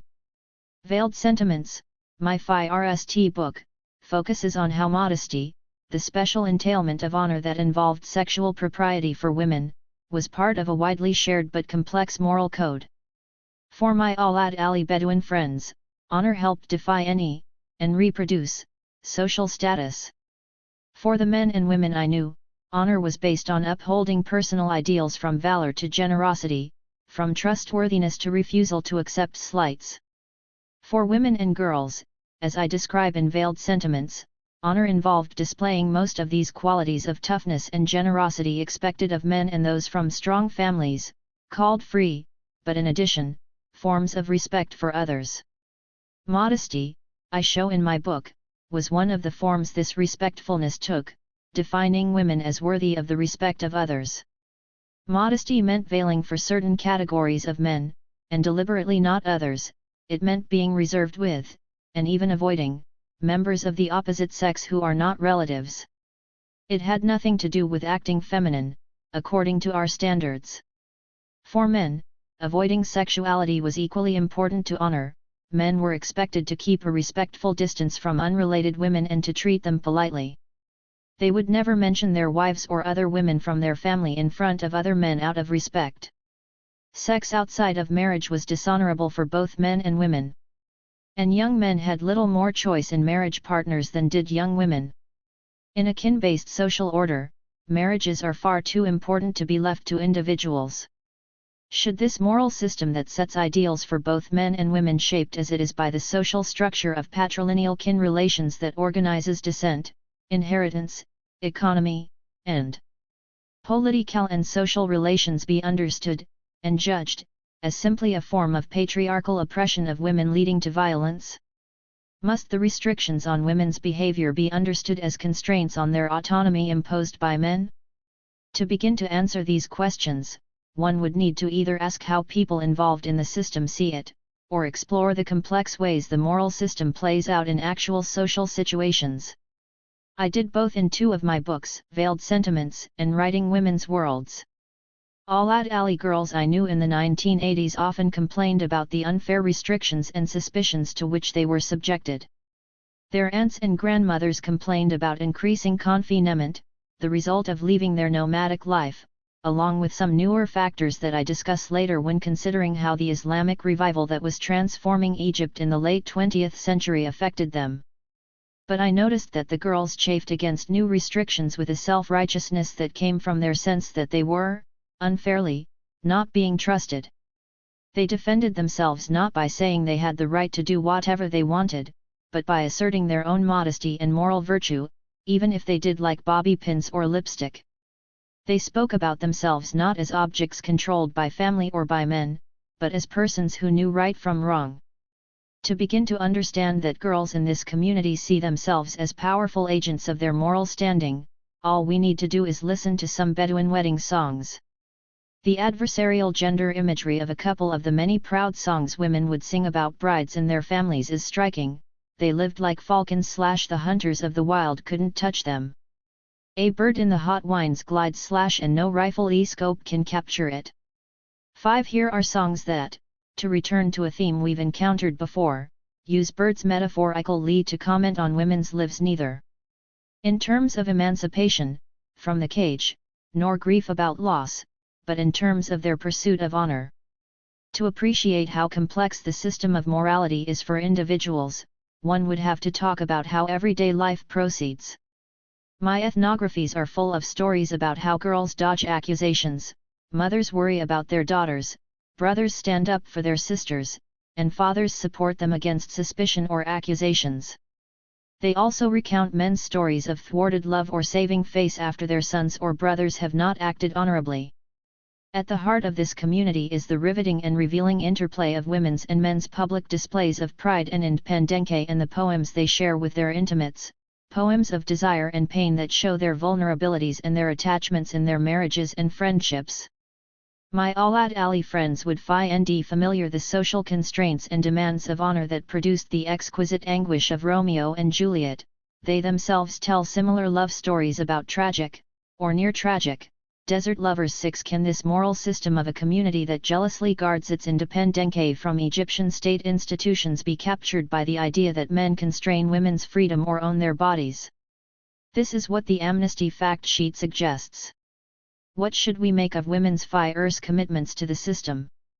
What kind of understandings of power, of people's social ties, and even of individual psychic life would lead us to think in such black and white terms about something as complex as gendered human life? Compulsions of liberal fantasy. Besides the reductive way it presents societies in which honor is so central to morality, there is a second problem with the discourse on honor crimes. The tendency in the mutually reinforcing scholarship, popular culture, and legal campaigns is to treat the honor crime as a distinctive and specific cultural complex. This tradition continues in Kwame Anthony Appiah's depiction of honor killings in Pakistan in his book The Honor Code, in which he calls for collective shaming or carefully calibrated ridicule to spur Pakistani men and those who engage in honor killing toward a moral revolution. 7 Even anthropologists like Uni Wicken have fallen into this trap, as demonstrated in her book on a spectacularly mediated honor crime that took place in Sweden in 2002, involving Kurdish immigrants. Her goal, she claims in the book, is to try to understand the culture that produced such an event. But the anthropological motive of understanding, without stigmatizing, is belied by rhetorical moves such as melodramatic chapter endings, consistent misreadings of evidence, and unremitting moral judgment. Wiccan's book examines the case of a father who killed his daughter, Fadime Sahindal, after years of estrangement. The trial, police, and media records were extensive and contradictory. Let me give one example of how Wiccan misreads the evidence. One of Fadime's sisters explains that for their father, everything went to pieces when the media got in on the case. He felt robbed of his dignity, his pride, his honor. 8. After the father had developed a heart condition that forced him to quit his job, he is reported to have told Fatima, "Don't show me up like this," to the media and the police. At least 15 people spat at me. 9. In the trial, he testified, "All these Swedes came by and threw stones at my window. They shouted things. Fucking blackhead, go back where you came from." 10. Wiccan, however, does not pick up on the lost dignity the sister mentions, the racism the father experiences, or the critical role the media and police played in the unfolding events. Symptomatically, she reverts to standard tropes about culture, seamlessly slipping among Kurdish, Middle Eastern, traditional, tradition-bound, and non-Western culture. Fatima's father, she insists, had a mental outlook anchored elsewhere. His roots were deeply sunk into a culture, or a set of traditions, with core values other than freedom and equality. 11. She says, many immigrants in European countries remain deeply rooted in rural cultures established several hundred years ago. 12. At her most sympathetic, she says that we must understand fathers like him as victims of inhuman traditions against which valiant and enlightened daughters and organizations should struggle. 13. Her anthropological discourse meshes surprisingly well with popular discourses on the honor crime and the larger common sense about the problems of Muslim women. 14. To get the full flavor of the unsavory politics of this conception of honor crimes, we need to turn to these more popular discourses. We have already seen how pulp nonfiction fights on choice and freedom to paint its pictures of Muslim women's oppressions. The honor crime category also works through fantasy to attach people to a set of values they are made to associate strictly with modernity and the West. We can see this in 2 highly successful memoirs by honor crime survivors that found enthusiastic, if tearful, audiences in the wake of 9/11, the U.S. invasion of Afghanistan, and the impending military intervention in Iraq. The first is Norma Khoury's best-selling memoir from 2003 of the alleged honor killing of her best friend, Dalia, in Jordan. Called Forbidden Love in the United Kingdom and Honor Lost in the United States, it is structured as a classic romance novel, complete with a tall, dark, and handsome love object who is not a sexist brute. It pulses with chaste but throbbing mutual attraction. But this romance ends differently with murder. And there is an Orientalist difference, the gripping plot is interlaced, as Harlequin romances and slasher films are not, with pedantic lectures on Islam. We are not allowed to forget that we are in Islam land.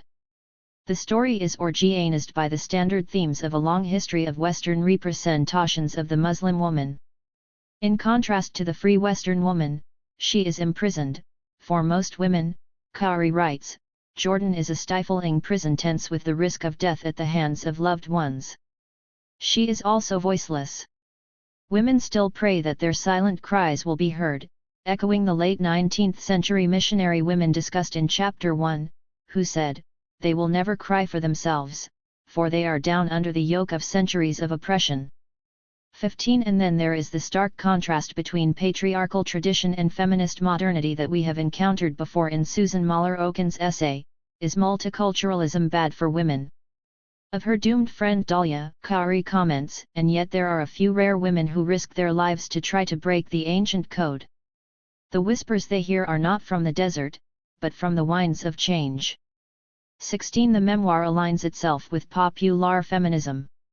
To lend credibility, the book ends with a page similar to the ones we encounter in Half the Sky. Titled What Can You Do?, it urges readers to write letters opposing the practice of honor crimes and to donate money to the UN Commission on Human Rights. The problem is that the book was a hoax. Norma Khoury, whose real name turned out to be Norma Bagain Taliopoulos, gained asylum in Australia on the basis of the events of the book. Investigative journalists then discovered that she had not lived in Jordan since she was 3 years old. Suspicious, the Jordanian journalist Rana Husseini tracked dozens of serious errors and anachronisms in the book, and the publisher withdrew it. 17. Rather than fleeing an honor crime, Khoury was a troubled woman, and compulsive liar, who had grown up in Chicago, had a police record, and was wanted for fraud. 18. This piece of fiction masquerading as memoir reveals perfectly the fantasy and seduction of the honor crime. Self-righteous horror about the barbarism of the other is married to voyeuristic titillation, along the way facilitating the personalization of such powerful symbols of liberalism as freedom and choice. The freedom that honor crime books like this celebrate, and that the scandalizing of honor crimes affirms turns out to be the freedom to have sex and to leave home. The choice that is cherished boils down to the right to make personal decisions based on love. So the book's warm and uncritical reception can be accounted for by the attractive way it affirms certain modern Western cultural values through an association of sexuality with liberation, and individual rights with public freedom. Another memoir, mentioned briefly in Chapter 3, confirms the erotic charge of the honor crime and its role in shoring up a sharp distinction between the liberated West and the repressive Muslim East. Burned Alive, a survivor of an honor killing speaks out, published FIRST in France in 2003, is a different kind of hoax, based on repressed memories, notorious for their unreliability, and filled with inconsistencies and errors. 19. It is the story of Swed, who has only a FIRST name and lives somewhere in Europe. She is a Palestinian woman who was allegedly set on fire for being pregnant out of wedlock. Writing her memoir 25 years after the events were said to have taken place, this woman, who has been regularly made to act as a witness at conferences on honor crimes, testifies not just to the barbarism of her own society but also to the goodness of the mission of her European saviors. These include a woman named Jacqueline and a shadowy Swiss organization, Sergur, whose Christian salvationist language is striking and whose appeal for money appears, as we have now come to expect, at the end of the book. Swed admits she cannot write or read books, but that Jacqueline had assured her she could just speak the book. We are given no clues as to how the book was put together, except that the title page, though not the cover, indicates it was written in collaboration with Marie-Therese Cuny. This French writer had earlier helped Leila, the French-Moroccan whose memoir of forced marriage is analyzed in Chapter 3. As noted there, she would also soon help Mukhtar Mai, the Pakistani village woman whom Nicholas Kristof declares his heroine, write her memoir. Burned Alive consists of Swed's disjointed, fragmented, first-person childhood memories, many of relentless cruelty at the hands of her father. She gives us vivid fragments of what she claims she had forgotten for 25 years, including a younger sister, whose name she cannot recall, being strangled by her brother with a black telephone cord. Swed's feelings toward her brother are wildly ambivalent. She insists again and again how much she loved him, and yet she depicts him as a murderer. Although Jacqueline describes Swed in the West Bank hospital where she found her as suffering intermittently from amnesia, Swed's writing becomes fluid and erotic when she describes her trysts with the handsome neighbor she believed would marry her, but who impregnated and then abandoned her. The breathless description of the FIRST secret meeting with her would-be fiancé says it all. I have never been so happy. It was so wonderful to be with him, so close, even for a few minutes. I felt it in my whole body. I couldn't think about it clearly, I was too naive. I was no more educated than a goat, but that wonderful feeling was about the freedom in my heart, and my body. For the FIRST time in my life I was someone, because I had decided to do as I wanted. I was alive. I was not obeying my father or anyone else. I was breaking the rules. 20. These values of individual sexual transgression and personal autonomy are precisely the ones that anthropologist Uni Wicken honors in Fadime, the Swedish Kurdish honor crime victim. Fadime, she declares, is a symbol of the power of love. She stands for an inclusive view of humankind, universal in its emphasis on the individual's irreducible value. She represented freedom and equality, regardless of gender, religion, and ethnicity. 21. All because she defied her family by running off with a Swedish/Iranian boyfriend and then condemned in front of parliament immigrant communities that would not assimilate. In all these narratives of popular fiction and bad anthropology, Western society and well-integrated immigrants are granted a monopoly on liberal and human values. The implication is that the West does not include in itself any illiberal values, whether chastity, religious moralism, intolerance, racism, incarceration, sexism, economic exploitation, or inequality. So it is worth considering the ideological role that the honor crime might be playing in a period when critics of American imperial interventions and of Europe and anti-immigrant racism have questioned how liberal existing Western democracies actually are, not to mention thinking about how condemning the honor crime implies a sort of uncomplicated celebration of autonomy when a strong tradition in feminist political theory has uncovered the masculine assumptions of the liberal ideal of the autonomous individual. Many feminists argue that idealizing autonomy devalues not just women's but also men's human experiences of dependency and relationship. The most famous illustration of the bias in our evaluations of morality came from the social psychologist Carol Gilligan, whose path-breaking book In a Different Voice suggested that an ethic of care, expressed more often by women, might be just as important or healthy as the kind of moral reasoning based on ideals of autonomy that is generally viewed as superior. There are good reasons to be cautious about associating love and sex so closely with freedom and individual rights, and both with the modern West. Historians, political theorists, philosophers, and feminist scholars have questioned these dogmas. Michel Foucault, for one, has shown us how modern discourses of sexual liberation came with new forms of discipline, medicalization, and a language of perversion. An older Marxist tradition held that the subordination of women emerged with the development of private property and the nuclear family.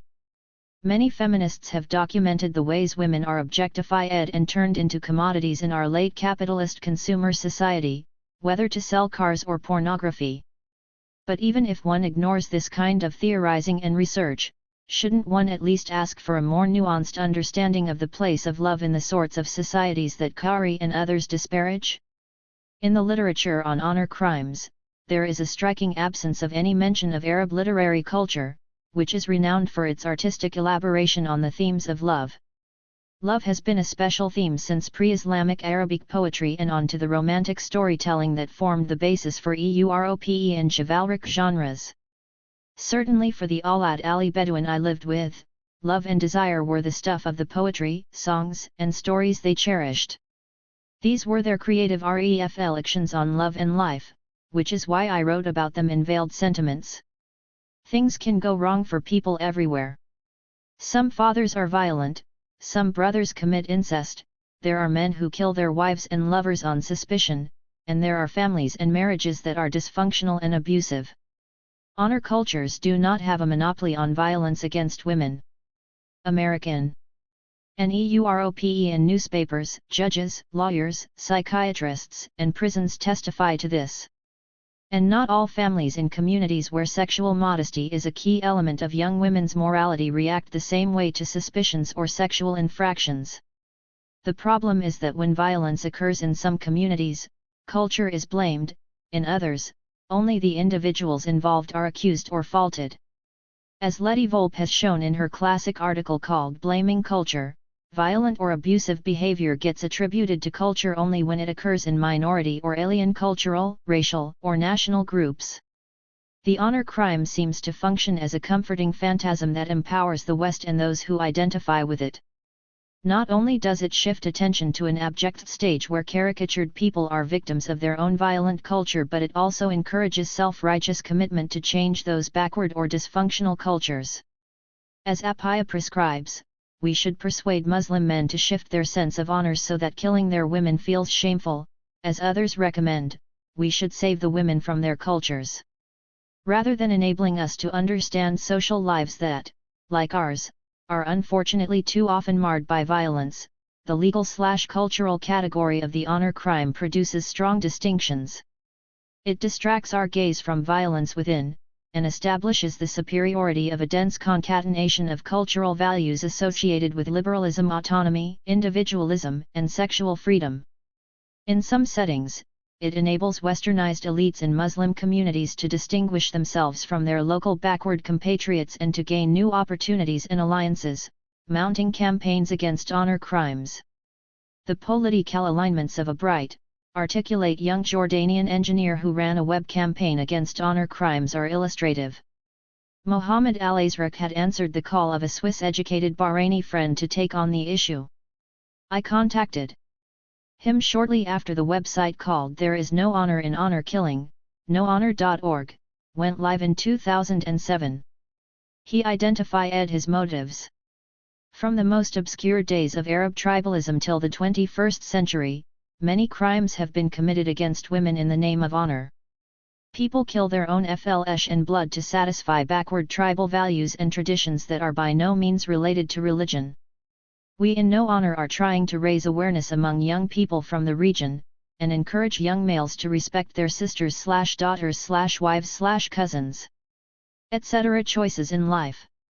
22 When I interviewed him on March 29, 2009, he elaborated, "The core thing I believe in is that men and women are absolutely equal. My sister, my mother, my wife, my son as long as 18 or over, have the right to make their own decisions. That's the thing that we're trying to preach." Attractive as they are, these views must be put in the context of the wider liberal politics of dialogue and tolerance represented by cosmopolitan youth like him. In short, the popular concern with the honor crime solidifies certain violences as timeless cultural practices associated with particular kinds of communities defined by their alien difference from us, rather than treating them as the perverse and diverse acts of individuals in different circumstances who sometimes work with a complex of concepts linked to honor. In assuming the uniformity of such practices, popular narratives affix values of individualism, freedom, humanity, tolerance, and liberalism neatly onto the West while denying them to others, despite the actual distribution of acts of inhumanity, intolerance, and illiberalism across many societies. Erasing governance. The sober forms of knowledge production we find in human rights or women's rights reports by and for grassroots and international organizations work differently and do a different kind of political work. Here we come to the third problem with the way the category of the honor crime is used. Human rights reports on honor crimes arise from and at the same time hide the ways in which governments and transnational organizations now penetrate the lives of most people and communities. Unlike the sensationalist romance novel/memoir, such reports have all the neutral features of scientific objectivity. In such reports, one typically finds a mix of telegraphic case studies and confusing statistics. For example, Human Rights Watch's 2006 report on violence against women in Palestine begins its section on murder of women under the guise of honor in a predictable way with a clinical quote from an autopsy report. An 18-year-old female died as a result of manual strangulation and smothering, which were carried out by her family members. 23 The lists and numbers in these reports convince us that there is something out there. The multiplication of cases lends credibility and objective weight to the existence and specificity of the phenomenon. The accumulation makes it appear that all the cases are variations on each other. These incidents are not to be considered as individual aberrations or pathologies but as patterned forms. Feminist activists contribute to these reports. Genuinely motivated by concern for the victims and committed to working on behalf of women, these feminists work in grassroots organizations led by courageous individuals. Some offer good services, most carry out research as part of advocacy. Yet when even the most careful scholar activists attempt to compile statistics, the results are utterly confusing. These anecdotes and non-comparative or unreliable statistics reveal little about contexts, incidences, and individual situations. They are unable, in the end, to draw either distinctions among or commonalities across forms of violence against women. Even so, these are not the most important lessons I want to draw from the genre of the Human Rights Report. Instead, as the late Turkish sociologist Dikil Koglu alerted us, we need to pay attention to the infrastructure that enables the manufacture of this statistical and case information. We need to pay attention to the production and circulation of such reports. Looking at the way honor crimes became such a hot topic in Turkey in the wake of Turkey's bid for inclusion in the European Union, she showed how the honor crime was defined and managed in party programs, legal arguments, and newspaper articles. The crimes, she concluded, are produced in relationship to these institutions. Her most important argument was that if we care about women's rights and well-being, we need to reverse the invisibility that modern institutions, national and international, manufacture about their own roles in perpetuating such practices. 24. This infrastructure and these institutions are not traditional, tribal, or rural, they are the infrastructure of modern governments such as social service organizations that are alerted to and follow up on complaints about abuses.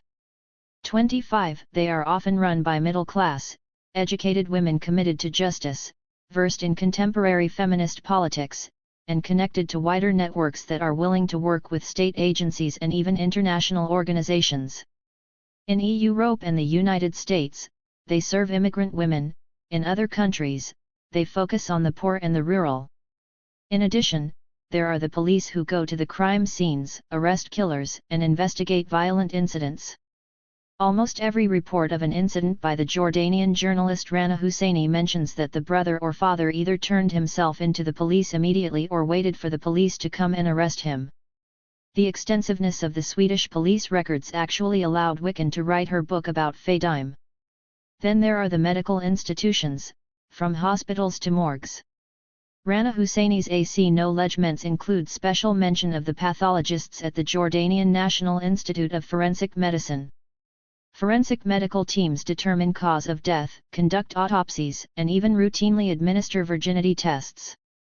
Nearly every reported incident concludes with a FI ending about the virginity of the victim, the result of an invasive medical practice that even 19th-century court records in Egypt document as part of the institutionalization of modern medicine. 26. There are the prisons that house remorseful or stoic killers. Those in Jordan, Pakistan, and Afghanistan also house women who are kept there for their protection, whether they are the victims of rape, pregnant out of wedlock, or otherwise in danger. It was such women who provided much of the interview material for the 2004 Human Rights Watch report on honor crimes in Jordan. Associated with the prisons are the judicial and legal systems with their laws, judges, trials, and records, and the political systems that ratify international conventions or entertain debates about relevant articles from legal codes. It turns out that honor crimes, whether over there or in our midst, are almost always implicated in the social institutions of policing, surveillance, and intervention. As research by Palestinian women activists and scholars has shown, for example, it is the failure of those very institutions to respond properly to women's pleas, whether because of racism or sexism, that is responsible for the victimization of so many women. Proposed legislation that promises to punish men for killing women in the name of honor does little to help the women victims, for whom it comes too late. Shalhoub Kevorkian and Dayer Nashif document how Palestinian women in danger regularly face hostile Israeli police who humiliate them, hand them back to elders who are favored collaborators, and fail to follow up on threats or the willingness of family members to testify against murderers. 27. A discriminatory legal system compounds the problems for women and girls. Moreover, honor crimes are taken up in national and international political debates and activities, with the media usually fanning the FL aims. Concrete examples of how honor crimes are implicated in political institutions appear in human rights reports, even when these reports ignore it by introducing matters in cliched ways. The Human Rights Watch's report on Palestine that I discuss in Chapter 5 repeats Amnesty International's earlier diagnosis almost word for word. These murders are the most tragic consequence and graphic illustration of deeply embedded, society-wide gender discrimination. 28. Yet when the report comes to discuss the case of a 16-year-old Ramallah girl, it notes, the Palestinian police were held by Israeli soldiers for hours at an Israeli military checkpoint between the city of Ramallah and the village of Abu Kash, where the family lived. The staff of the Women's Center for Legal Aid and Counseling said they were not able to reach her house in time to try to save her life due to movement restrictions between Jerusalem and the West Bank. Here, we see honor crimes caught within checkpoints, curfews, the Israeli occupation, and women's non-governmental organizations, NGOs, at a minimum.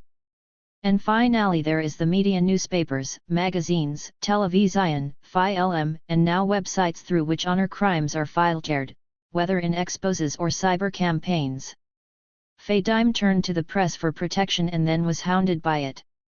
Local, national, and international media honor crimes are everywhere, in the Jordan Times, Sydney Morning Herald, and Der Spiegel, on CNN, the BBC, and the O'Reilly Factor on Fox News. The role media play cannot be underestimated. An example from Germany shows how this works. Catherine Ewing, an anthropologist who wrote a book called Stolen Honor, traces how a key incident in Berlin gradually came to be classified as an honor crime and how, in its wake, a set of previous murders of women was reclassified, inducing a national panic about the crisis of the barbaric immigrants within the national fold, a panic that she considers the eruption of a national fantasy. 29 In early February 2005, Haytun Suriku, a young woman of Turkish background, was murdered in Berlin, allegedly by her brother, S. Journalists at FIRST called the shooting a headscarf killing, since she wasn't wearing one, playing on fears about Islamism. 2 weeks into the media frenzy, they had confidently come to call this the sixth honor killing in Berlin in the previous 5 months.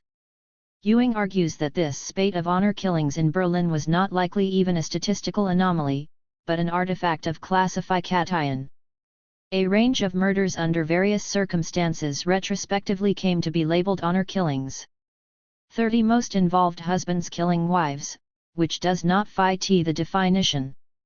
A young, single mother estranged from her family, living a more German life, complete with dancing at clubs, bar hopping, and boyfriends, Suriku's story could easily become about honor.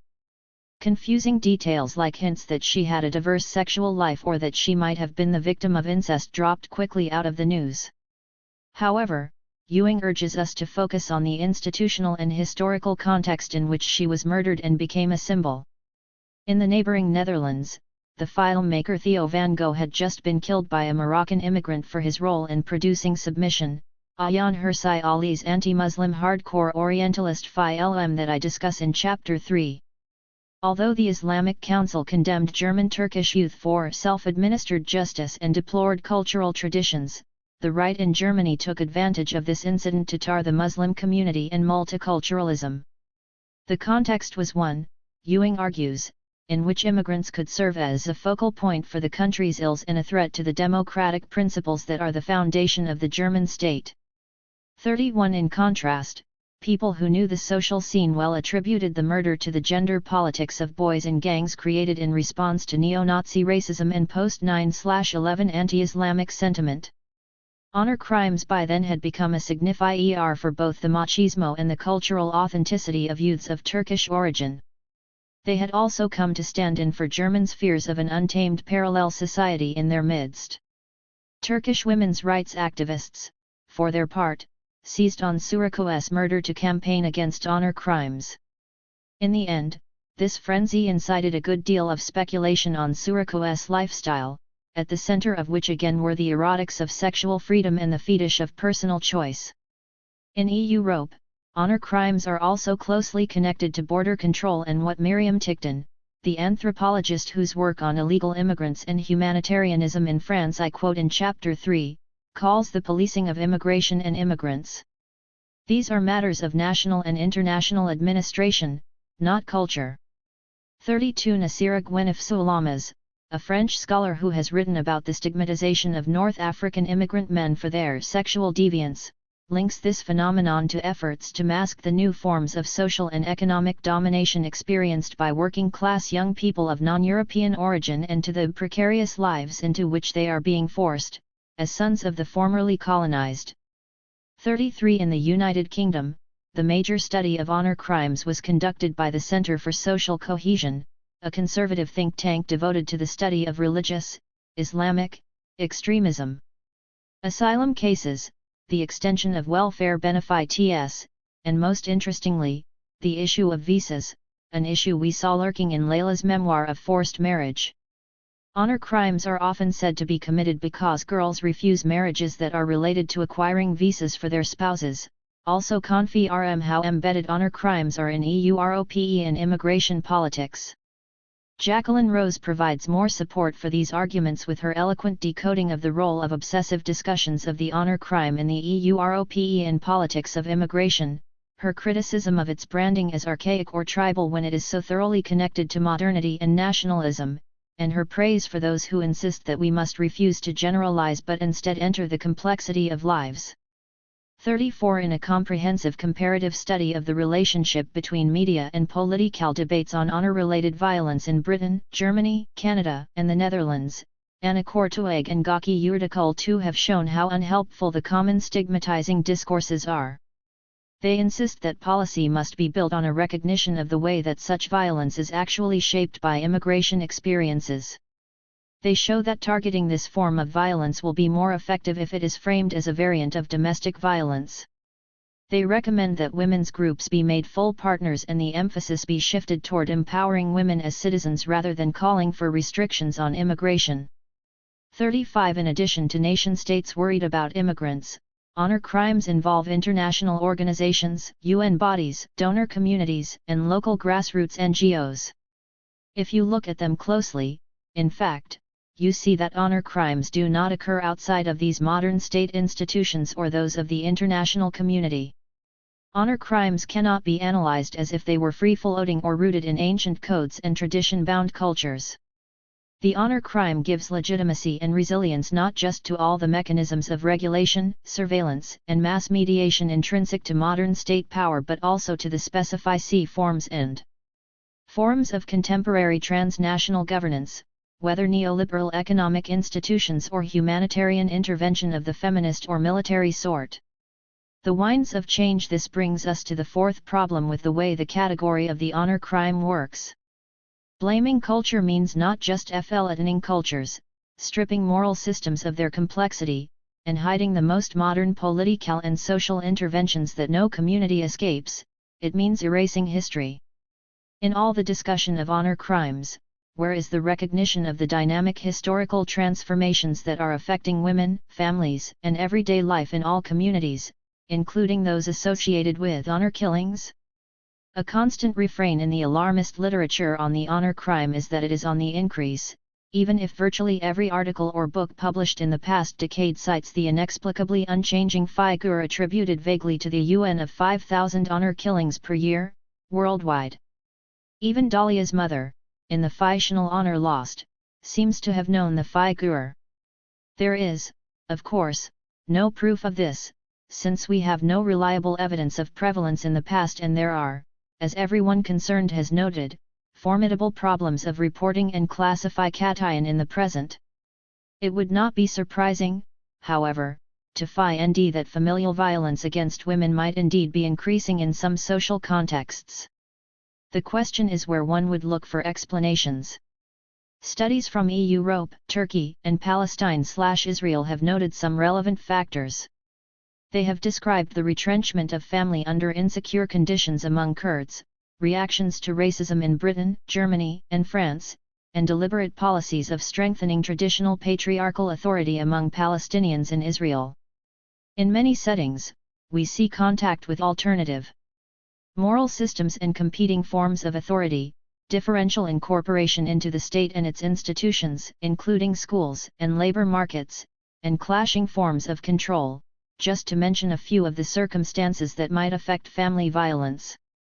Even more crucial to observe is the way the past 3 decades have brought not just changes in state institutions, migration patterns, ethnic politics, and the spread of global media, but piety movements across the Muslim world.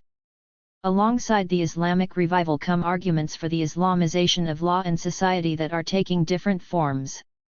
How is this trend of more self-conscious affiliation with what is presented as correct and complete Islamic practice playing out in the sphere of gender? What effects is the Islamic revival having on women's rights or gender violence? The answers, not surprisingly, are complicated. These effects vary tremendously across countries and communities. Surely, such effects should be part of any discussion of honor crimes. But they rarely are. A look across the Muslim world shows that the winds of change that are moving non-elite women and many elite women in Egypt, Lebanon, Pakistan, Malaysia, and even Norma Kauri's Jordan are not the ones Kauri celebrated in her imaginary friend Dahlia, which took her to restaurants in 4-star hotels, dance clubs, or to liberated sexuality. Instead, these winds are moving them toward what they perceive as a higher Muslim morality. Sexual desires outside of marriage are no less problematic for Islamic piety and Islamic legal codes than for traditional moral codes based on family honor. Some Bedouin women in Egypt contrast new restrictions imposed on them by an Islamist turn by young men to an older set of freedoms they felt their tribal ways gave them, even while they are endorsing piety. This channeling of sexuality through religious language and law is leading to 3 trends in gender politics, at least in the regions I know. First, young pious women and men want to live up to the morality of the religious code, and this guides them away from a celebration of liberal freedom from sexual restrictions. Many women say they want to be close to God, with all the moral entailments from shyness to sexual propriety and a sort of formidable untouchability that this sometimes involves. 36 Across the Muslim world now, women who mark their piety by wearing the new Islamic dress, or the hijab, have gained autonomy from family and the domestic sphere. Their self-monitoring is at least as powerful a form of conformity to moral standards regarding sexual freedom as that of the kinds of girls I knew among the Awlad Ali Bedouin in the 1980s, for whom it had been a matter of family standing. Women and men must figure out how to negotiate their relations given these terms. They are doing so in all sorts of creative ways.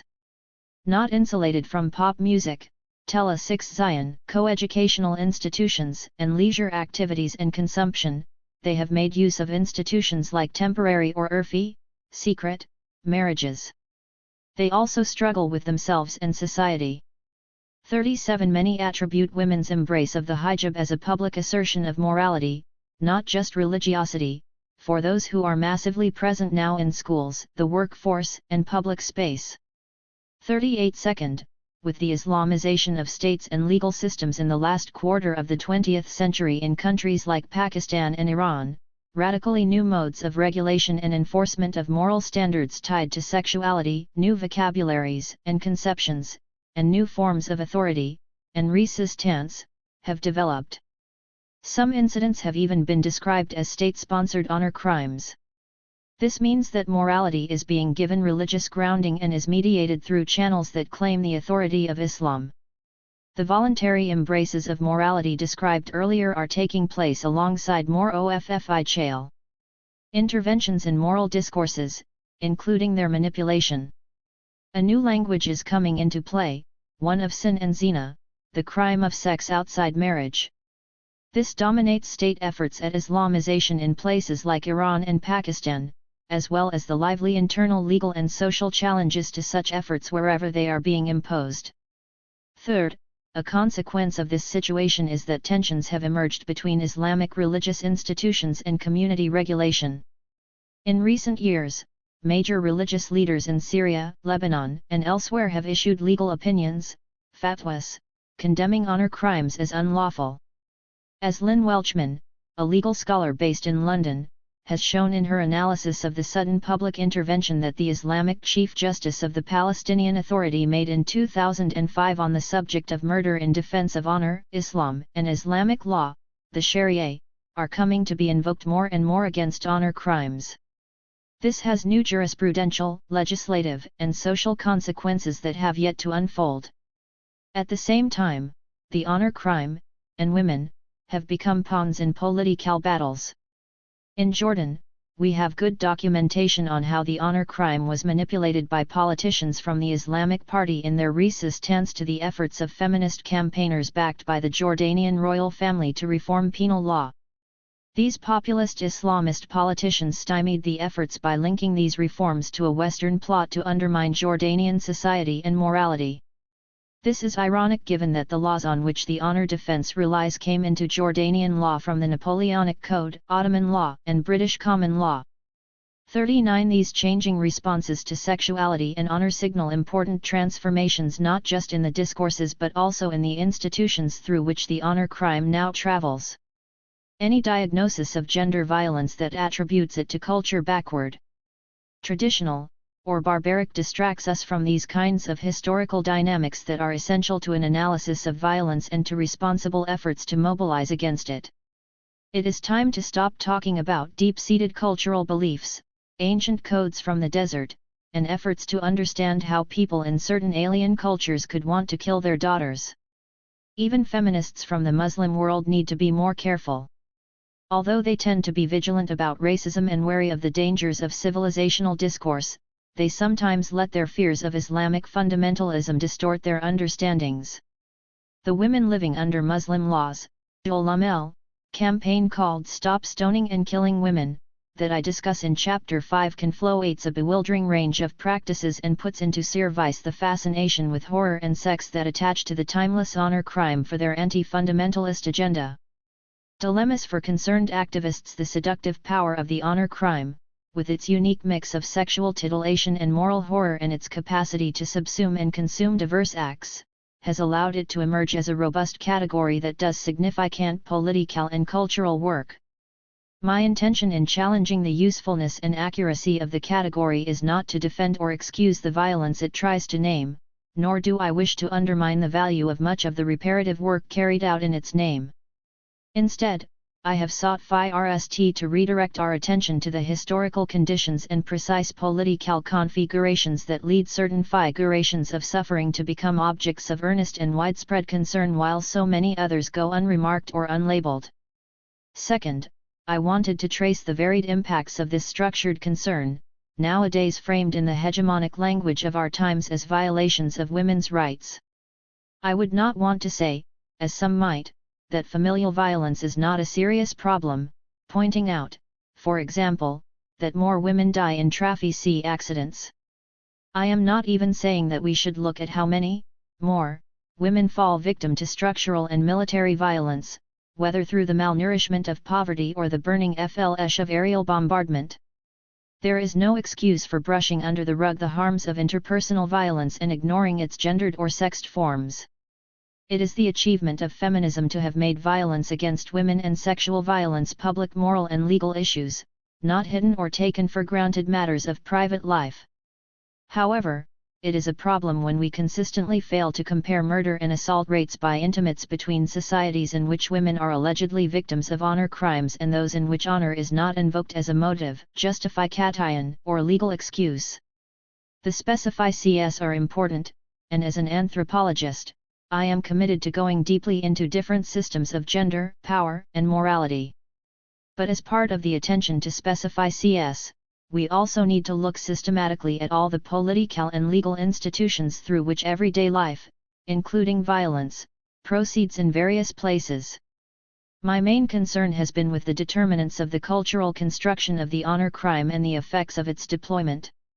40. We have seen the articulating domains in which the category works.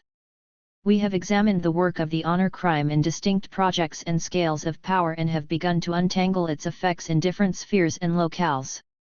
These have included policing and exclusions of immigrants, the disciplinary penetration of rural and urban subaltern communities by state and social service organizations, particular attempts at domination by national, class, or ethnic groups, defenses of liberalism that fuel a divisive separation of West and non-West, attraction of funding for feminist projects and research, international militarism, and new forms of transnational governance carried out in the name of rights or humanitarianism. Looking ahead, there are signs that other cultural categories might be moving into the limelight. We should watch out for these, and be equally wary. Polygamy is a likely candidate for a new campaign, following along the lines of forced marriage, that theme of so much pulp nonfiction and political work by governance feminists. 41 such categories will draw strength from new political cultural configurations that include religious debates about gay marriage, controversies about competing legal systems and religious arbitration in Europe, the emergence of a number of international Islamic feminist reform organizations, the dynamics of Islamist identity politics, and the justification of continuing military intervention in Muslim lands in the name of introducing rule of law. These two figurations of women suffering polygamy and forced marriage are both redolent of sex, harems and rape. They work slightly differently from the honor crime and have different political and social effects. Dealing with real abuses and women's suffering in many cases, they also will provide new opportunities for rights work, scholarship, and intervention. They will present feminists and human rights advocates with ethical and political conundrums, as has the honor crime. Fayraz had some big news to share. When I arrived in the village after a year's absence, I went to visit her. She had been in the midst of a cancer scare the last time we'd seen each other. They had removed a tumor that doctors assured her was benign. She told me about the pain she had suffered and the long nights when she wept thinking about what would happen to her children if she died. She was now back to her bold, beautiful self, full of energy and determination. Fayraz wanted to show me something. We set off on foot, her long, fluid-owing dress complemented by the black head covering all women in the village wear. She had her daughter and her new daughter-in-law in tow. Down some rutted dirt roads, we found ourselves in the midst of the open agricultural land that surrounded the village. She proudly pointed to a monstrous 3-story house under construction in the midst of the fields of wheat. Fayraz showed me around, struggling up the great spiral staircase, stepping over the construction rubble. Then she took me to see the side door, which someone had blocked up with mud. She explained that her younger brother had gone to war with her. Chapter 5. The Social Life of Muslim Women's Rights. Her father had been the largest landowner in this village and an intriguing figure of whom I had been fond. Since he had passed away a couple of years earlier, she and her sisters had been fighting for their share of the inheritance. They had worked through the local village head and had been to court. She paid fine after fine because her brother reported her for illegally building on agricultural land, for putting in electricity, and then for getting piped water. He still refused to give her the few feet she needed for an easement to this side entrance. It would have had to be taken from a field he owned. As we stood on the roof, surveying the lovely fields that abutted the house while she let her chickens out of their coop to get some sunshine, she told me about the Conflow ICT. By Islamic inheritance law, she and her 3 sisters were entitled to half of the land. The other half should be split between the 2 brothers. As she put it, the 4 sisters are like 2 men. She was furious that her brother didn't want to give them their share. He was making life difficult for her. He had finally agreed to give her the few feet she wanted, but only in exchange for an acre of the fields she had inherited somewhere else. I was sad to see this family feud. This brother of hers had been a genial soccer player in his youth, content to let his father manage the estate, reluctant to take on responsibility. He was the baby of the family, and she had always been the loving older sister. Now he wouldn't even talk to her, she said, except to curse her. Her older brother would greet her politely if he bumped into her on the road. He would call her daughter of my father, but he no longer invited her to the family home. Yet Fayraz was defiant. She accused her brothers of being greedy. Why shouldn't I get it? In this place, the men always try to keep the land. She confided that she wanted something of her own. She pointed to her brother-in-law, whose wife had built a house on some land she got from her parents. They had always been competitive. Fayraz explained, "This house is for me. For my sons." She explained that the main house, where she lives with her husband, is her husband's family home. She doesn't have any rights in it. Is this an example of the war on women for which popular writers seek to enlist us? Fayraz actually accused her brother of making war on her. But a moment's ref election leads us to realize that this is not a simple struggle against Muslim patriarchy. And what about the problem of Muslim women's rights that so exercises those who are leading the moral crusade against Islam and Muslim culture? The rights Fayraz is fighting for are hers through Islamic inheritance law.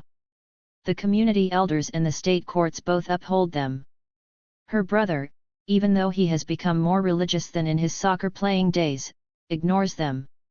The violations that she is being fined for involve state law, which forbids building on agricultural land. This law is not gendered. And the reason she is having some success is not just because of her persistence but because other men are supporting her. Her husband is himself a wealthy merchant. From his complaints about the exorbitant cost of the construction, I got the impression that he was bankrolling the building project. Fayraz defends her FIGHT for her inheritance rights on the basis that she wants something for herself and her sons.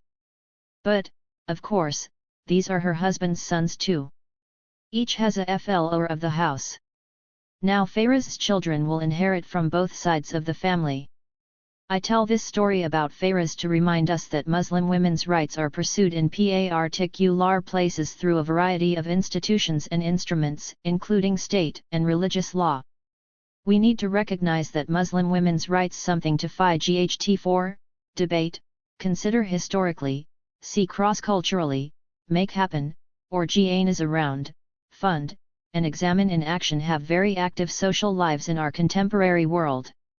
The new common sense about global women's rights and saving Muslim women in particular is built on a variety of texts that inform the Western imagination of women's plights in the Muslim world. These range from United Nations, UN, documents and pulp non-fiction to political speeches about nail polish in Afghanistan. But as the concept of Muslim women's rights circulates across continents, traveling in and out of airport bookstores, classrooms, and government policy offices, UN forums in New York and Geneva, and local women's organizations in Pakistan and Malaysia, Tele-6 Zion soap operas in Syria and Egypt, model marriage contracts developed in Morocco and Algeria, and mosque study groups in North America, we are confronted with the question of how to make sense of its travels and its translations across these forms and forums. Muslim women's rights produce everything from websites and battered women's shelters to inheritance disputes in rural villages. Given this proliferation of sites and forms, how should we frame the question of rights? If we do not presume that there are such things as rights to be found and may assured on a scale of 1 to 10 using some kind of universal standard, and ask questions on that basis about whether Muslim women do or don't have rights, have enough rights or too few, we may better understand the international and national politics of rights. I would like to set aside the standard questions of whether Muslim women do or do not want rights, gain or lose more rights through secular versus Islamic law, or need advocates to deliver them their rights. Instead, I want to track Muslim women's rights into the multiple social worlds in which they operate. Who uses the concept and how? How is this changing? What can we learn by stepping back from the usual terms of debate and the common sense that Muslim women are abused and have no, or precious few, rights and instead follow Muslim women's rights as they travel through various worlds and projects? We have seen how this concept circulates through debates and documents in the United States and Europe, including in legislation against honor crimes and outcries about forced marriage. But we haven't yet considered how the concept organizes women's activism on the ground. We haven't looked at how it mediates the lives of women like Fayraz or Amal or Zainab in various places in the Muslim world. Turning to the many institutions or GANAs around rights, we can ask, what work do the practices or GANAs in the name of Muslim women's rights do in various places, and for various women? It might sound odd to describe rights as having a social life. I use this term to suggest that Muslim women's rights are to be found only in their social play. By this, I mean not just that rights circulate in social interactions or get transplanted and appropriated in various local settings, but also that the concept takes different forms as it moves through social networks and technical instruments. The kinds of instruments that are crucial here might be anything from Tele-6 Zion soap operas to focus groups to beadwork cooperatives to gender awareness training sessions.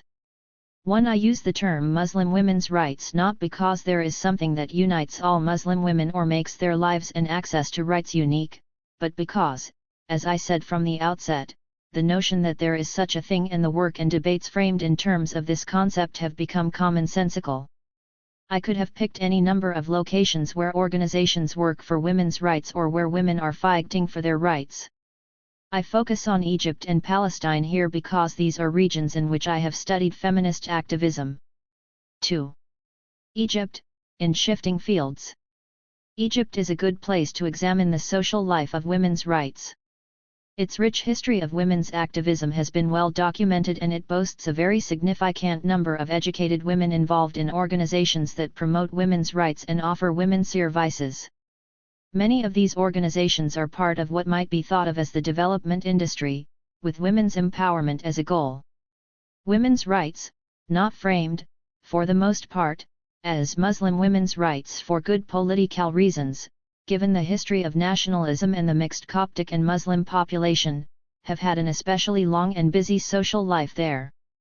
The formation of the Egyptian Feminist Union in the 1920s is one indication. The leaders of this organization went to international conventions and interacted with suffragettes and other feminists, whether from France, the United States, or India. Women's rights had been debated even earlier in Egypt, in the context of the colonial feminism I describe in Chapter 1 when talking about Afghanistan.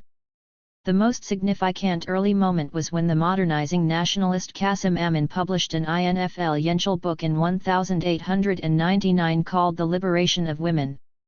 This book was read all over the Arab world and beyond.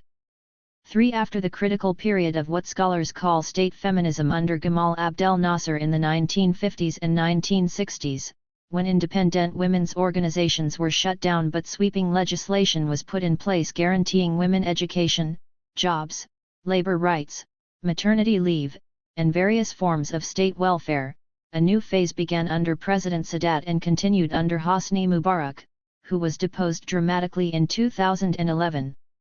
For neoliberal economic reform and the opening to the United States starting in the 1970s led to the retraction of important protective legislation.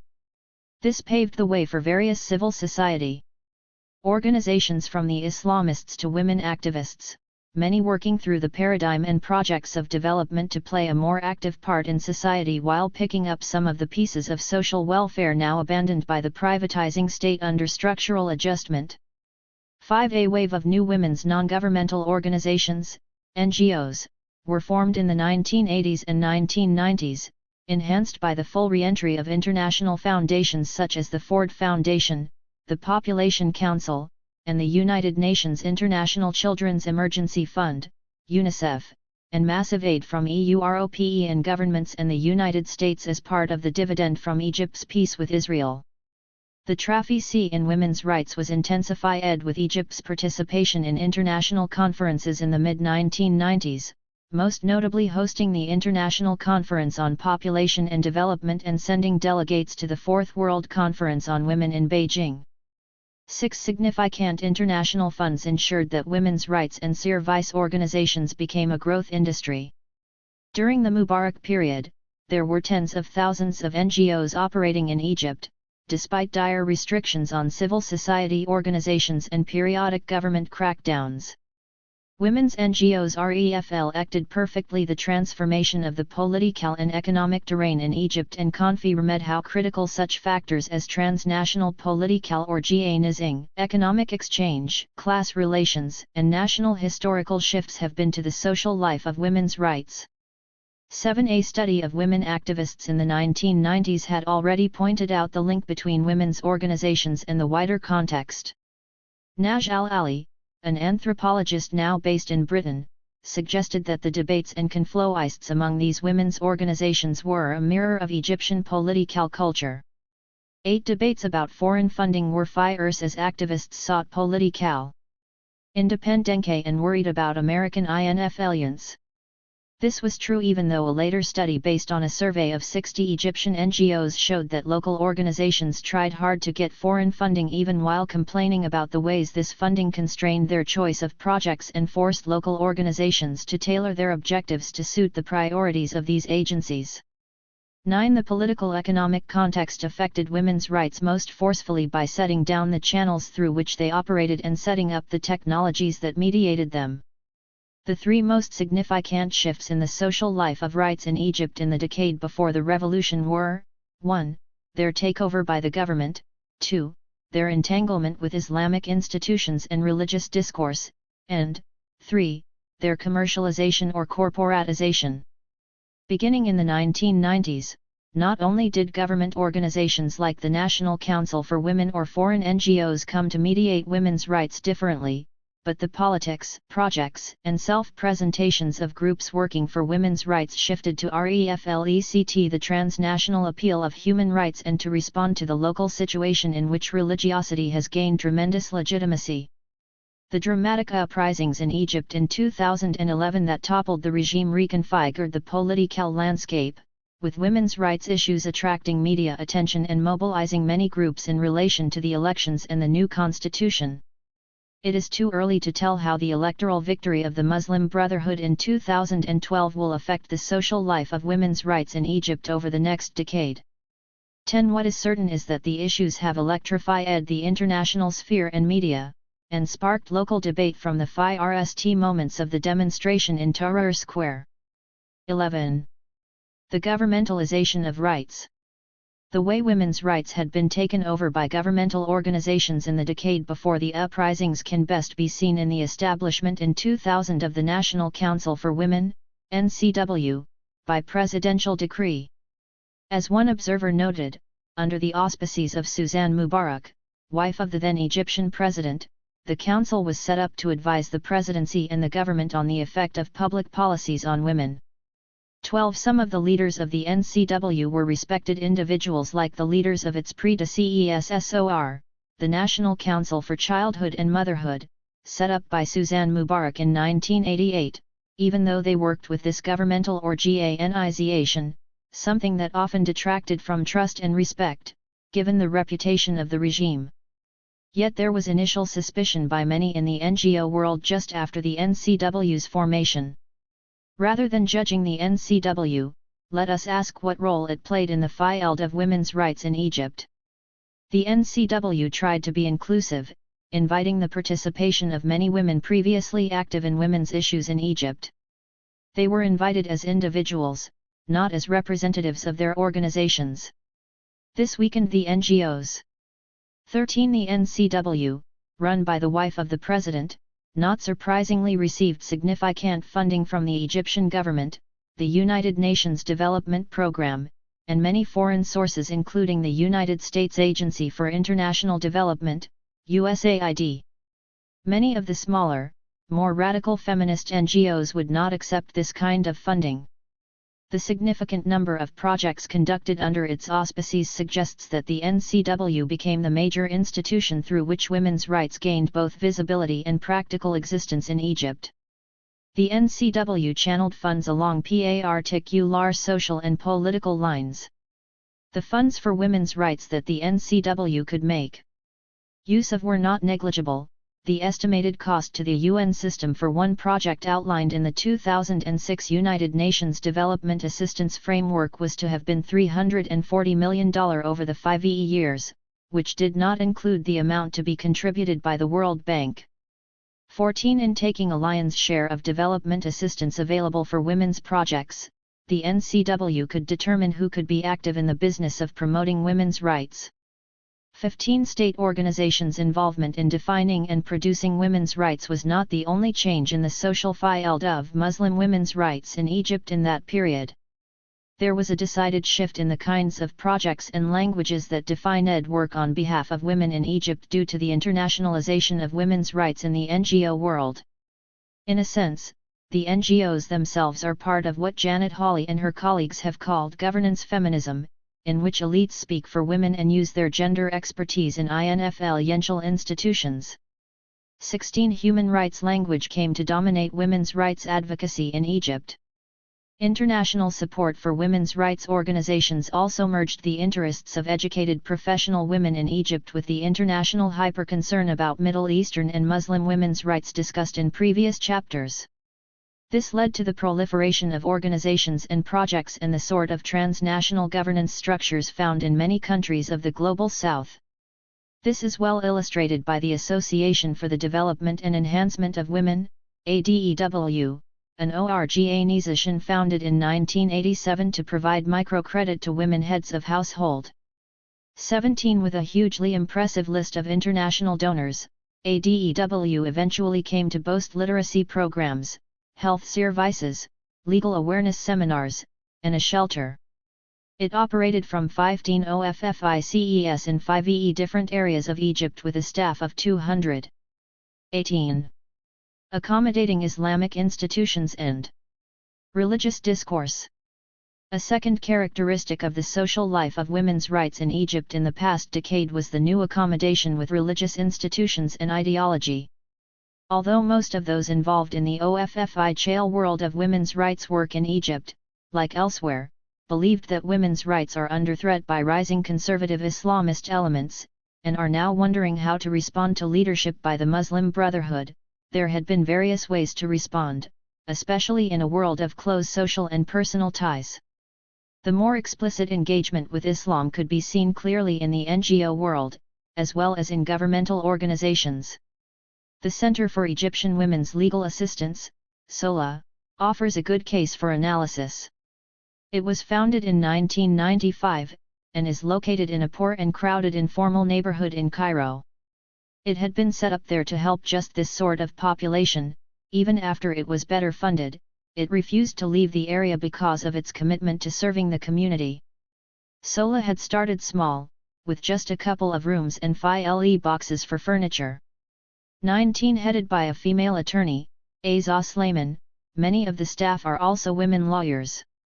They are graduates of the Egyptian universities where women constitute more than half the students, as they do in higher education institutions in most countries of the Arab world.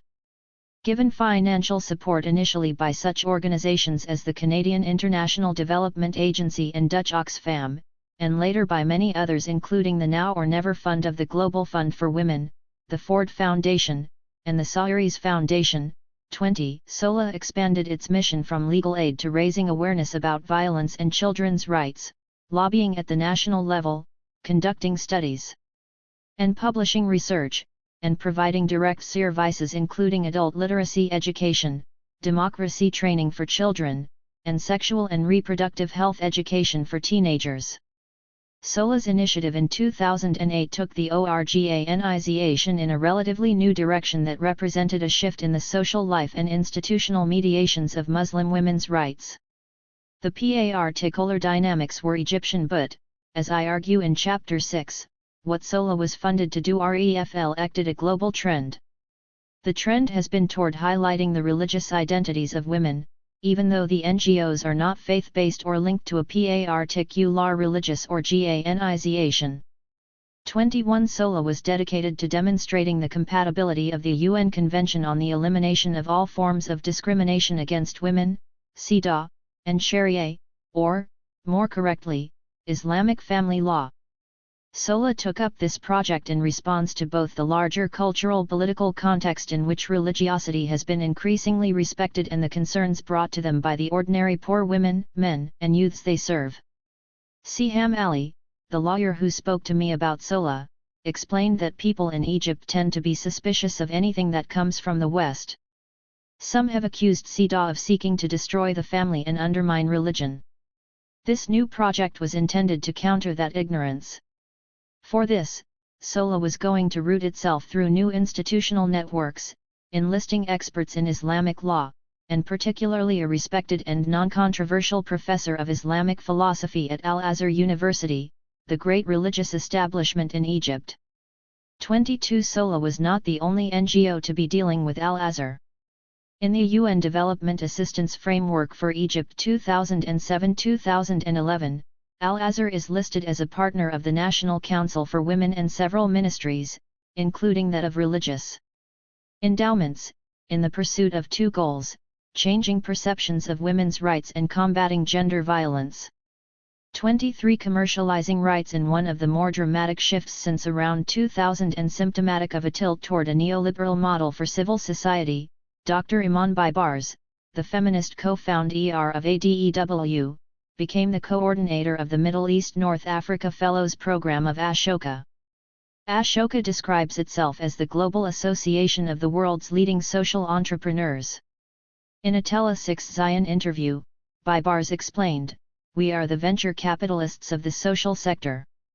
Ashoka accepts no government funding, but instead looks for partnerships between corporations and foundations.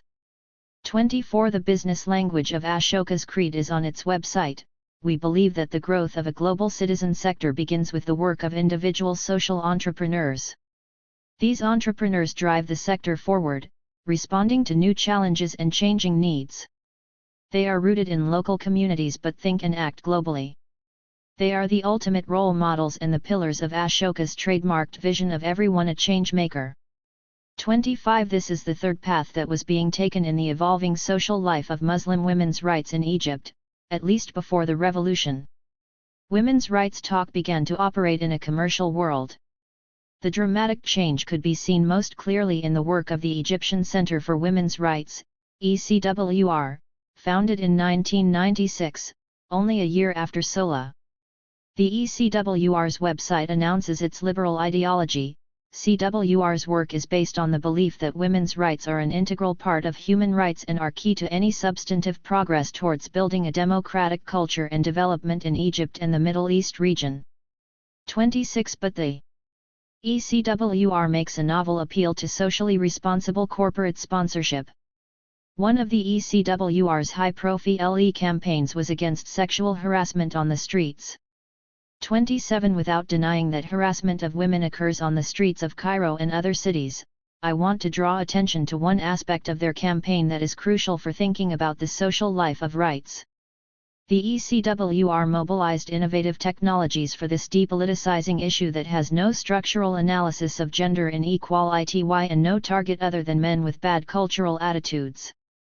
One attempt to raise money consisted in a proposal to develop a system for mapping harassment through short message service, SMS, text messages. The proposal was submitted for the 2008 USAID Development 2.0 Challenge through NetSquared. The winner was to be determined by a jury after a popular vote narrowed the contestants down to 15 finalists, a la Star Academy and American Idol, which are both popular TV genres in the Arab world now. 28. The ECWR thanked its corporate volunteers Nile and Nugum FM, Masrai.com, Philbalad.com, EgyptSoft.org, Goethe Institute, and NetSmart Egypt for having given a life and professionalism to the campaign that was unmatched in NGO work in Egypt. The bid for mobile phone technology development, corporate cooperation, and popular voting fit perfectly in contemporary Cairo, where shopping malls, satellite Tele6 Zion, ads for vying cell phone companies, and consumerism had come to dominate the landscape. 29. This campaign also marked the transplantation or implantation in Egypt of the transnational trend to focus on violence against women, supported through various UN organizations. Particularly the United Nations Development Fund for Women, UNIFEM, and the CEDAW Commission. 30. It is interesting to observe how much fundraising and career building takes place around this issue that circulates well beyond the halls of the UN and CEDAW hearings. The 1 in 3 Women Global campaign to raise awareness about violence against women, for example, encourages you to buy their cards, charms, and dog tags. 31. Peacekeeper Cosmetics asks you to support women's causes by purchasing their lipstick and nail polish. 32. Peacekeeper Cosmetics gives a fraction of its proceeds to fight honor crimes and other forms of cultural violence against women associated with the Muslim world. Ayaan Hirsi Ali's foundation is only the most recent to pick up this commercialization of women's rights, inviting us to get our own high-quality honor tote bag, for a donation. Palestine, inescapable politics. Thinking about violence against women takes us to another case and space of rights work. The global campaign to stop killing and stoning women is a global project orchestrated in the name of Muslim women's rights. Launched in 2007, it is coordinated by the network Women Living Under Muslim Laws, ULML, founded on a shoestring in 1984 by the anti-fundamentalist French-Algerian feminist Mariam Healy Lucas. 33. The ULML has grown to be a major international player in defending Muslim women's rights, producing alerts, research, and conferences cast in terms of endangered or abused Muslim women. 34. The campaign isolates, targets, and publicizes culturally specified forms of violence against women, violations of Muslim women's rights by Muslim regimes, Muslim fundamentalists, and local, Muslim, families. In its press announcement, the new campaign justified itself by the need to address the intensifying trend of cultural and religious legitimization of lethal violence against women. 35 individual cases of stoning or threatened stoning, whipping, and honor crimes merge together on the campaign website as if they were instances of the same phenomenon, despite radical differences among individual cases, countries of origin, reliability of information, and legitimacy in the eyes of Muslim thinkers, state legal systems, and ordinary people. Violence against women is a serious problem worldwide. But to begin to see what is peculiar about its deployment in the service of work on Muslim women's rights, I have to draw attention to the context in which this campaign is being mounted. First, we can't ignore the fact that this campaign emerged in the midst of a dense terrain of similar sensationalizing projects to save Muslim women from their cultures, whether imagined as backward rural cultures by educated youths, as I show in Chapter 4 for honor crimes, or as the result of an oppressive Islamic law or religion, as Ayaan Hirsi Ali, right-wing Americans and Europeans, and even other feminists, argue as part of the new common sense. 36. The second aspect of the context is that the campaign was launched in a period of great violence against Muslim women in war. Military conflict ICT still gripped Afghanistan and Iraq. Soon after the campaign was launched, just before Christmas, the Israeli Defense Forces attacked Gaza. In 23 days, more than 1,300 Palestinians were killed buried alive in houses bombed by F-16s, shot at close range in their beds, machine-gunned from the sea, shelled by tanks using FLSHs, and burned by white phosphorus, which acts like napalm. 37. How many were women? I asked myself then, where was the global feminist campaign against killing or hurting such significant numbers of Muslim women? Women and civilians in conflict ICT zones suffer and die in great numbers because of the violence. 38. Palestinian women activists have had to negotiate this situation for years, balancing their commitment to women's rights, as well as contact with feminists from other countries and regions, with an awareness of the specific political context within which they and the women for whom they advocate live and work. Despite widespread self-criticism about the depoliticizing effects of the NGOization of the Palestinian women's movement that has brought on professionalization, hierarchies based on expertise, diversion of energies to funders' desires for gender training and research reports, and deflection of women from political mobilization to grant writing, Palestinian women's rights advocates have remained consistent in their national commitments and constant awareness of the larger political situation. 39. Palestinian NGOs and projects, whether in the occupied territories or within the 1948 borders, may be funded by the Scandinavians, the Germans, the Ford Foundation, the Open Society, the World Health Organization, WHO, and UNIFEM, just like Egyptian NGOs, but at the core of their efforts are the inescapable realities of occupation and militarization, and in the case of the Palestinian citizens of Israel, marginalization and discrimination. 41. Of the most moving studies from this region is the report on some action research on women and loss that was conducted during the Second Intifada, which began in 2000. The report illustrates several features of women's rights work in Palestine that make it different, perhaps, from the social life of rights in Egypt. The study was designed to help produce effective psychological and social therapies for women while at the same time giving voice to women's experiences of political conflict ICT.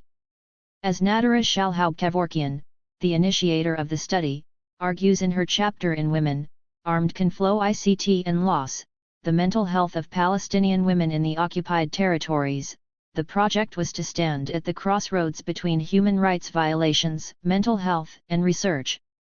41. The study produced stories of individual women wrenching accounts of trauma and coping in response to political violence, like watching your son's brain spill on the ground as Israeli soldiers trample his body. House raids and demolition, seeing your house blown up when you've hidden your sons in the well at the center of the house, terror and sexual harassment, soldiers molesting your daughters, gender-related violence, surveillance of martyrs' wives, births at checkpoints, unemployed and frustrated husbands at home, and continuous fear and insecurity. 42 Many committed feminists in Palestine cooperate with international and governmental organizations to work for women's rights or empowerment. Human rights claims, in particular, are recognized as a powerful tool for Palestinians, claims they cannot forfeit even though they know and understand the academic and political critiques of human rights. 43 Palestinian women's NGOs point to the larger structural features that affect Palestinian women's lives, even as they participate in women's rights institutions and networks that are transnational and that are often silent on such political features of everyday life. This was not often the case in Egypt, where the regime could barely be criticized, and where the devastating consequences of neoliberal reform policies for women's and men's lives seemed to lie outside the frame, at least until the revolution.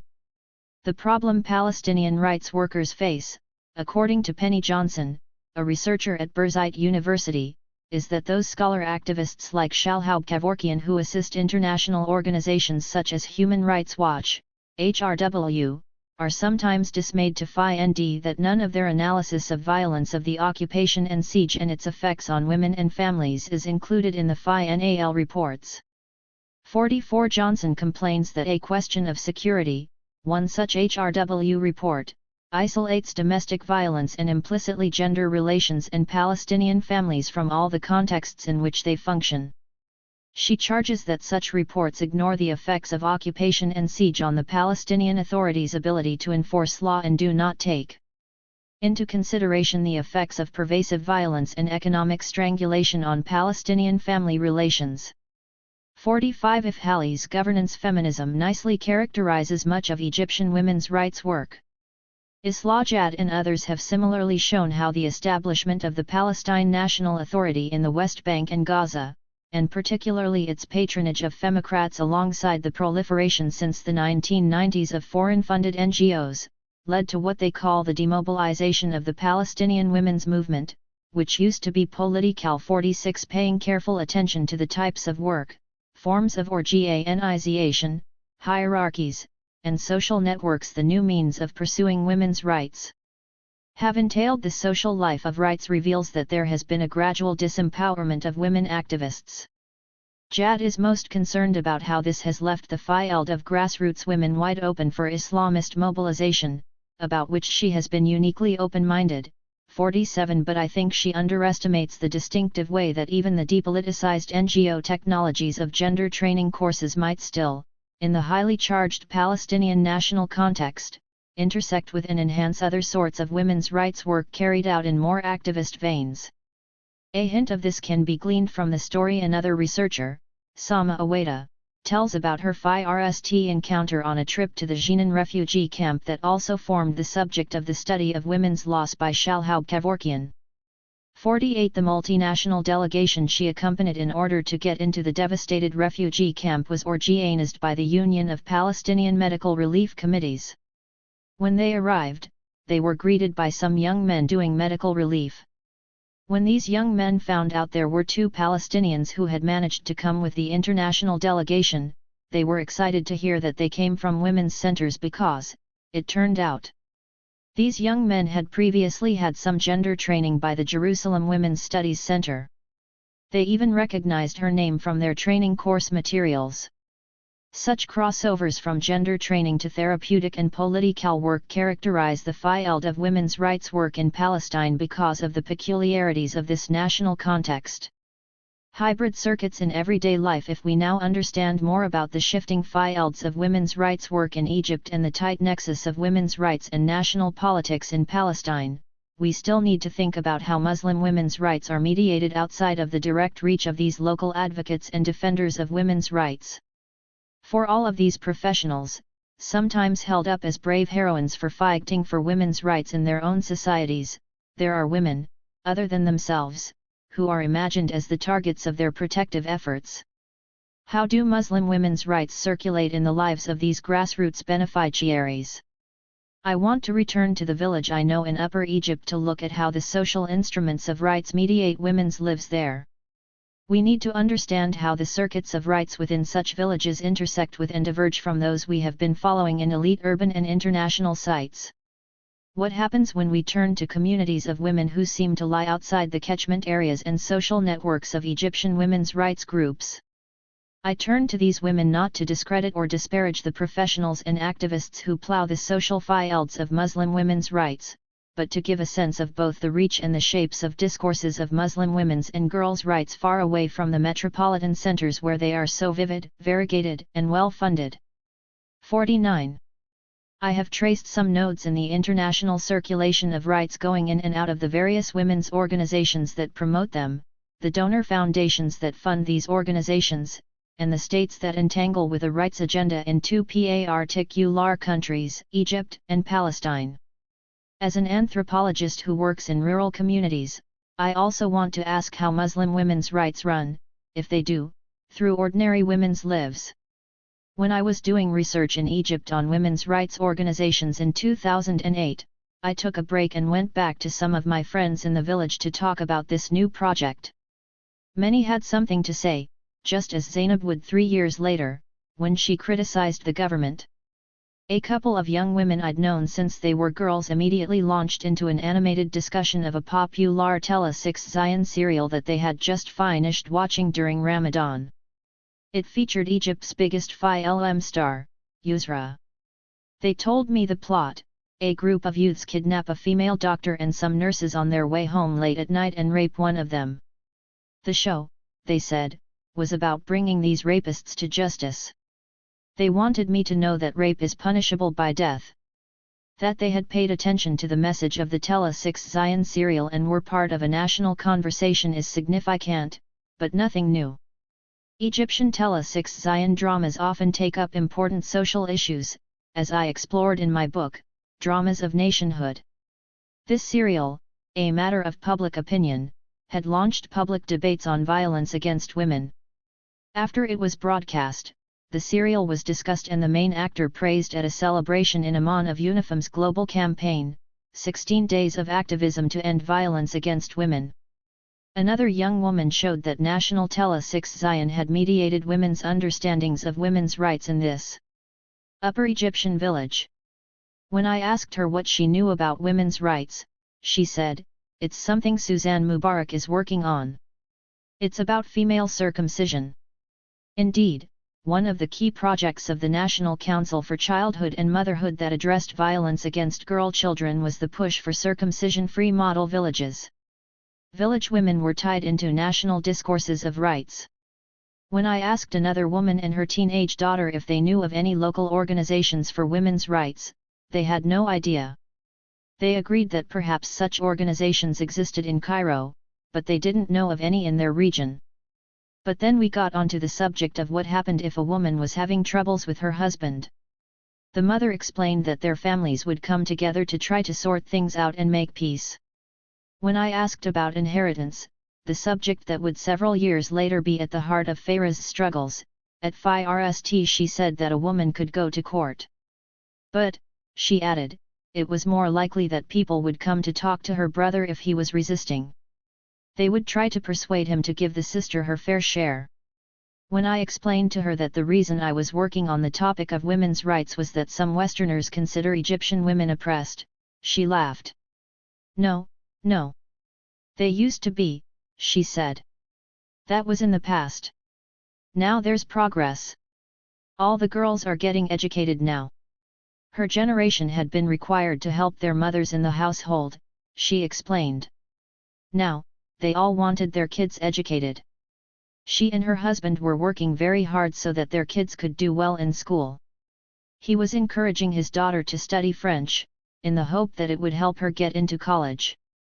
So though the word rights did not come up in this woman's response, she certainly shared the developmentalist discourse of girls' education as the quintessential sign of progress, even a right.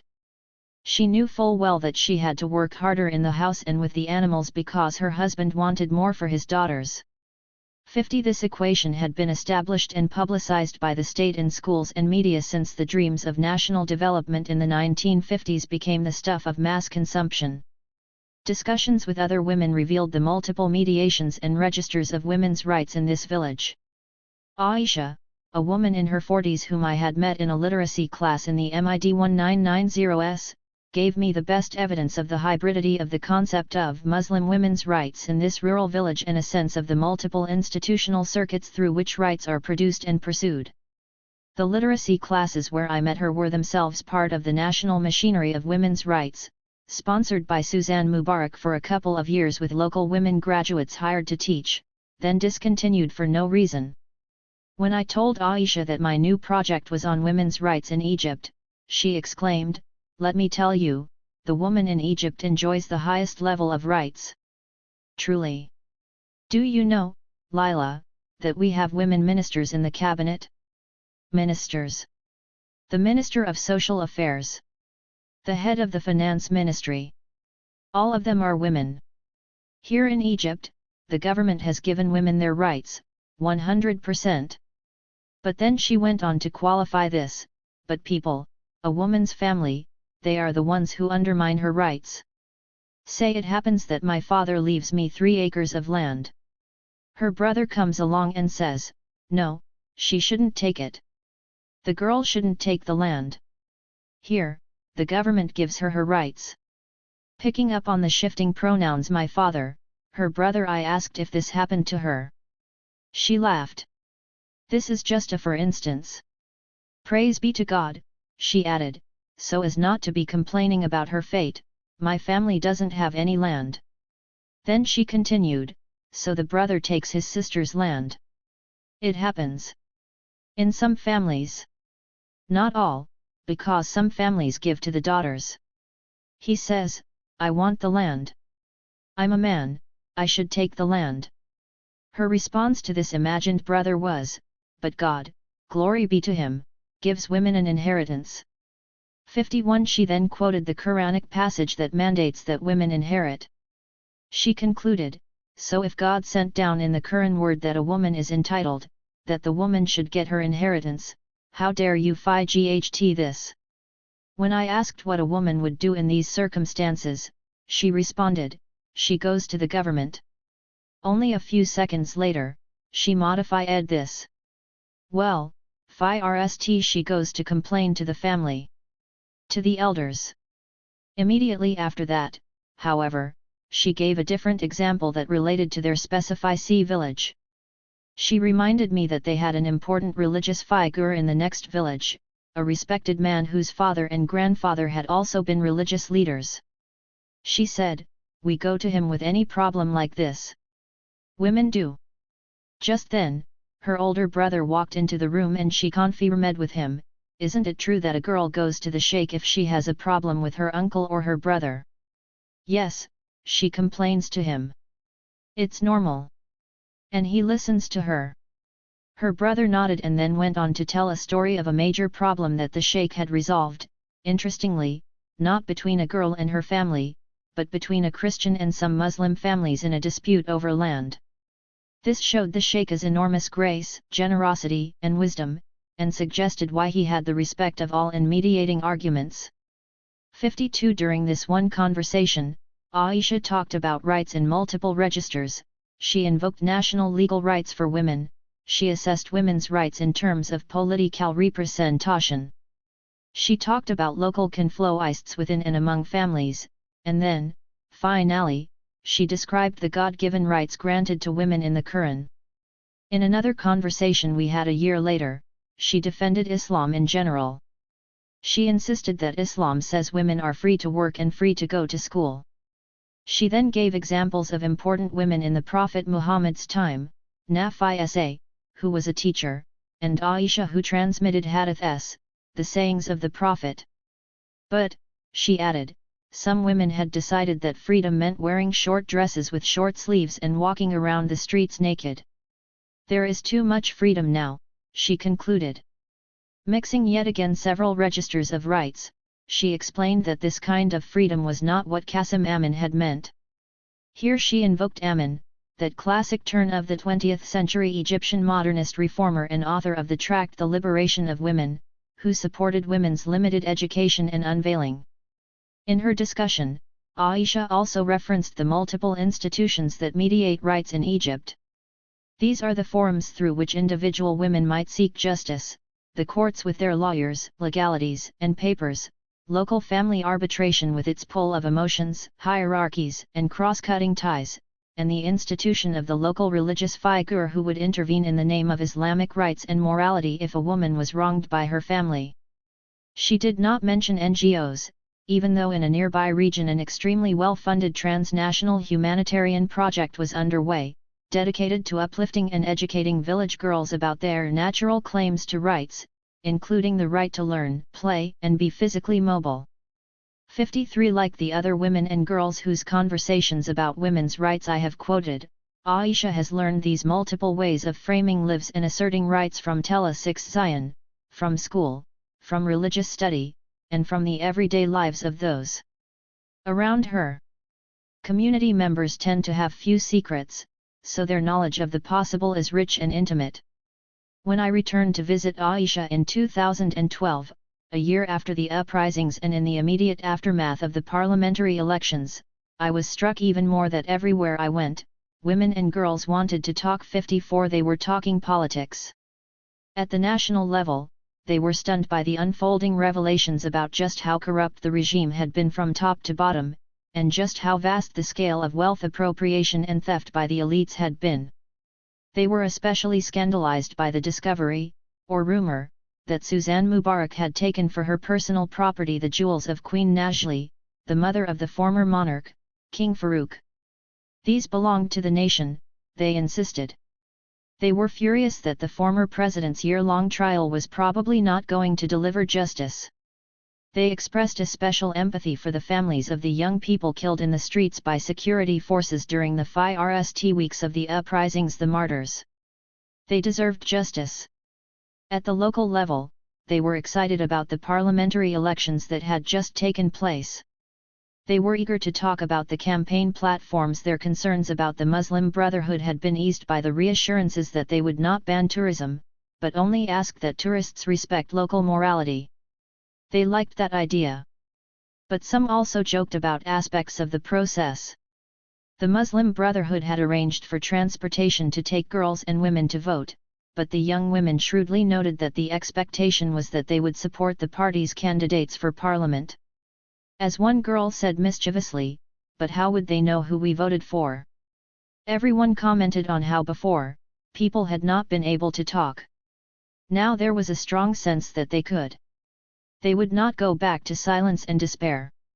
Too much had been revealed about just how much and exactly how the system had wronged them as citizens, not as women.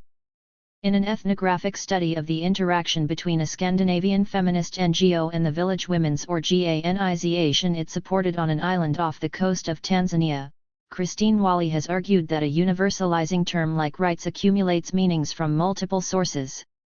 55 She shows that for the Muslim women in the community in which she worked, the Kiswahili term translated as rights, haki, could refer to prerogatives and obligations found in Islamic law, as well as suggest customary justice.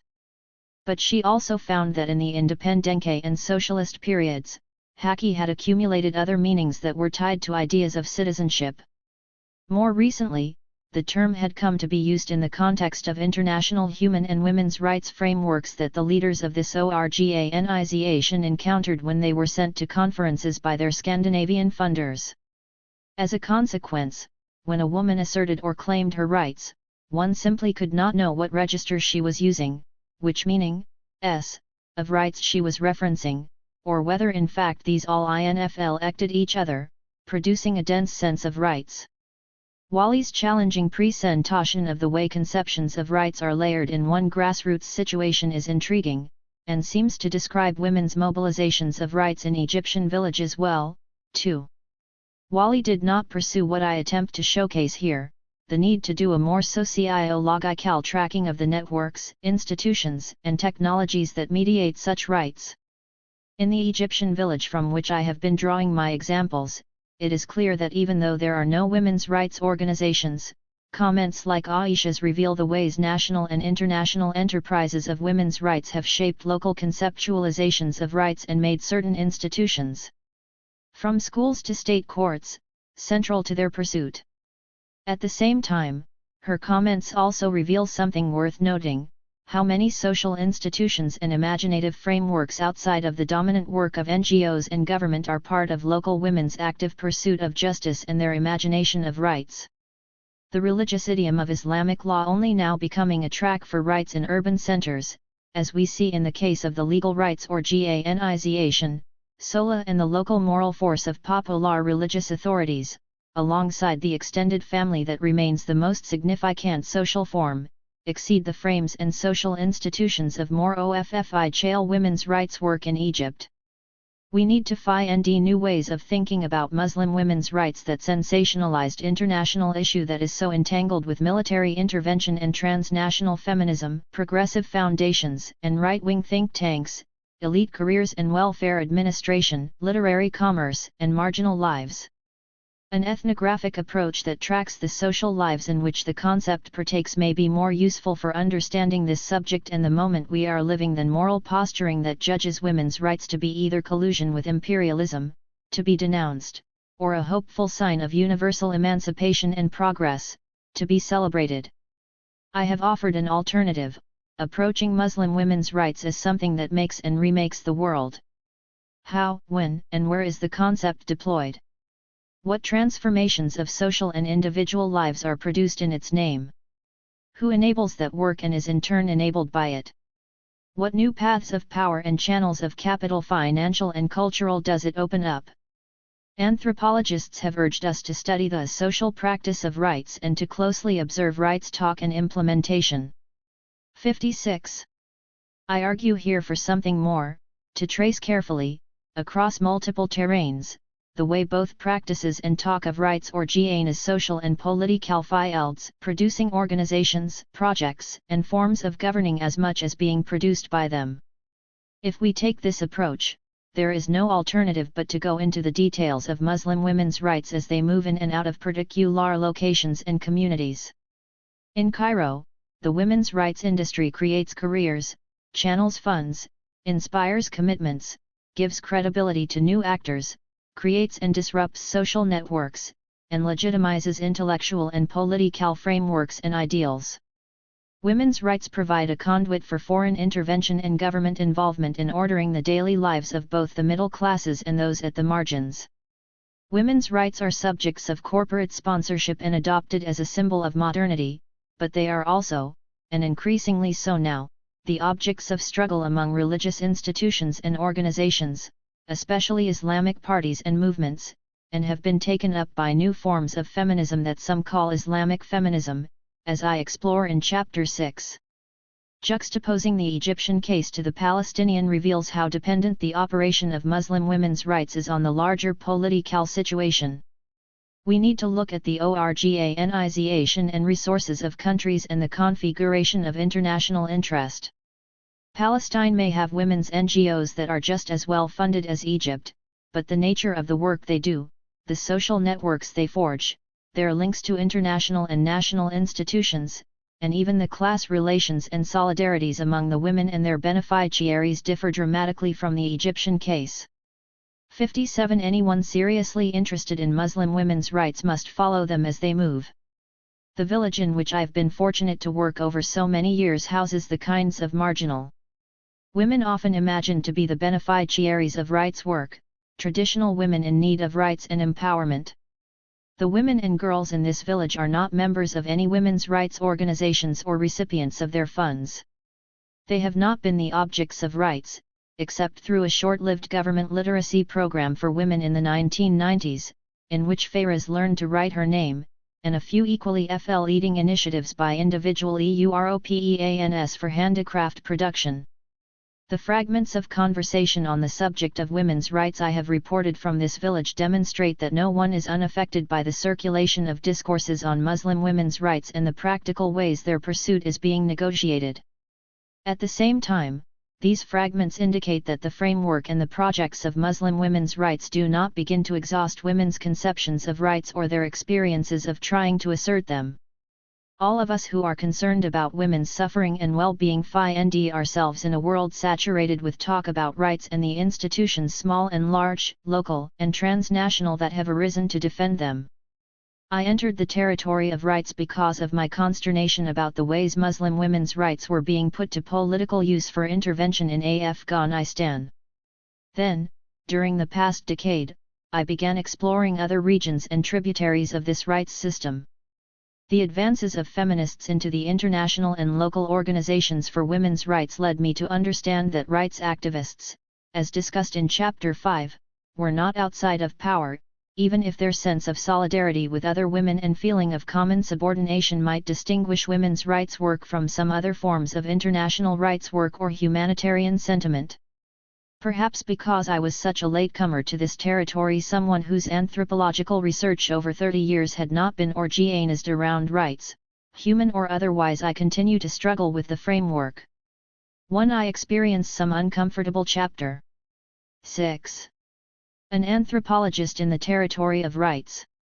Problems of FIT. When I think about rights because of the ethnographic research I have done, some thick and some thin. 2. The thick ethnography is of everyday life in the village in rural Egypt.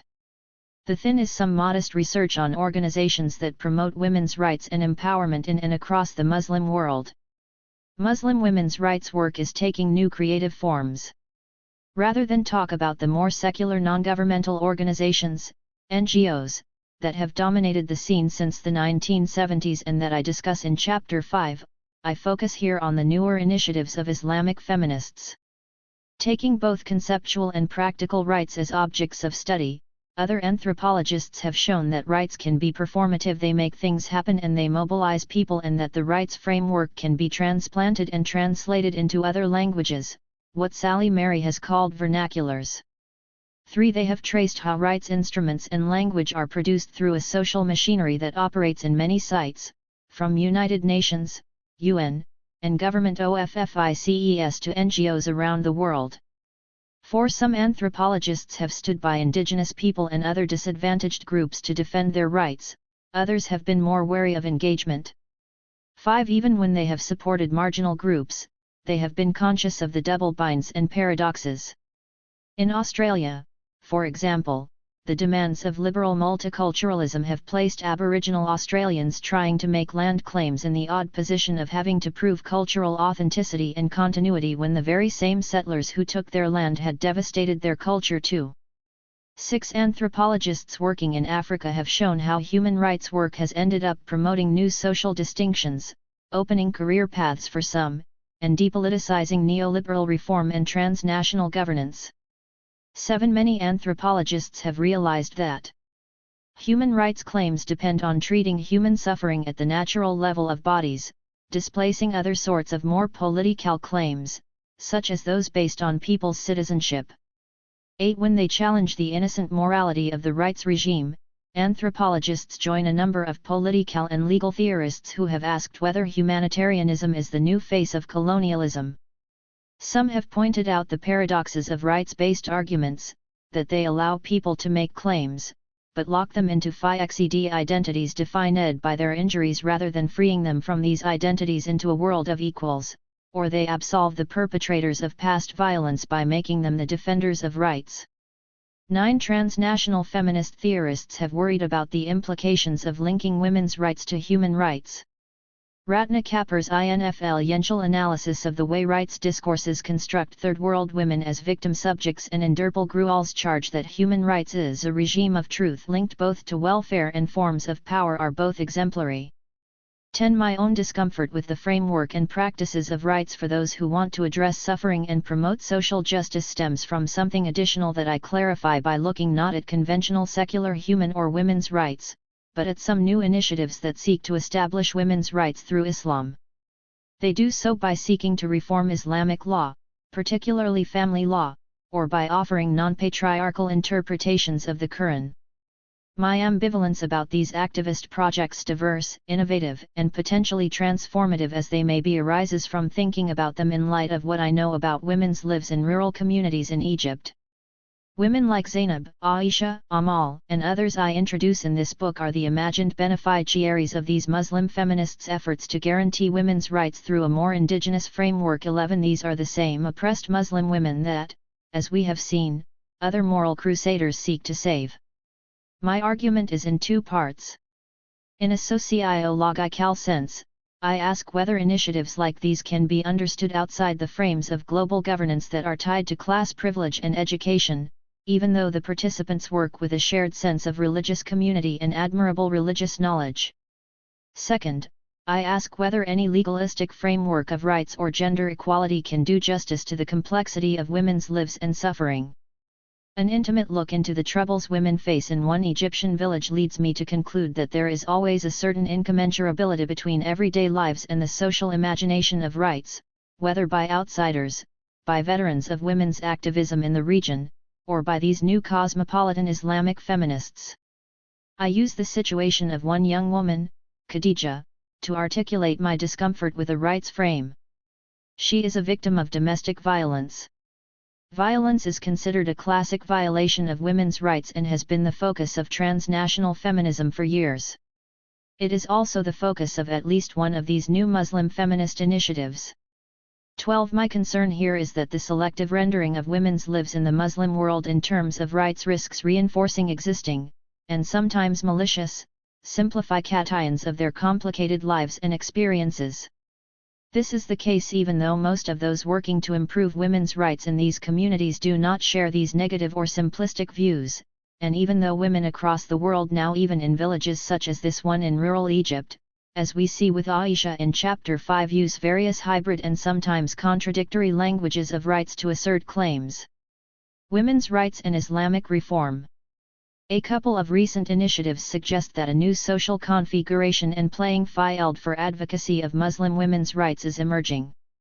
Building on many local initiatives in Iran, Afghanistan, Turkey, Indonesia, Lebanon, and Egypt, and responding in complex ways to the Islamic revival and the growing appeal of Muslim politics, many educated cosmopolitan Muslim women are no longer defensive about exploring what Americans would call faith-based feminism. 13. These serious and thoughtful projects are quite distinct from the highly publicized efforts of some individual Muslim women in the West who claim to be criticizing Islam from within but are playing a different game.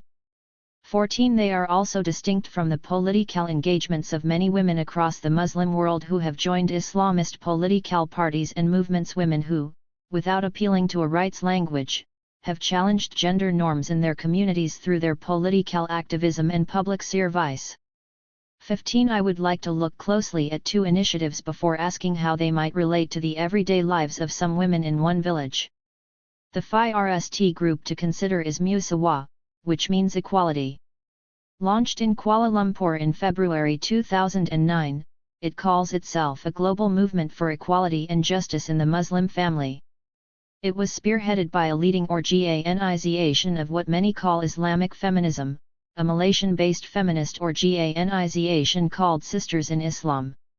16. Registered as an NGO in 1993, Sisters in Islam has been active since the late 1980s in advocacy around Muslim women's rights and discriminatory family law. 17. 3 features of the way Musawa's mission statement begins are significant. We, as Muslims and as citizens, declare that equality and justice in the family are both necessary and possible. The time for realizing these values in our laws and practices is now. 18. First, note the we as an entitlement to speak from within. Second, note the mixed religious and political identities that defy any the rights claims, we, as Muslims and as citizens. Third, consider the hybrid sources of rights they invoke in what follows.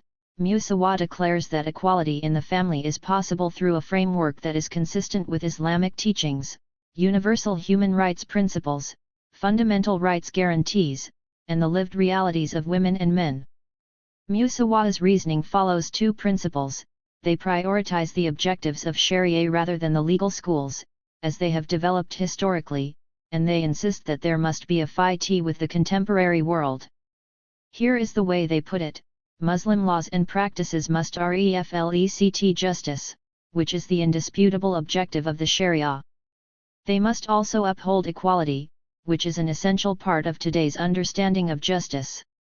19. The generic models for Musawa are drawn as much from the ideational world of liberal international organizations as Islamic legal or moral discourse. Musawa's framework for action is deliberately structured along the lines of documents such as the Universal Declaration of Human Rights. It has a preamble that declares principles and states the conditions, followed by a delineation of principles using the form of numbered articles. What distinguishes it from its models and marks it as a hybrid form is its religious opening line: "We hold the principles of Islam to be a source of justice, equality, fairness, and dignity for all human beings." 20. The reformist projects of these Muslim feminists who have established organizations like Musawa share qualities of thought and argumentation with earlier reformist projects in the Muslim world that emerged from the colonial encounter. The explicit focus of Musawa is Muslim family law. It does not engage in debates about how best to interpret the Quran. Instead, it begins with the more modest and sound observation that family laws are man-made, the result of interpretations shaped by the social conditions of the periods in which Islam's sacred texts were turned into law by jurists.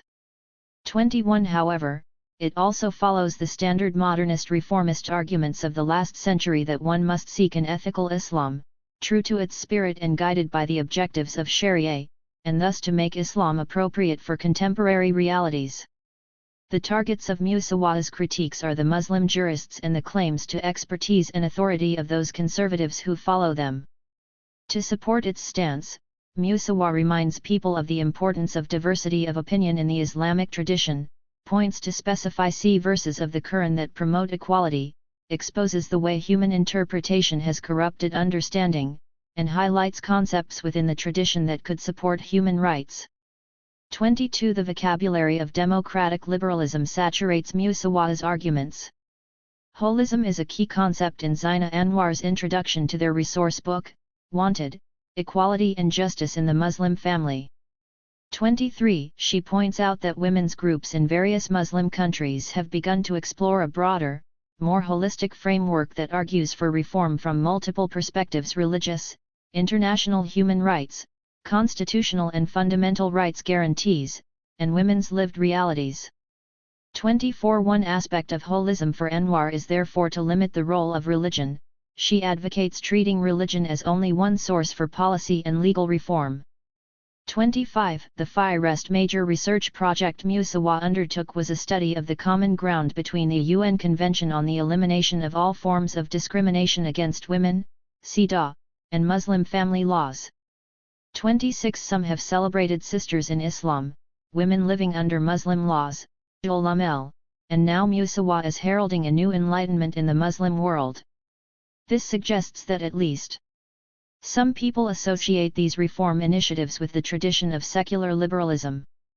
The clever title of one legal scholar's blog about the Musawa launch even played on, and therefore reinforced in a ghostly way, one key text in the oppressed Muslim women literary genre that has been promoted so hard by neoconservative hawks in the United States.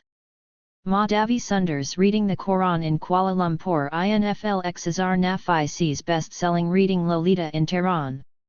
27. Sundar's representation of Muslim women's rights groups like Musawa in this way reproduces the standard liberal views, both within and outside the Muslim world, that contrast religious backwardness and conservatism to enlightened modernism. 28. Some of those involved would dispute this framing. Zeba Mir Hosseini, one of the founders of Musawa, considers Islamic feminism, a term she finds confusing, to be the unwanted child of political Islam. 29. Yet she defends the new efforts of Muslim feminists this way, faced by an apparent choice between the devil of those who want to impose patriarchal interpretations of Islam's sacred texts, and the deep blue sea of those who pursue a neocolonialist hegemonic global project in the name of enlightenment and feminism.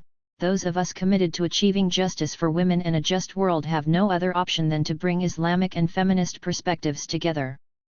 Otherwise, Muslim women's quest for equality will remain hostage to different political forces and tendencies, as it was in the 20th century and continues to be in the new century that began with the politics of the War on Terror.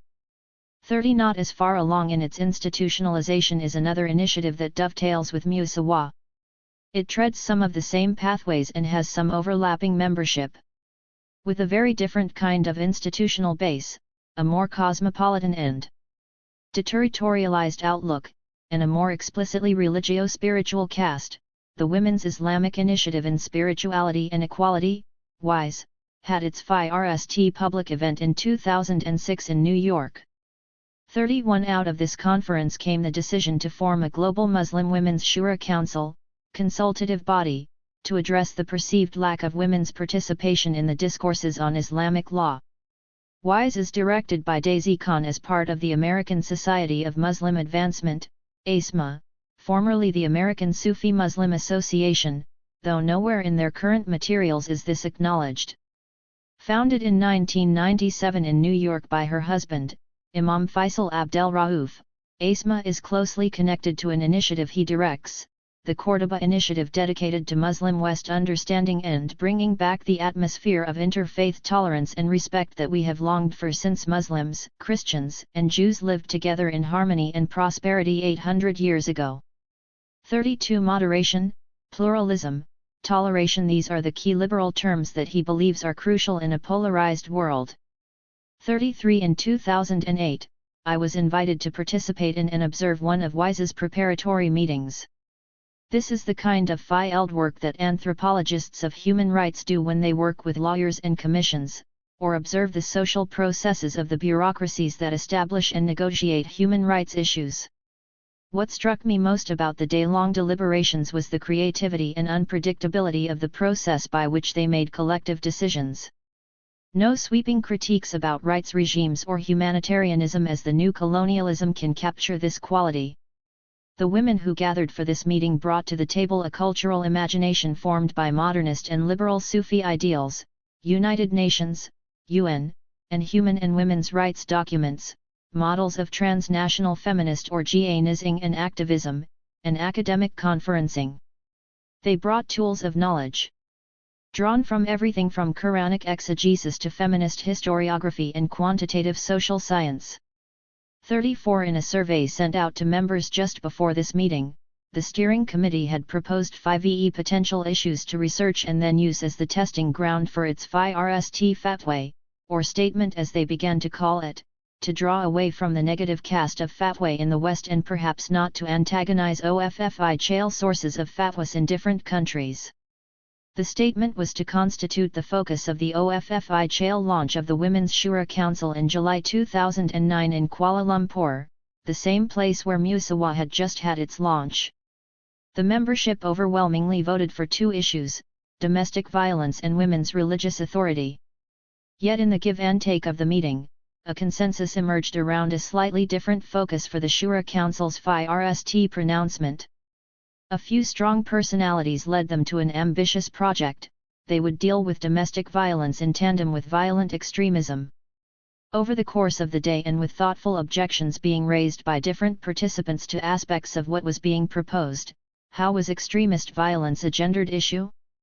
Weren't there formidable analytical challenges in linking domestic and military violence?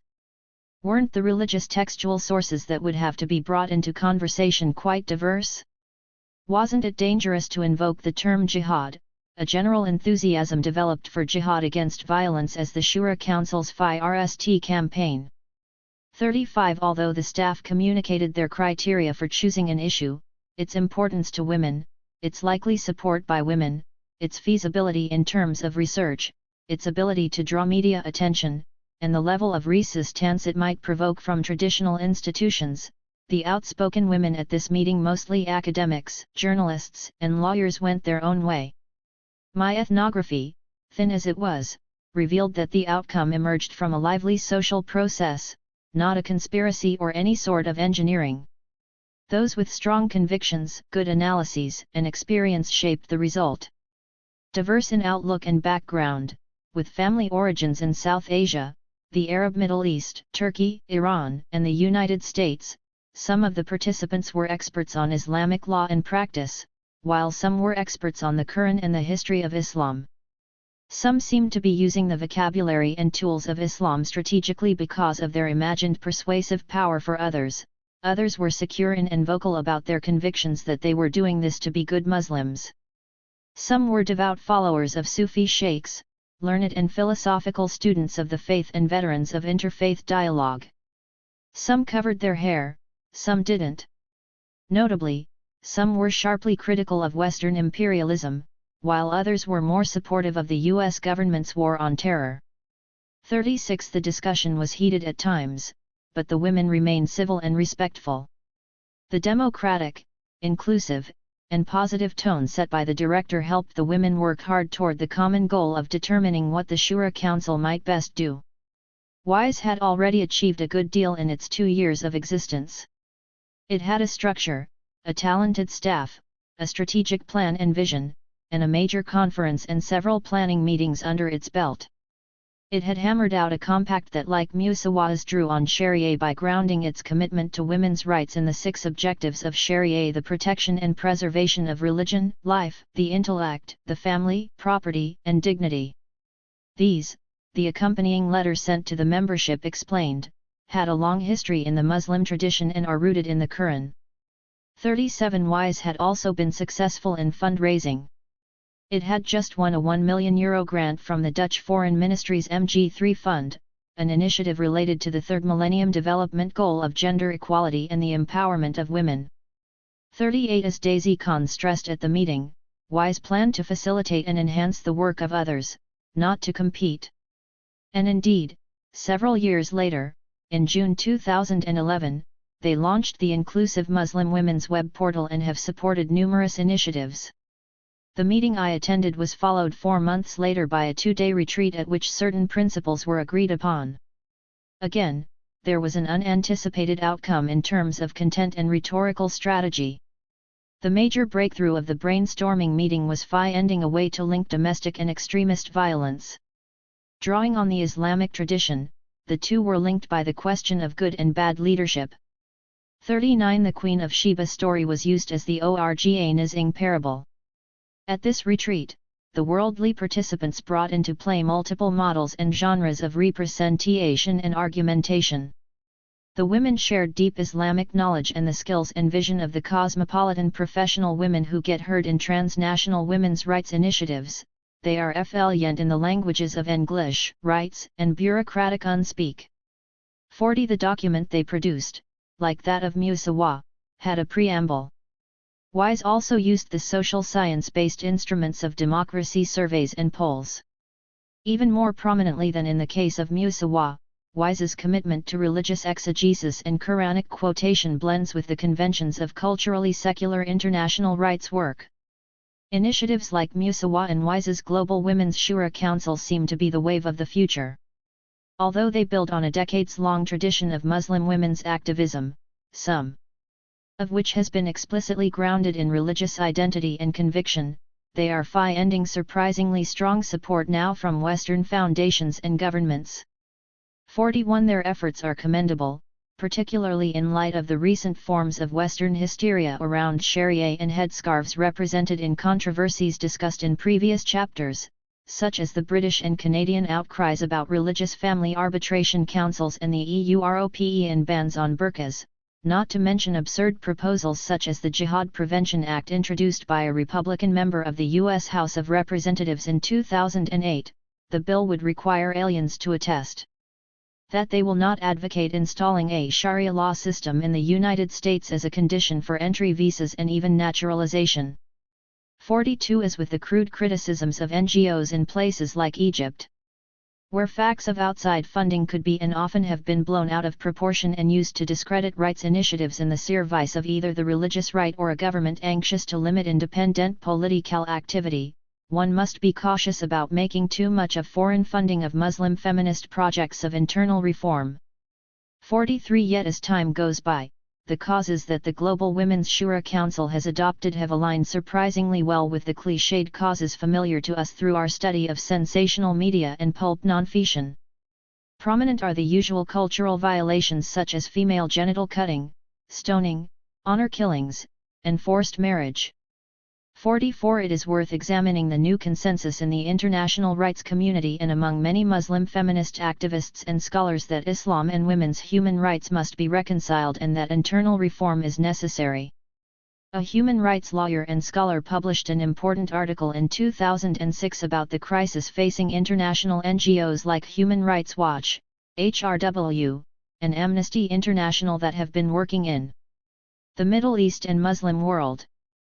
Uncomfortable about how the human rights movement's rhetoric echoed that of the Bush administration, she noted that the dilemma facing the practitioners was how the human rights movement should deal with Islamic law. 45 Current practice, Nazma Day argued, was to evade the issue by beginning every report with a caveat that the organization would take no position on Islamic law, to appear neutral and non-imperialist, but then proceeding in the body of the report to list violations linked to rules of Islamic law without admitting it explicitly. 46 She offered 3 ways out of the dilemma. 2 years later, she was surprised at the outcome of her assessment of the way international NGOs dealt with Sharia. HRW decided to create a position for an in-house Sharia expert, a position that still has not been filled. 47 20 years ago, no one would have predicted that Muslim women's rights would be traveling so regularly in and out of Islamic law, Islamist parties, and now the discourses and practices of moderation and Islamic reform among an educated and cosmopolitan professional elite. 48 This is not to question the authenticity or integrity of such projects. As an ethnographer, I want only to note the circuits in which they are participating: social, political, and economic. And I want to point out the multiple cultural resources they draw on to formulate their Islamic rights projects. Incommensurate lives. One of the most important questions an anthropologist like me with experience in rural areas and among non-elite women feels compelled to ask, though, is how organizations conceived and run by educated urban elites who spend a good deal of energy studying, thinking, drafting position statements, applying for funds, and presenting Islam to the West, and the East, as something not incompatible with gender equality, might relate to those in whose name and on whose behalf they work.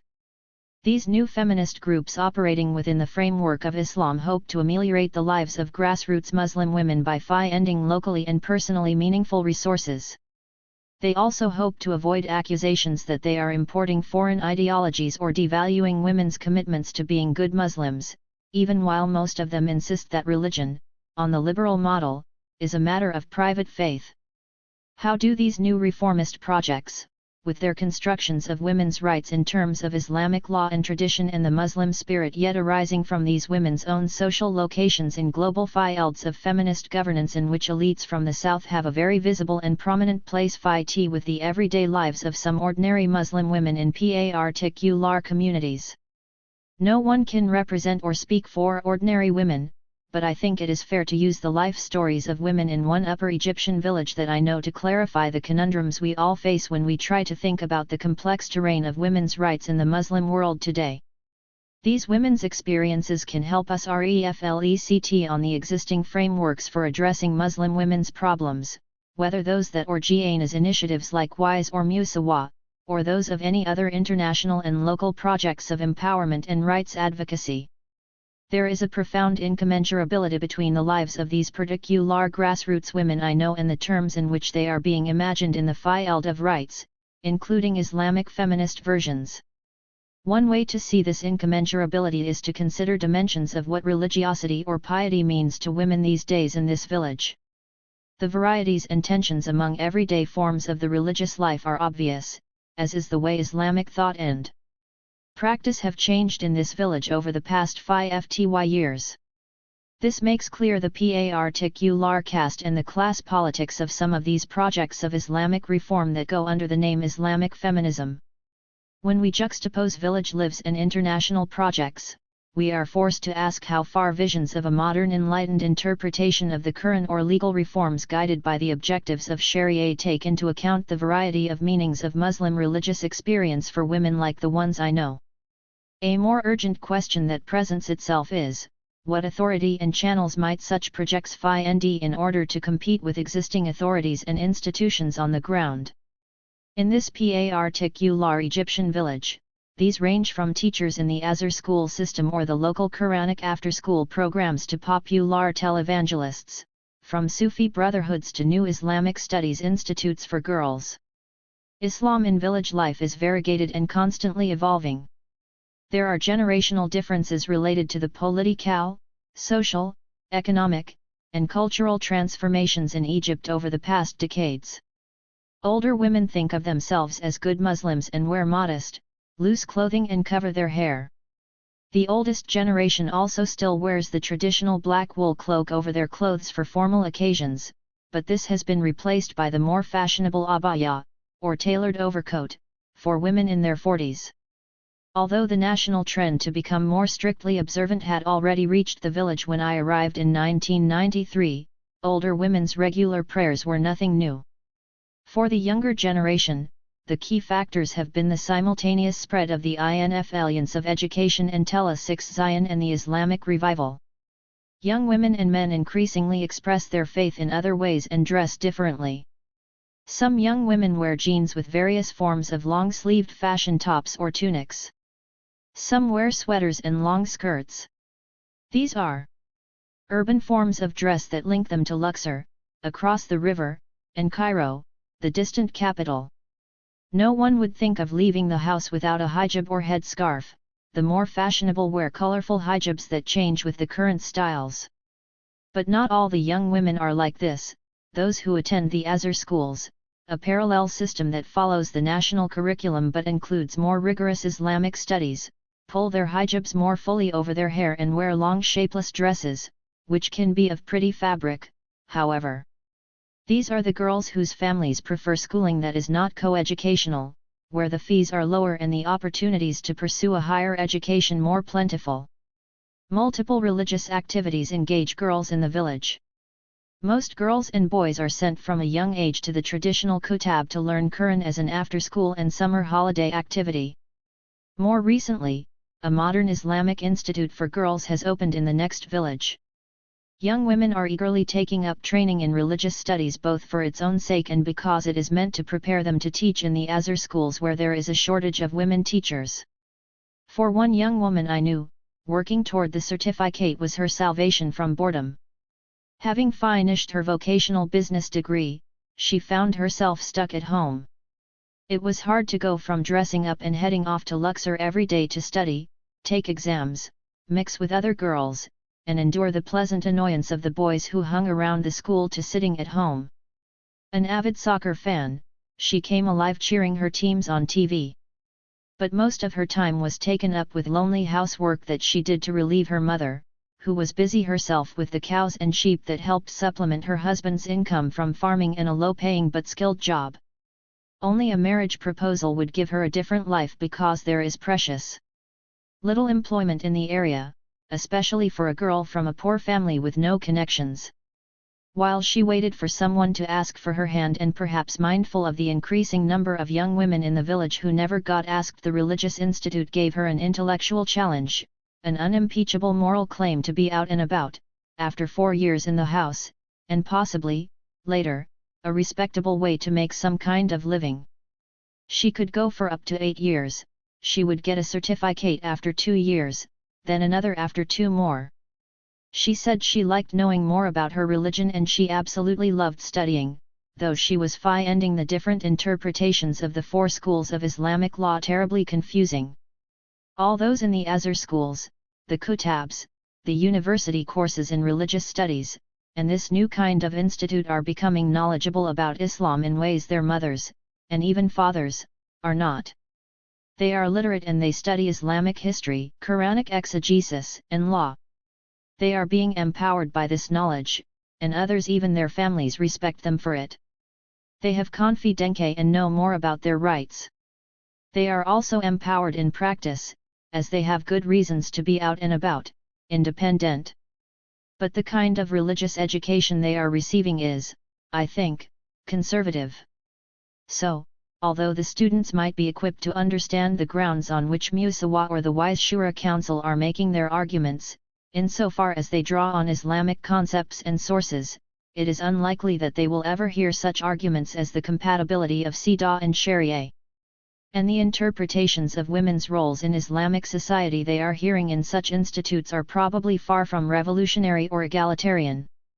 This is the case even though some key principles, such as the importance of consent to a marriage, have now become widely established among this group of young women, as I describe in the conclusion.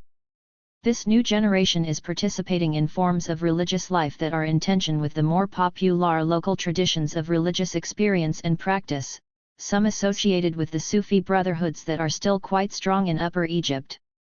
It is women and girls like these in one village in Egypt that the cosmopolitan professional women of Musawa and the Shura Council project as the beneficiaries of their efforts to reinterpret Islam and introduce reforms in the laws governing family and marriage.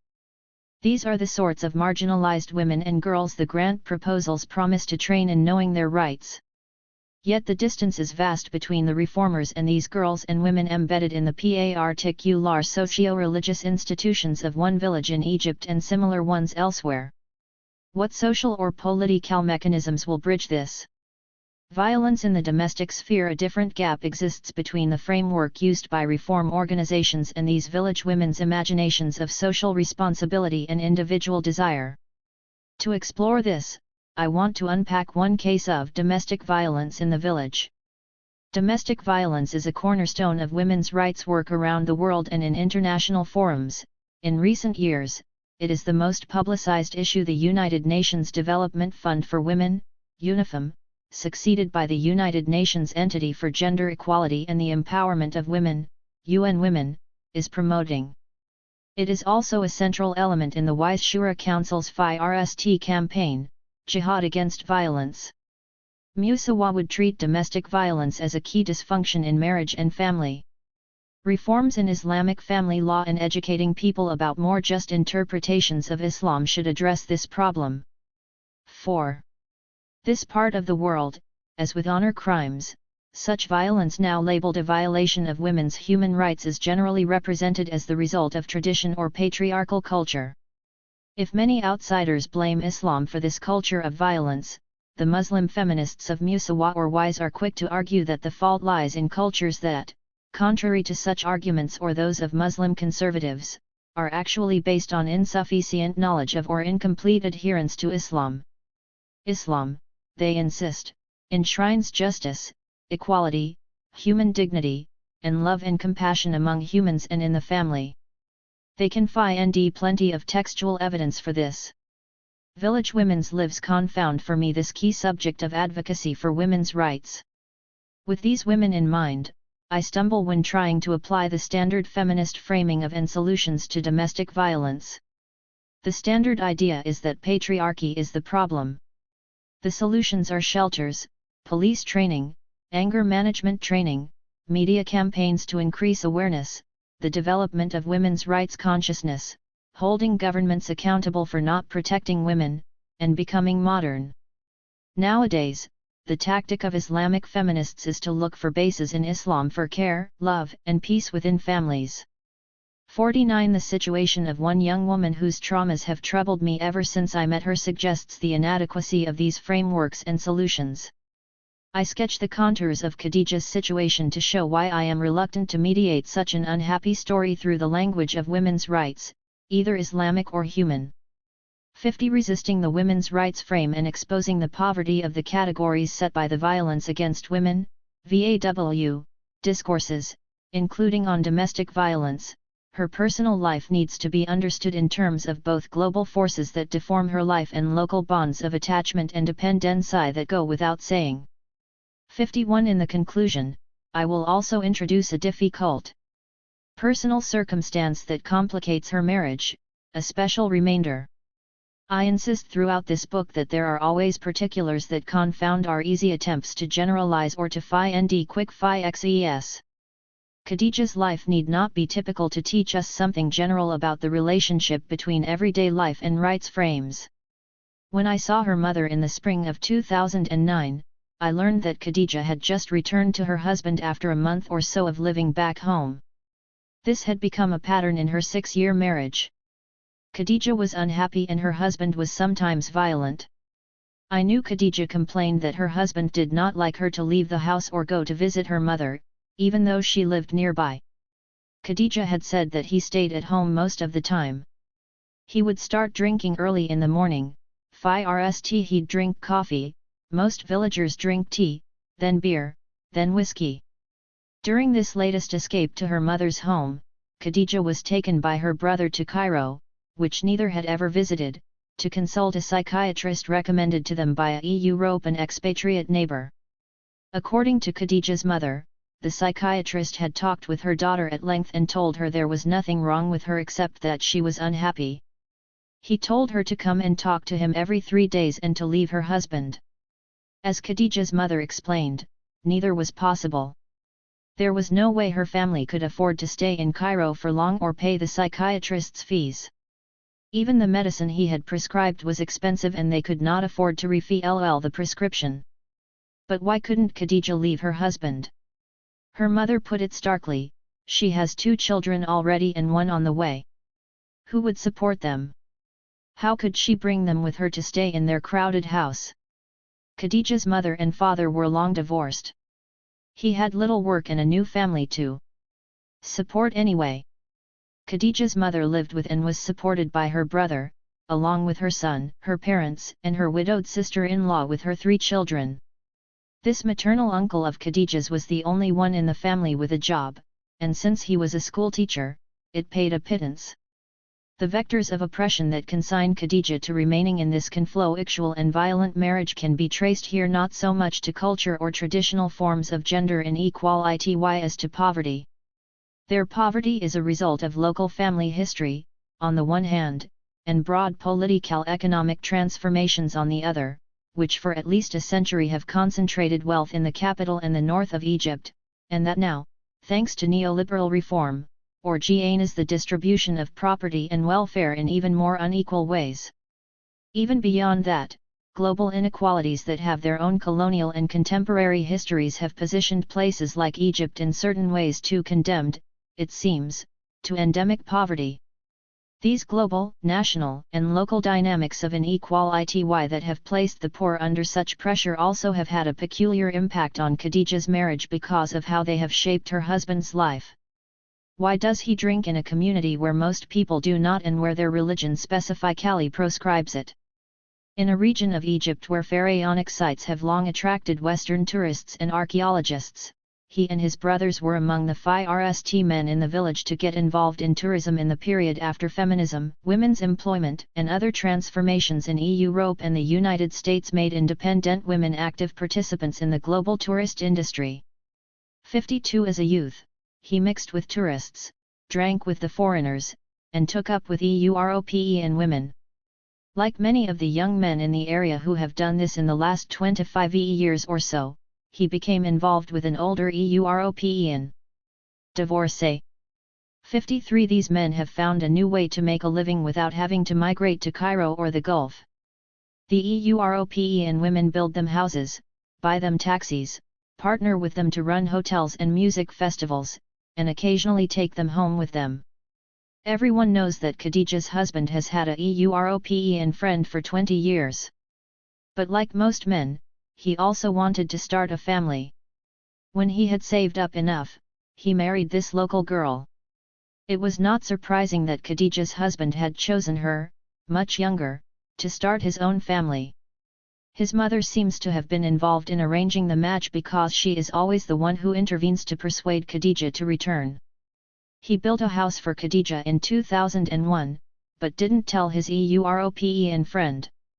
These kinds of situations can be difficult for all concerned.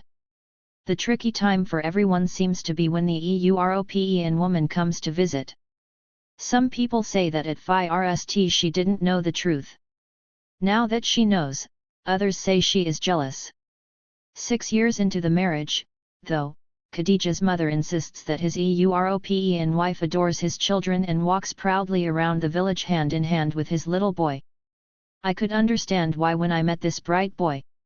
Dressed neatly in a pink button-down shirt and chatting merrily and showing off the French he was learning in his private school, he was irresistible. Everyone in the village notes with a certain respect that this woman, unlike many of those duped, had made sure that the house she built to rent out to tourists was legally in only her own name. Her relative wealth and European status confound norms of gendered power. Khadija's husband, everyone comments, is docile around this woman. Did he feel he was compromising his masculine standing in the village? I wondered if he might be compensating in his marriage to the much younger and more vulnerable Khadija by being so harsh. One can only speculate. What is apparent and significant, though, is that domestic violence in this case is anything but traditional. It is produced at the nexus of the global field of Europe and tourism in the Third World and the inequalities between rich foreigners and local villagers that fuel it. The alcohol that is so taken for granted in the Europe and circles in which men like Khadija's husband travel also surely plays a part. Having known Khadija for many years, I understand that she cannot leave the marriage for other reasons beyond these compulsions of poverty and the fallout of global inequalities. There is also kinship. Khadija and her husband are distant cousins. He is thus a precariously well-off relative whose marriage to a troubled cousin from a broken home may also have been a way to help out these poor relations. Khadija is attractive, but this marriage may have been something of a protection and a gift to her and her desperate family. In this aspect of her life, there seems to be something of a repetition of Khadija's family history, with a more unfortunate outcome. Khadija's grandparents, who were cousins, had married for the same reason as a way to make sure her grandmother was cared for. People told me that she had been possessed by spirits at the age of 12 or 13. She was a volatile young woman who ran off to saints' tombs and caused her parents tremendous worries. Although many young men had wanted to marry this beautiful girl, their mothers and families would forbid them. She was not considered normal, always running off to religious sanctuaries and chanting God's name. So finally it was arranged that her cousin marry her, taking on the lifelong responsibility to care for her out of family concern.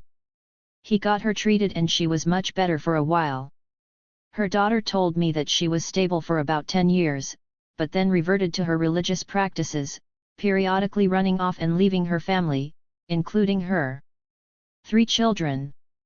Khadija's father was her son. He too has had a troubled history of abusive behavior that was much worse when he was married to Khadija's mother, hence the divorce. The difference in the two stories is that Khadija's grandfather was kind to his wife and his daughters. Khadija is not so fortunate in her husband. Still, her relationship with him cannot be disentangled from the family bonds of attachment and dependency that help keep her in the marriage. This last piece of the story suggests that we must see Khadija's difficult marriage as something that the language of violations of women's rights in traditional patriarchal culture cannot begin to describe because it cannot be isolated from the dynamics of globalization or the intimacies of family ties.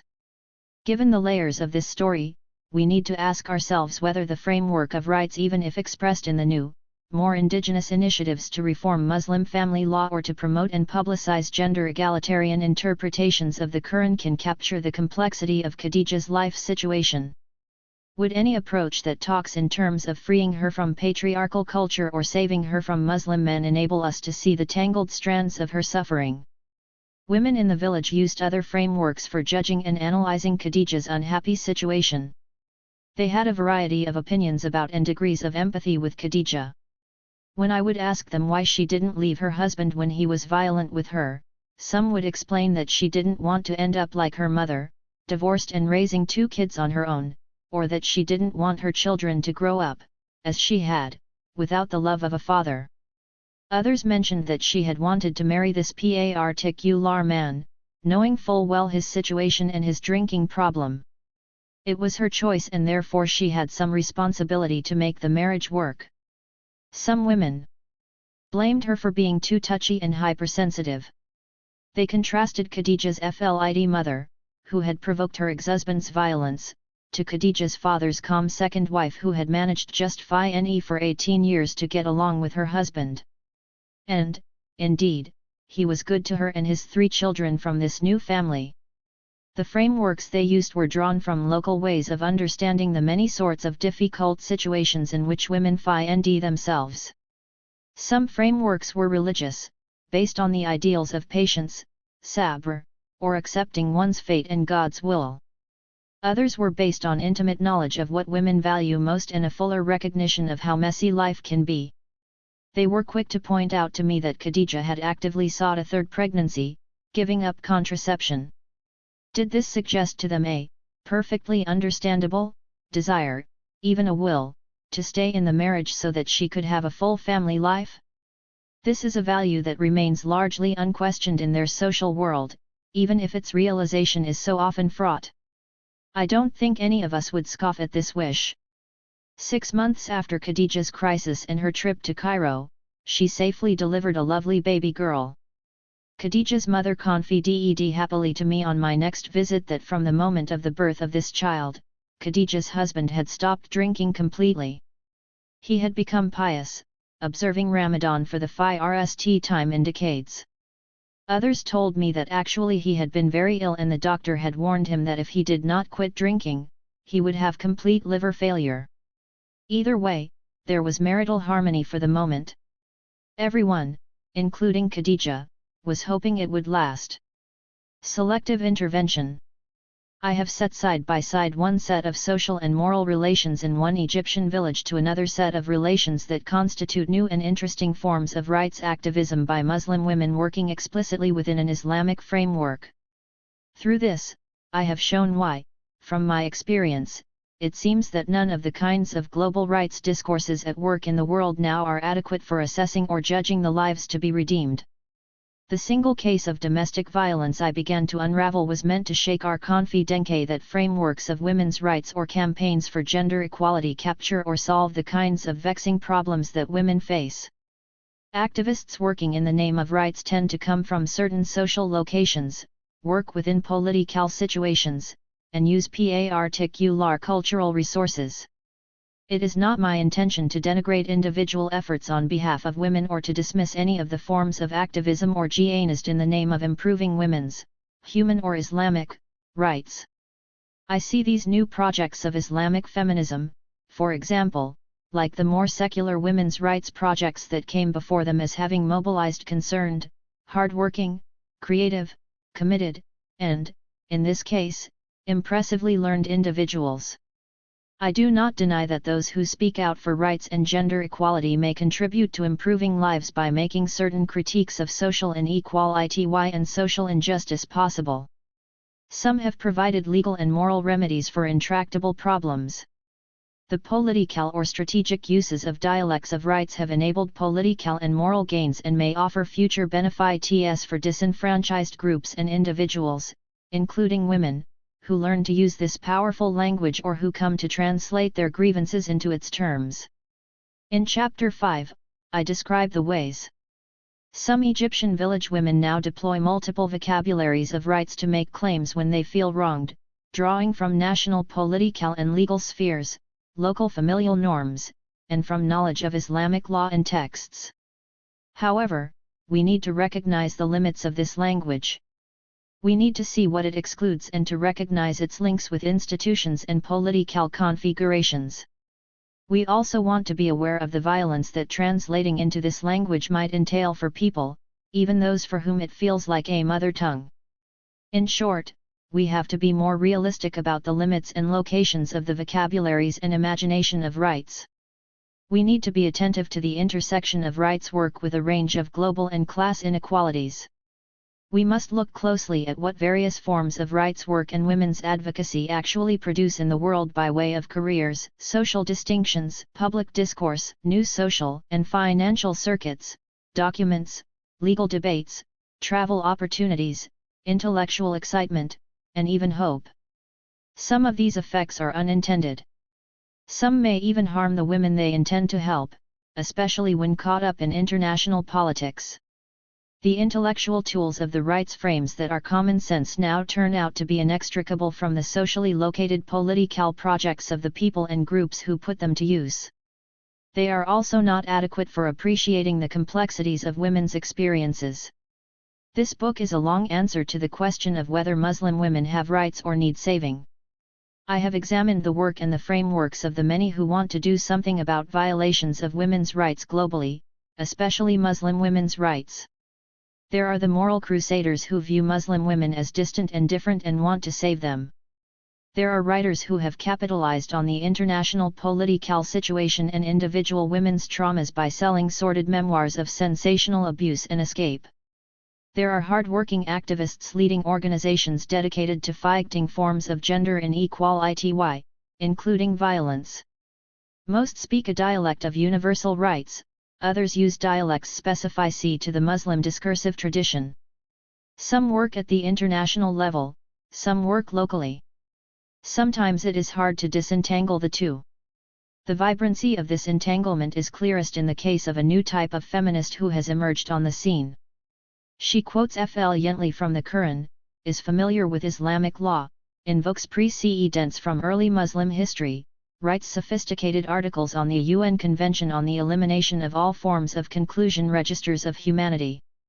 Discrimination against women, CEDAW, arranges conferences on Google Calendar, conducts online surveys, and draws from a wide range of experiences of organizing for change. In concluding, I want to return to rural Egypt one last time to consider the experiences of some women who are not part of these efforts, though they would qualify as suitable objects of intervention in the world that all these activists imagine. Just as Zainab was shocked to hear that anyone would blame Islam for what she and other women in Egypt were suffering, so would these women be puzzled, even offended, by some of the ways they are being viewed and judged. I want to use their lives to open up a way we might think differently about Muslim women and their rights and about our responsibilities. In this book, I argue that rather than clicking on a website to donate $10 or flying to distant lands to bring school supplies to girls, and certainly before calling in military troops, we should take time to listen. I have shown how hard it is to hear through the noise of the familiar stories. These stories have been made authoritative through their association with the purity of the language of universal rights. Popular, porno, graphic memoirs and media have made them believable. Gendered Orientalism has taken on a new life and new forms in our feminist 21st century. If we were to listen more closely, I believe we would discover that matters are not so simple. If we were to listen and look, we might be forced to take account of contexts that are not as disconnected from our worlds and our own lives as we think. These contexts are shaped by global politics, international capital, and modern state institutions, with their changing impacts on family and community. Above all, these examples of women's situations might shake our moral certainty about some cherished values of liberalism that have diffused so widely in this era when human rights ideals have become hegemonic. Along with Talal Assad, I would argue that we should not dismiss these values as mere instruments of new imperial interventions. We have to take this language of justice seriously. It frames the new common sense about saving Muslim women because it has, as Assad put it, produced political subjects around the world who share these values and speak this language. One choice, consent, and freedom are the grammar. So let us look at what this grammar allows and what it does not. Taking into account. Shortly after saying goodbye to Zainab in Upper Egypt, I made a quick trip to another part of the country. I went back to the northwest coast to visit the Bedouin families I had lived with in the late 1970s and 1980s. It was 2 years since I had been there to mourn the passing of the extraordinary man who had been my host, and who had become like a father to me. A lot had happened. The family had been adjusting to the loss of this charismatic figure who had held together not just his family but also the wider community. I noticed 2 new houses that had been built nearby. I knew these houses had been in the works for years. They were part of the family's attempt to stake their claims to land that the government was trying to seize from them to build public housing. Each time they built a wall around the plots of barren land, bulldozers would come and knock them down. For as long as anyone could remember, these Bedouin families had lived on this open land surrounded by no one but relatives and friends. They did not want this taken, but government policy was to move people out of the crowded Nile Valley into the desert. I was pleased to find Gatifa still in the house in which I had lived with her and the family. Serious and intelligent, she was the woman I most looked up to and appreciated. I was grateful for the warm generosity with which she had taken me into their household and was indebted to her for the wealth of knowledge, stories, poetry, and wise insights into her community she had shared. It was sad to see her living alone in the section of the house she had shared with her husband and children for the 30-some years that I had known her. We sat close, catching up on the news. Our shared memories and people gave us a lot to talk about, even if time had made my return awkward and my long research in another part of Egypt had compromised my dialect. As we reminisced about her husband, she suddenly said, "You need a man who knows how to rule." I was jolted by the comment. She said it with some force. I knew that she and her husband had been close. She had married him when she was only 13 and she'd had 9 children with him. It had not always been easy. He had imposed CO wives on her. But she had understood why and had always been at his side. In his final illness, she had organized his care. She knew the most intimate details of his illnesses, and then his death. Too, she had been philosophical and strong after he died, her faith enabling her to reassure all those who burst into tears around her that we should accept what God wanted. We all pass on. She cherished her husband's last gift to her, arranging for her to go with her son on the pilgrimage to Mecca. So what had provoked this outburst? Did she unthinkingly accept male domination? Was she getting her ideas from the Quran? As we talked, I came to realize that this was an angry comment directed indirectly at her eldest son. He had recently moved out of the large family home, taking his wife and children to live in one of these new houses. I remembered her critical remarks on previous visits about her daughters-in-law. She was annoyed when one daughter-in-law left her infant with an aunt while she went off to get her eyebrows plucked. She considered it frivolous. The baby was crying for its mother. She disapproved of the other daughter-in-law for going shopping with her mother to buy special clothes just for her own children. The new generation was selfish. In this comment, Gatifa was expressing her disapproval of the way her son had, as she interpreted it, succumbed to the power and desires of his wife. She blamed her daughter-in-law for maneuvering the breakup of the family that she and her husband had built together. Each woman now gets her husband to go off and buy special things for his own children, she complained. Each woman wants her own household, not all the work of the joint household. She then appealed to my knowledge of the way things had been in the past, when her husband was alive. No one would have dared to buy special things for their own children. In the old days, she reminded me, her husband was in charge. He made sure that everyone in the household got whatever they needed. But they all got the same things. If he bought food, it was for everyone. If he bought new clothes, everyone got the equivalent item: bolts of cloth for dresses, galabias, the robes that boys and men wore, shawls, and even socks. The family finances were still joint. Her husband had wanted it that way, and it was the respected norm for prominent families. Gatifa thought that the man should rule because her first commitment was to keeping the family together. This is what her husband had done.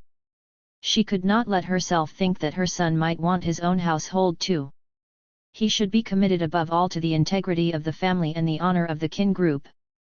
She presumed that her son's wife was selfishly trying to break this up.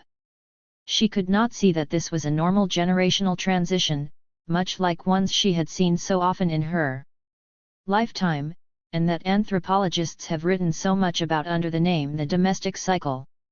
It was perhaps hard for her to accept that she was entering a new phase in the life of the family, set in motion by the passing of her husband. She responded to her own sense of personal loss through this moralistic formulation. As perhaps everywhere, there was an unresolvable tension between her desires as a mother and those of her daughter-in-law as a wife. Their choices clashed. This had nothing to do with the Quran or anything Islam might have to say about men's rights over women. I had often seen her fiercely defend her Islamic rights to equal treatment in her marriage. That see personal situations like this give meaning to what appear to be such clear signs of the cultural oppression of Muslim women can also be seen in the developments in Khadija's marital life. In Chapter 6, we see how she was subjected to violence by her alcoholic husband. I describe how regional poverty, international tourism, and feminist gains in Europe, as well as high divorce rates, affected her marriage. But there is a further complication I do not mention there, a kind of remainder that introduces some doubt about whether her husband's violence and the circumstances that prevent her from walking away from the marriage are the only or even the main sources of her wretchedness. Long before she was married, Khadija had been subject to crises. Her relatives regularly covered them up in the face of village gossip. I will never forget the day many years ago that I stopped in to see her family. It was just a week before the first of what would become a succession of postponed wedding dates. I found a terrible situation. Khadija was lying on the couch, dazed and in pain. Her tongue was swollen and she couldn't speak. Her mother, worried sick about her again, had this time taken her to a specialist, an expensive neurosurgeon who flew in from Alexandria once a week to see patients. He had barely spoken with Khadija before prescribing some medications. He administered an injection that knocked her out. Enmeshed, as all Egyptians are now, in a flawed medical system driven by the politics of expertise, profit, and the pharmaceutical industry, this was not the first or last time medical intervention failed to help Khadija. The forms of religious healing her mother had pursued earlier had not helped either. The Cairo psychiatrist had been just the most recent, and perhaps the most harmless, of these attempts to make her feel better. A careful look at Khadija's situation forces us to see that we don't quite know what to make of her problem of domestic violence. The complex bonds of protection and constraint that kinship introduced to her marriage, her husband's oddly international circumstances, the various aspects of globally regulated poverty that foreclosed her options, the uneven reach of an inadequate medical system, and the demons she lives with, whether they are the result of childhood trauma, her father was violent, inherited mental illness, her grandmother was possessed by spirits or parasites, and anemia, as the various interpretations circulating in and out of the family suggest, make us realize that there is no simple story here. Would getting out of the marriage help? It is hard to say. All her life, she has struggled with headaches, felt she was being strangled, and periodically withdrawn into herself. Khadija's saga continues. Her future remains unclear. Despite the fervent hopes for a happy ending that her husband's sudden decision to stop drinking and fast Ramadan seemed to presage, she was back at home with her mother when I last visited the village. Her aunt quietly took my hand and walked me across the road to see the house they were building for her on a field that had salted up and where nothing would grow. Did I know of any charity that could help them build this house for Khadija and her children? This time, she told me soberly, Khadija has sworn she will never go back. Consent and the right to freely choose. As an anthropologist whose business it is to understand how individuals are formed within the contours of their cultures and social worlds, I have always been wary of concepts like choice. The legal category of consent that goes with it poses similar problems for anyone who stops to think about how we go through life and what intimate relationships mean for us. Especially in societies that value relationality and mutual concern above individualism, and where gender is closely tied to familial power, liberal dreams like those found in CEDAW's Article 16 about the equality that men and women should enjoy in marriage and family relations strike me as aspirational but troubling fictions. Musawa's framework for action to reform Muslim family law reiterates this goal. It proposes that women and men should have the same right freely to choose a spouse and to enter into marriage only with their free and full consent. 3. The complexity of human lives formed in social worlds challenges such fictions. What does it mean to freely choose, or to consent? These are difficult questions for marriage. A look at what has been happening in rural Egypt in the past 20 years or so shows one aspect of the difficulty. An intriguing phenomenon has emerged. Girls in different rural communities have been developing knowledge of their rights under Islamic law. They have been using this knowledge to challenge the customary arrangement of marriages by families by pointing to the requirement of consent. Parallel efforts have been underway across the Muslim world by feminist reformers of various sorts, from secular to Islamic, to make choice, consent, and contract the instruments for guaranteeing women's rights in marriage. In North Africa, for example, feminist reformers developed a model marriage contract that would build in requirements of consent for a husband's decision to take a second wife. In India and Egypt, there have been campaigns for legal reform of Islamic family law that would establish women's rights to initiate divorce. But one of the most striking changes I noted in the late 1980s in the Bedouin community in Egypt's western desert, where I had done field work a decade earlier, was the impact of the Islamic revival on young men and women. In an essay a young woman wrote for me on the theme of what she believed deserved to be preserved and what traditions should change in her community, she returned again and again to marriage. She was the first girl in her family to graduate from high school. Her commentary bore the traces of the mixture of modernization and Islamization ideologies that were the stuff of Egyptian state education. 6 of the Bedouin girl in the past, she wrote, she had no right to an opinion in any matter, however much the matter might concern her personally. She had no say even in the choice of a husband. What she had to do was carry out her family's orders even if she didn't want him. It was not right for her to refuse. She commented to me, and to this day, no matter how educated she's become, very seldom does she have a say. Even if he was older than she was, for example, or very different from her, she had to agree to what the family wanted. For example, if they said I had to marry someone and I didn't want him, I hated him, if my kinsman had agreed to the match and told me I had to marry him, what I would have to do, despite my wishes, was marry him. I found this statement surprising. Why did she depict girls as powerless in decisions about marriage? She had heard all the same stories I had, vivid accounts, like her grandmothers, of ways they had resisted marriages arranged for them by their families. 7. She also knew plenty of young women like the one who, in love with someone else, had married her cousin. She understood her strategy perfectly. She kept storming off to her father's household at the slightest provocation. Eventually, her husband divorced her, which was what she wanted. This depiction of a simple story of past powerlessness allowed her to foreground the new standards that were coming into play.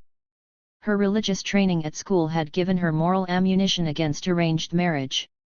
The Prophet, she reported authoritatively, says that it is wrong to marry someone you have never seen. A girl must be asked her opinion and she must give her consent. 8. In this period of her life, marriage was on her mind.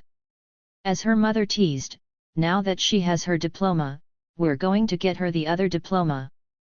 She was frank about her feelings about someone rumored to have been selected for her. She told her aunts and her mother how she felt. She insisted to her grandmother and anyone who would listen that she wanted to marry someone educated, an Egyptian, not a Bedouin. She wanted someone with his own house. She wanted someone who wanted a small family. She wanted someone who would not take a second wife. When her grandmother retorted, "Your father won't agree to it," she had hugged her grandmother affectionately, reassuring her, "We're just talking with you to see what you'll say. Is there anything in our hands? Or in my father's?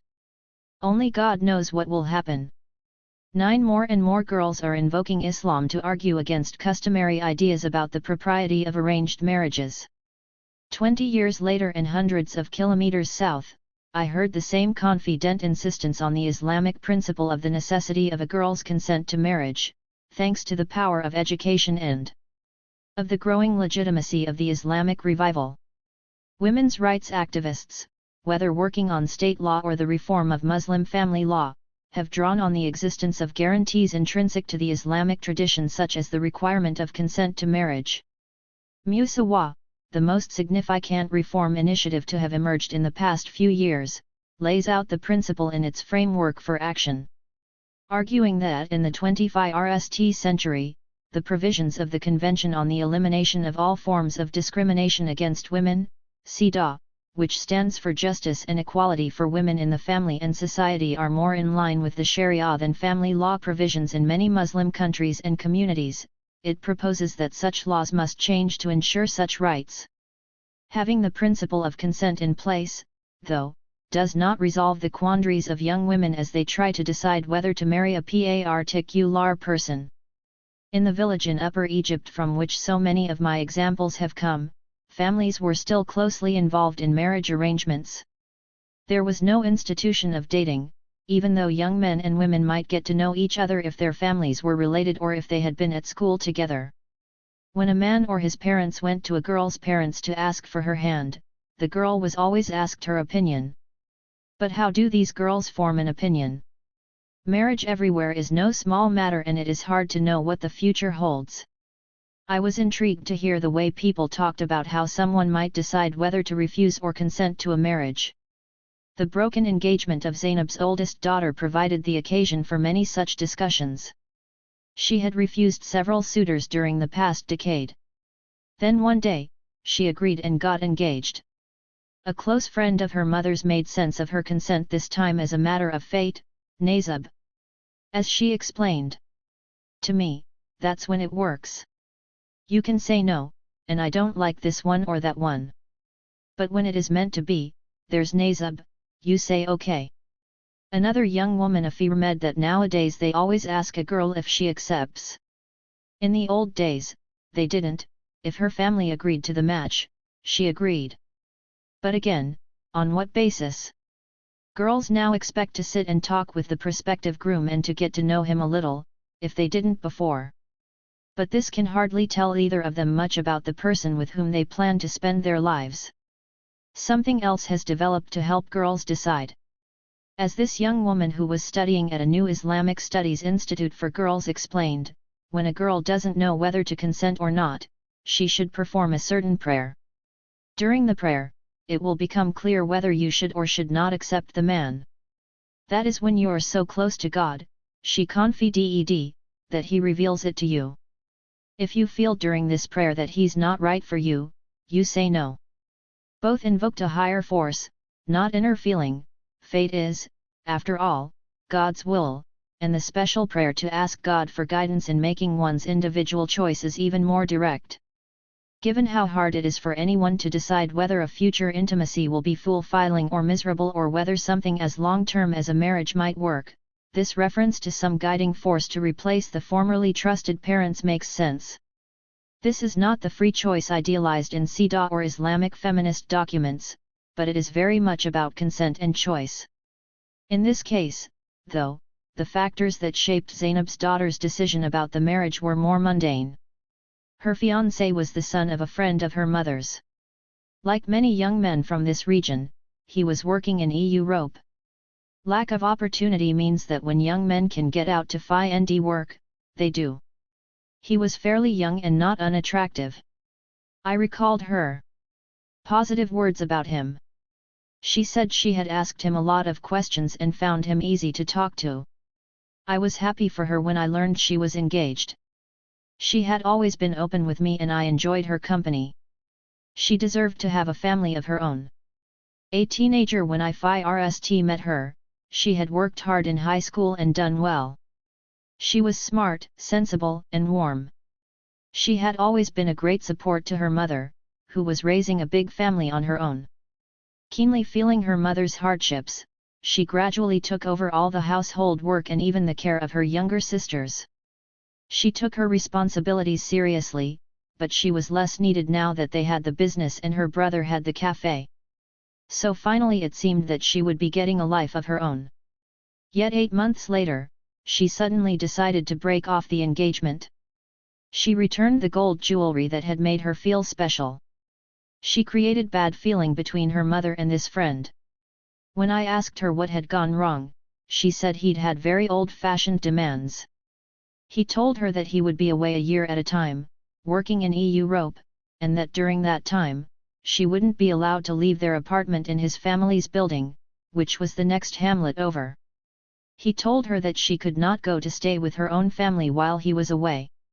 He said she shouldn't even go downstairs to hang out with his extended family. When I asked how she had discovered all this, she explained that they'd been talking a lot on the phone. When I expressed surprise that he was being so rigid, having lived in Europe for years, she agreed, I thought he would be more open-minded after living in Europe. In fact, no one here would ever impose those kinds of conditions on a woman. From her mother, I discovered something else. He planned to stick with his European wife/girlfriend, the one who had obtained the work permit for him. He wanted to keep this new marriage to her daughter secret for a while. This was too much. Perhaps Zainab said this to save face. But her daughter seemed to be refusing this insult to her dignity. This was not the kind of marriage she wanted. These were not conditions she would accept, even though it would have meant finally having a husband and starting a family. This is what most people want in this community, as in many. As she gets older, though, it becomes increasingly less likely that she will ever marry. She had already refused marriage proposals from men she said were too old or not as educated as she was, or from men who seemed boorish. Her parents respected her decisions, though they were sad that this engagement hadn't worked out. Secretly they worried, as I did, that no more marriage offers would be forthcoming. No one said this. She was now well over 30 in a community where girls marry as early as 17 and most brides are in their early 20s. This was also a community that had its share of women who never married, passed by and left taking responsibility for the care of aging parents. As in so many places, there are a lot of women in the village who remain single. In the Arab Middle East, they are part of what alarmists call the marriage crisis. 2 years later, Zainab's daughter confided her regret that she had not married. She said she had misjudged life. She felt so needed, so responsible for helping her mother with the heavy household load, especially after her mother broke her ankle and was no longer able to farm or even keep a water buffalo to milk. She said she couldn't imagine abandoning her mother and the household that needed her so much. She added that she had been so attached to her little sisters, including the one with diabetes, that I felt like I was their mother. The trouble was that circumstances had changed. Her father had retired from his job in Cairo and returned home to live with his family. Her sisters were growing up too fast, she thought. The 22-year-old, who had graduated from college in religious studies, was engaged. The 17-year-old had just accepted a marriage proposal. One of her brothers had married and his wife now shared the household work. She confessed that she probably should have looked out for herself more. Her sacrifice had not even been appreciated. Her parents had thought she was just being picky when she refused those marriage offers. It wasn't that she hadn't wanted to marry, it was that she had felt a sense of responsibility, but did not want them to feel this as a burden. The unexpressed fear now was that it might now be permanent. How else to explain her anxiety attacks and fits of uncontrollable crying? She now was going from doctor to doctor. Among the pills she had been prescribed, piled into a plastic bag she opened for me to inspect, I noticed an antidepressant. Consumed by love, an alternative bondage. This description of the way one young woman weighed responsibilities and desires, wanted to be part of what she knew and loved and at the same time wanted to choose something new not knowing if it was right for her or not, whether it would bring her happiness or misery, should remind us of what we all know, choices are not easy and what we want is not always clear. The guarantee of consent, whether backed by Sida, Sharia, respect and family love, or rational calculation, could do little to help Zainab's daughter make this important decision. Wherever we turn in the world, we find people caught in similar binds. These binds have to be factored into any discussion of what it means to freely choose, or to consent. So let us return briefly to the pulp non-fiction discussed in previous chapters to amplify these reservations about consent, that it is not easy in people's lives to distinguish freedom and duty, consent and bondage. Embedded in these tales of force, as I have shown for Ayaan Hirsi Ali's autobiography, in Fidel, we can detect traces of alternative understandings and of contradictions that are never given prominence because they do not fit the popular narrative. These throw light on the complexities of women's situations and feelings. Without wanting to minimize the hardship, betrayal, and abuse suffered by the two Yemeni British teenagers Zana and Nadia, one would, for example, still want to ask in the cases of these girls whose stories are told and sold and without mercy if their reactions would have been different had the marriages been arranged to wealthy or middle class, educated young men living in comfort in Taiz, the city to which they are eventually taken by the Yemeni authorities as a refuge. Leaving the rough Birmingham neighborhood in which they lived, the council housing, the long hours working at a sandwich shop, an abusive and alcoholic father, limited futures, and run-ins with the racist law, all described in these books, would these girls or their mother have complained of force? Zana's outrage seems to be directed mostly at the harshness and desolation of their mountaintop hovel, the excruciatingly hard work of simple farming, the torture of milling corn by hand, and carrying water buckets up cliffs while pregnant. Her complaints are about insufficient food and a sickly husband. These merge imperceptibly into a condemnation of forced marriage and violent patriarchy. Yet if one reads her account carefully, one sees that the men who support these girls are up against the same harsh conditions. They too missed out on the normal joy of being the centers of attention at weddings celebrated by the community. There was no wedding, no marriage gift, a requirement of Muslim family law. In short, this was a pathological situation for all involved, though for people used to living in this harsh region, the tough conditions of livelihood are normal. But I noted something more poignant and complicated in my REF elections on the younger sister Nadia's ambivalent refusal to take her mother's ticket to freedom and home. Her mother does not seem to be able to hear her daughter's confusion as she reconciles her anger at having been tricked into this situation to which she did not consent, and her sense that she has now built a meaningful life in Yemen. She is bound by love for her children, and even perhaps her husband. She cannot choose freedom.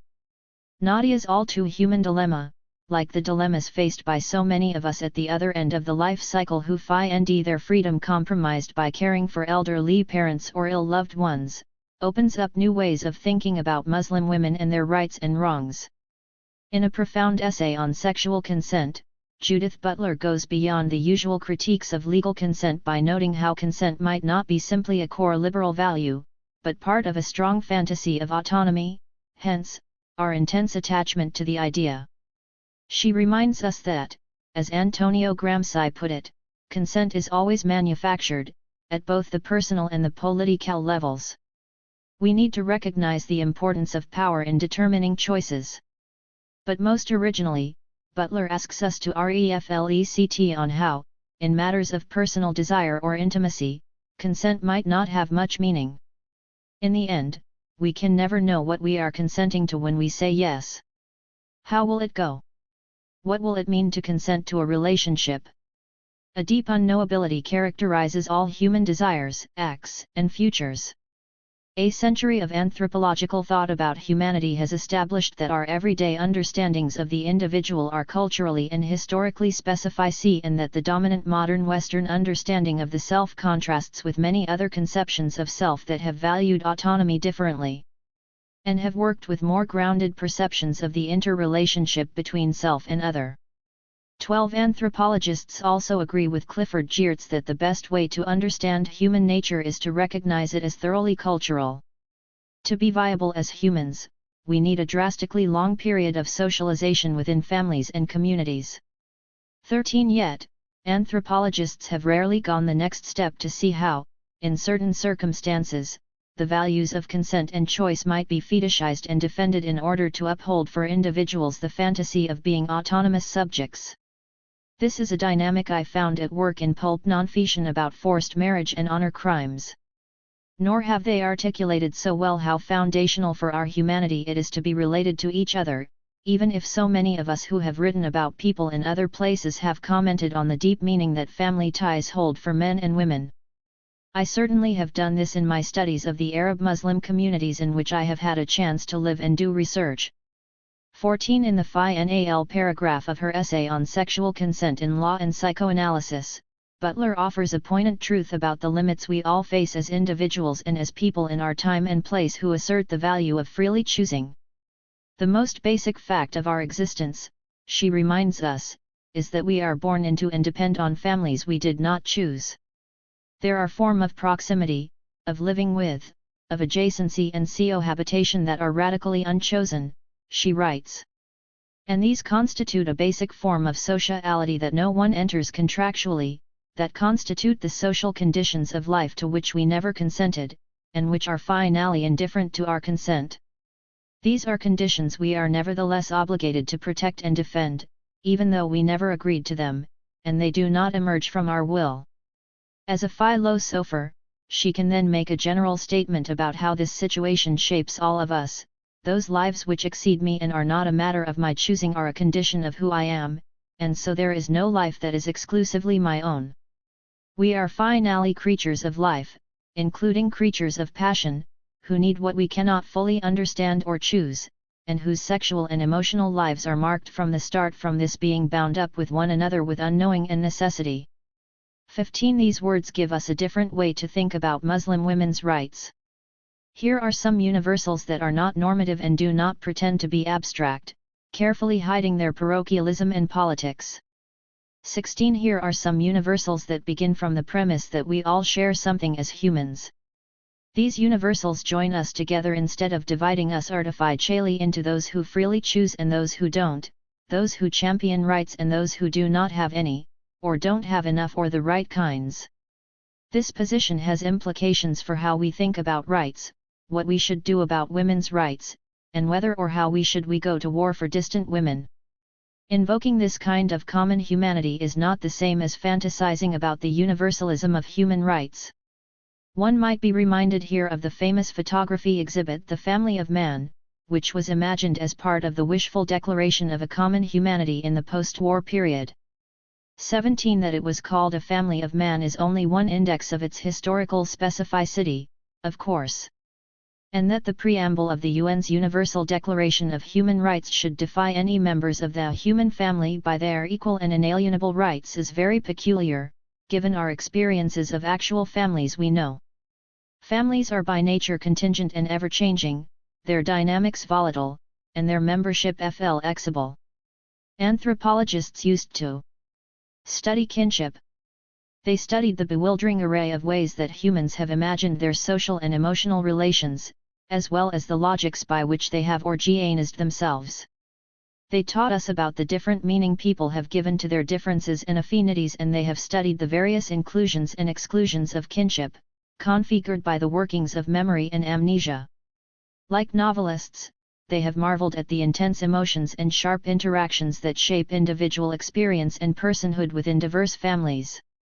In recent years, feminist anthropologists have become fascinated with the forms of kinship that new reproductive technologies and organ transplantation have spawned, just as earlier they critiqued the heteronormative constructions that made us imagine families only one way, or as biologically given.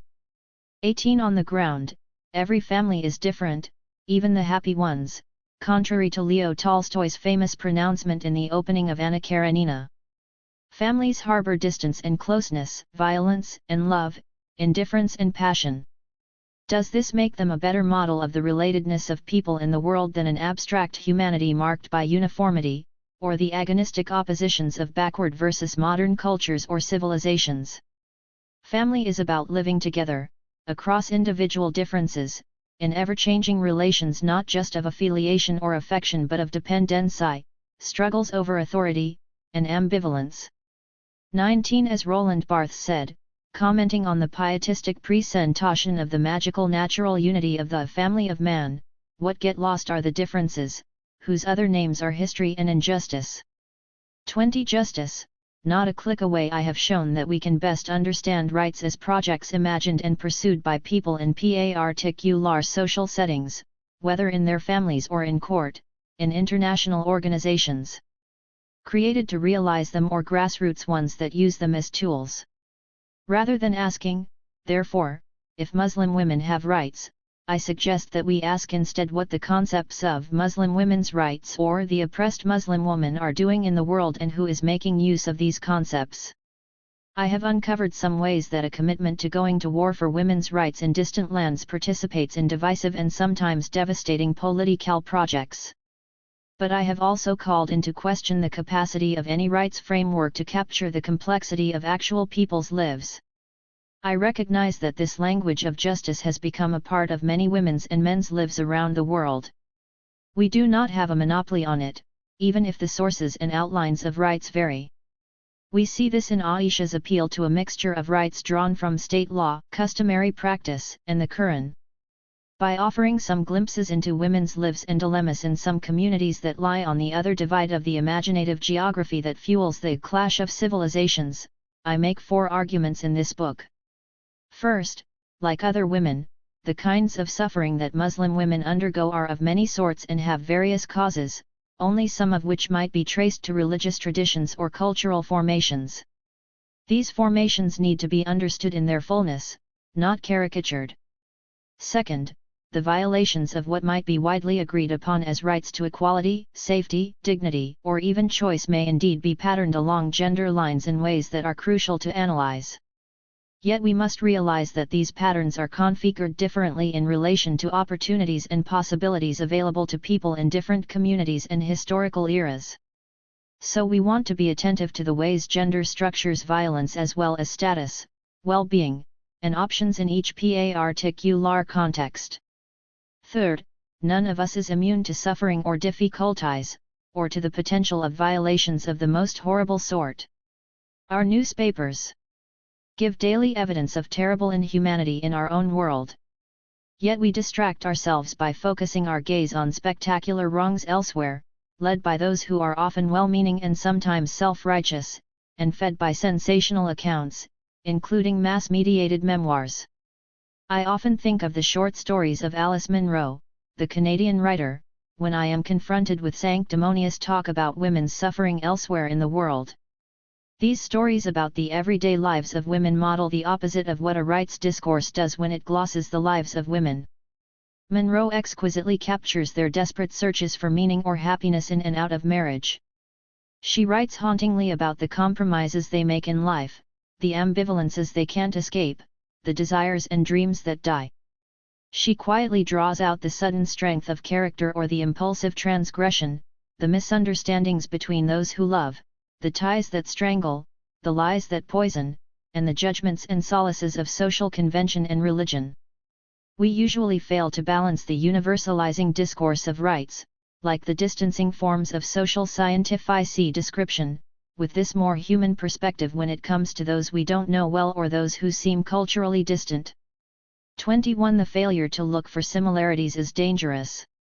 Through such failures, we disavow not just our common humanity but also our complicity in the forms of suffering that people, including women, experience elsewhere in the world. As we see from Candiate's analysis of the impact of insecurity and war-imposed poverty on families in Afghanistan who now find themselves pressed to sell young daughters, or Hirschkind and Mahmoud's analysis of the long-term impact of CIA Cold War funding of Afghani mujahideen, warlords with disturbing views and practices toward women, poverty produces debilitating limits on women's choices and cultures of militarism make respect for women elusive. Khadija, with her alcoholic husband and his European friend, strangled by her poverty in a region deliberately disadvantaged not just by transnational capitalism but also by state policy, is as much part of the modern global economy and social system as we are, sitting in the United States or France or Britain. When a coalition decides to go to war for women, it brings in its train unforeseen consequences for all. Fourth, we need to always to think about power. This is not to place blame, but to ask some basic questions about who has the power to reduce other women, and particularly Muslim women, to subjects known only by deficits in their rights, with the remedies in development, empowerment, Christianity, women's rights, human rights, or Islamic reform known in advance by others. What social capital enables projects of bringing rights to Muslim women? This is not a matter for moral judgment but careful analysis. To insist on our innocence and our separation from those whose lives cause us so much concern is to deceive ourselves and make it hard to know what to do. For me, as an anthropologist, reducing the poignant and complex lives of Muslim women to a question of rights or equality whether women's or human is not satisfying. This is partly because their lives and the sources of their suffering are so complicated.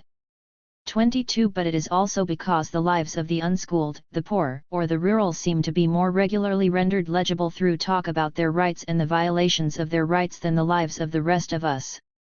Don't Khadija and Amal and others in their village have complex feelings, tangled relations, and dreams? Don't they do their best to maneuver within their circumstances and constraints? Don't they explore the creative possibilities open to them in this hamlet in Upper Egypt, just as we all do in the settings in which we find ourselves? I don't have 4 steps you can take in the next 10 minutes, as offered by other comforting books on global women's suffering. The stories I've told and the analyses I've developed here suggest that there are no quick fixes or easy answers.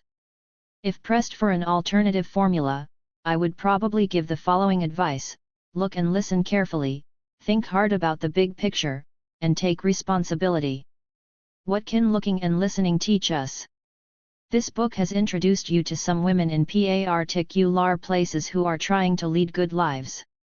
They are making choices that are sometimes hard, limited by the constraints of the present and the uncertainties of the future. I have known all of them for many years as people living in families, in communities, and in nation-states that are part of this world. How do they see the problems they are facing? What do they say they want? How do they invite us to think differently about that mythical place where Muslim women, undifferentiated by locality or personal circumstance, live lives that are totally separate and distinct from our own? Looking carefully at these women's circumstances can teach us much about loaded values like choice and freedom and how they actually work in the context of human lives. To think about the big picture means remembering that no person is an island. People are involved with others, with their families, their friends, their villages or neighborhoods, and their countries, whether these are hopeful with political uprisings, succumbing to drone attacks, or fielding elections in which politicians run on racist anti-immigrant platforms. All of us are shaped by forces that engage wide groups and that go well beyond us. We all live in real time, our worlds marked by change, argument, and social contestation. What occurs in places that are made to appear timeless or backward is always a product of a long history. Ignoring the past or the dynamic contexts of the present may lull us into believing that we can transcend the messiness of actual lives with their fractured and contradictory practices, but there is no escape from politics or history.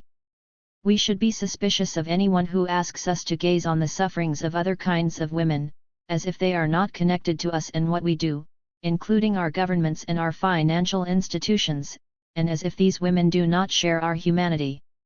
Finally, honest self-reflection about how the privileges of elites or middle-class people might be connected to the persistence of devastating inequalities, whether on distant shores or in our backyards, is essential to any ethical stance toward women's human rights. Can we trace the lineaments of the particular formations of power and inequality that bind us together? The consistently disappointing results of well-intended interventions, whether military, humanitarian, or developmentalist, are sufficient evidence that we have failed to grasp the character of the connections. What responsibilities should flow from awareness of women's suffering or of the persistence of gender inequality in other parts of the world? It is not enough to click on a woman-to-woman website to donate a few dollars to support African women learning beadwork or Afghani women sewing bags, with the hope that the sponsoring organization can arrange to sell these wares in New York department stores, meanwhile earning nice salaries for their efforts. Websites of international organizations that urge technology-savvy teenage girls to reach out to impoverished girls in the developing world by feeling compassion for their plight and by donating $5 to the organization on their behalf, only reinforce, as Rana Swayze explains, the schism between donors and their objects of compassion. 23 Clucking about ancient tribal honor codes will not get us to the heart of problems in Karachi or Bradford, or be met with sympathy, even by women there. Asking women like Zainab or Aisha in Egypt, or my Palestinian aunt in Jordan to renounce their faith, their identities as Muslims, or their deep sense of belonging to their families or communities shows a lack of respect. Advising Muslim girls to run away from home is simply irresponsible.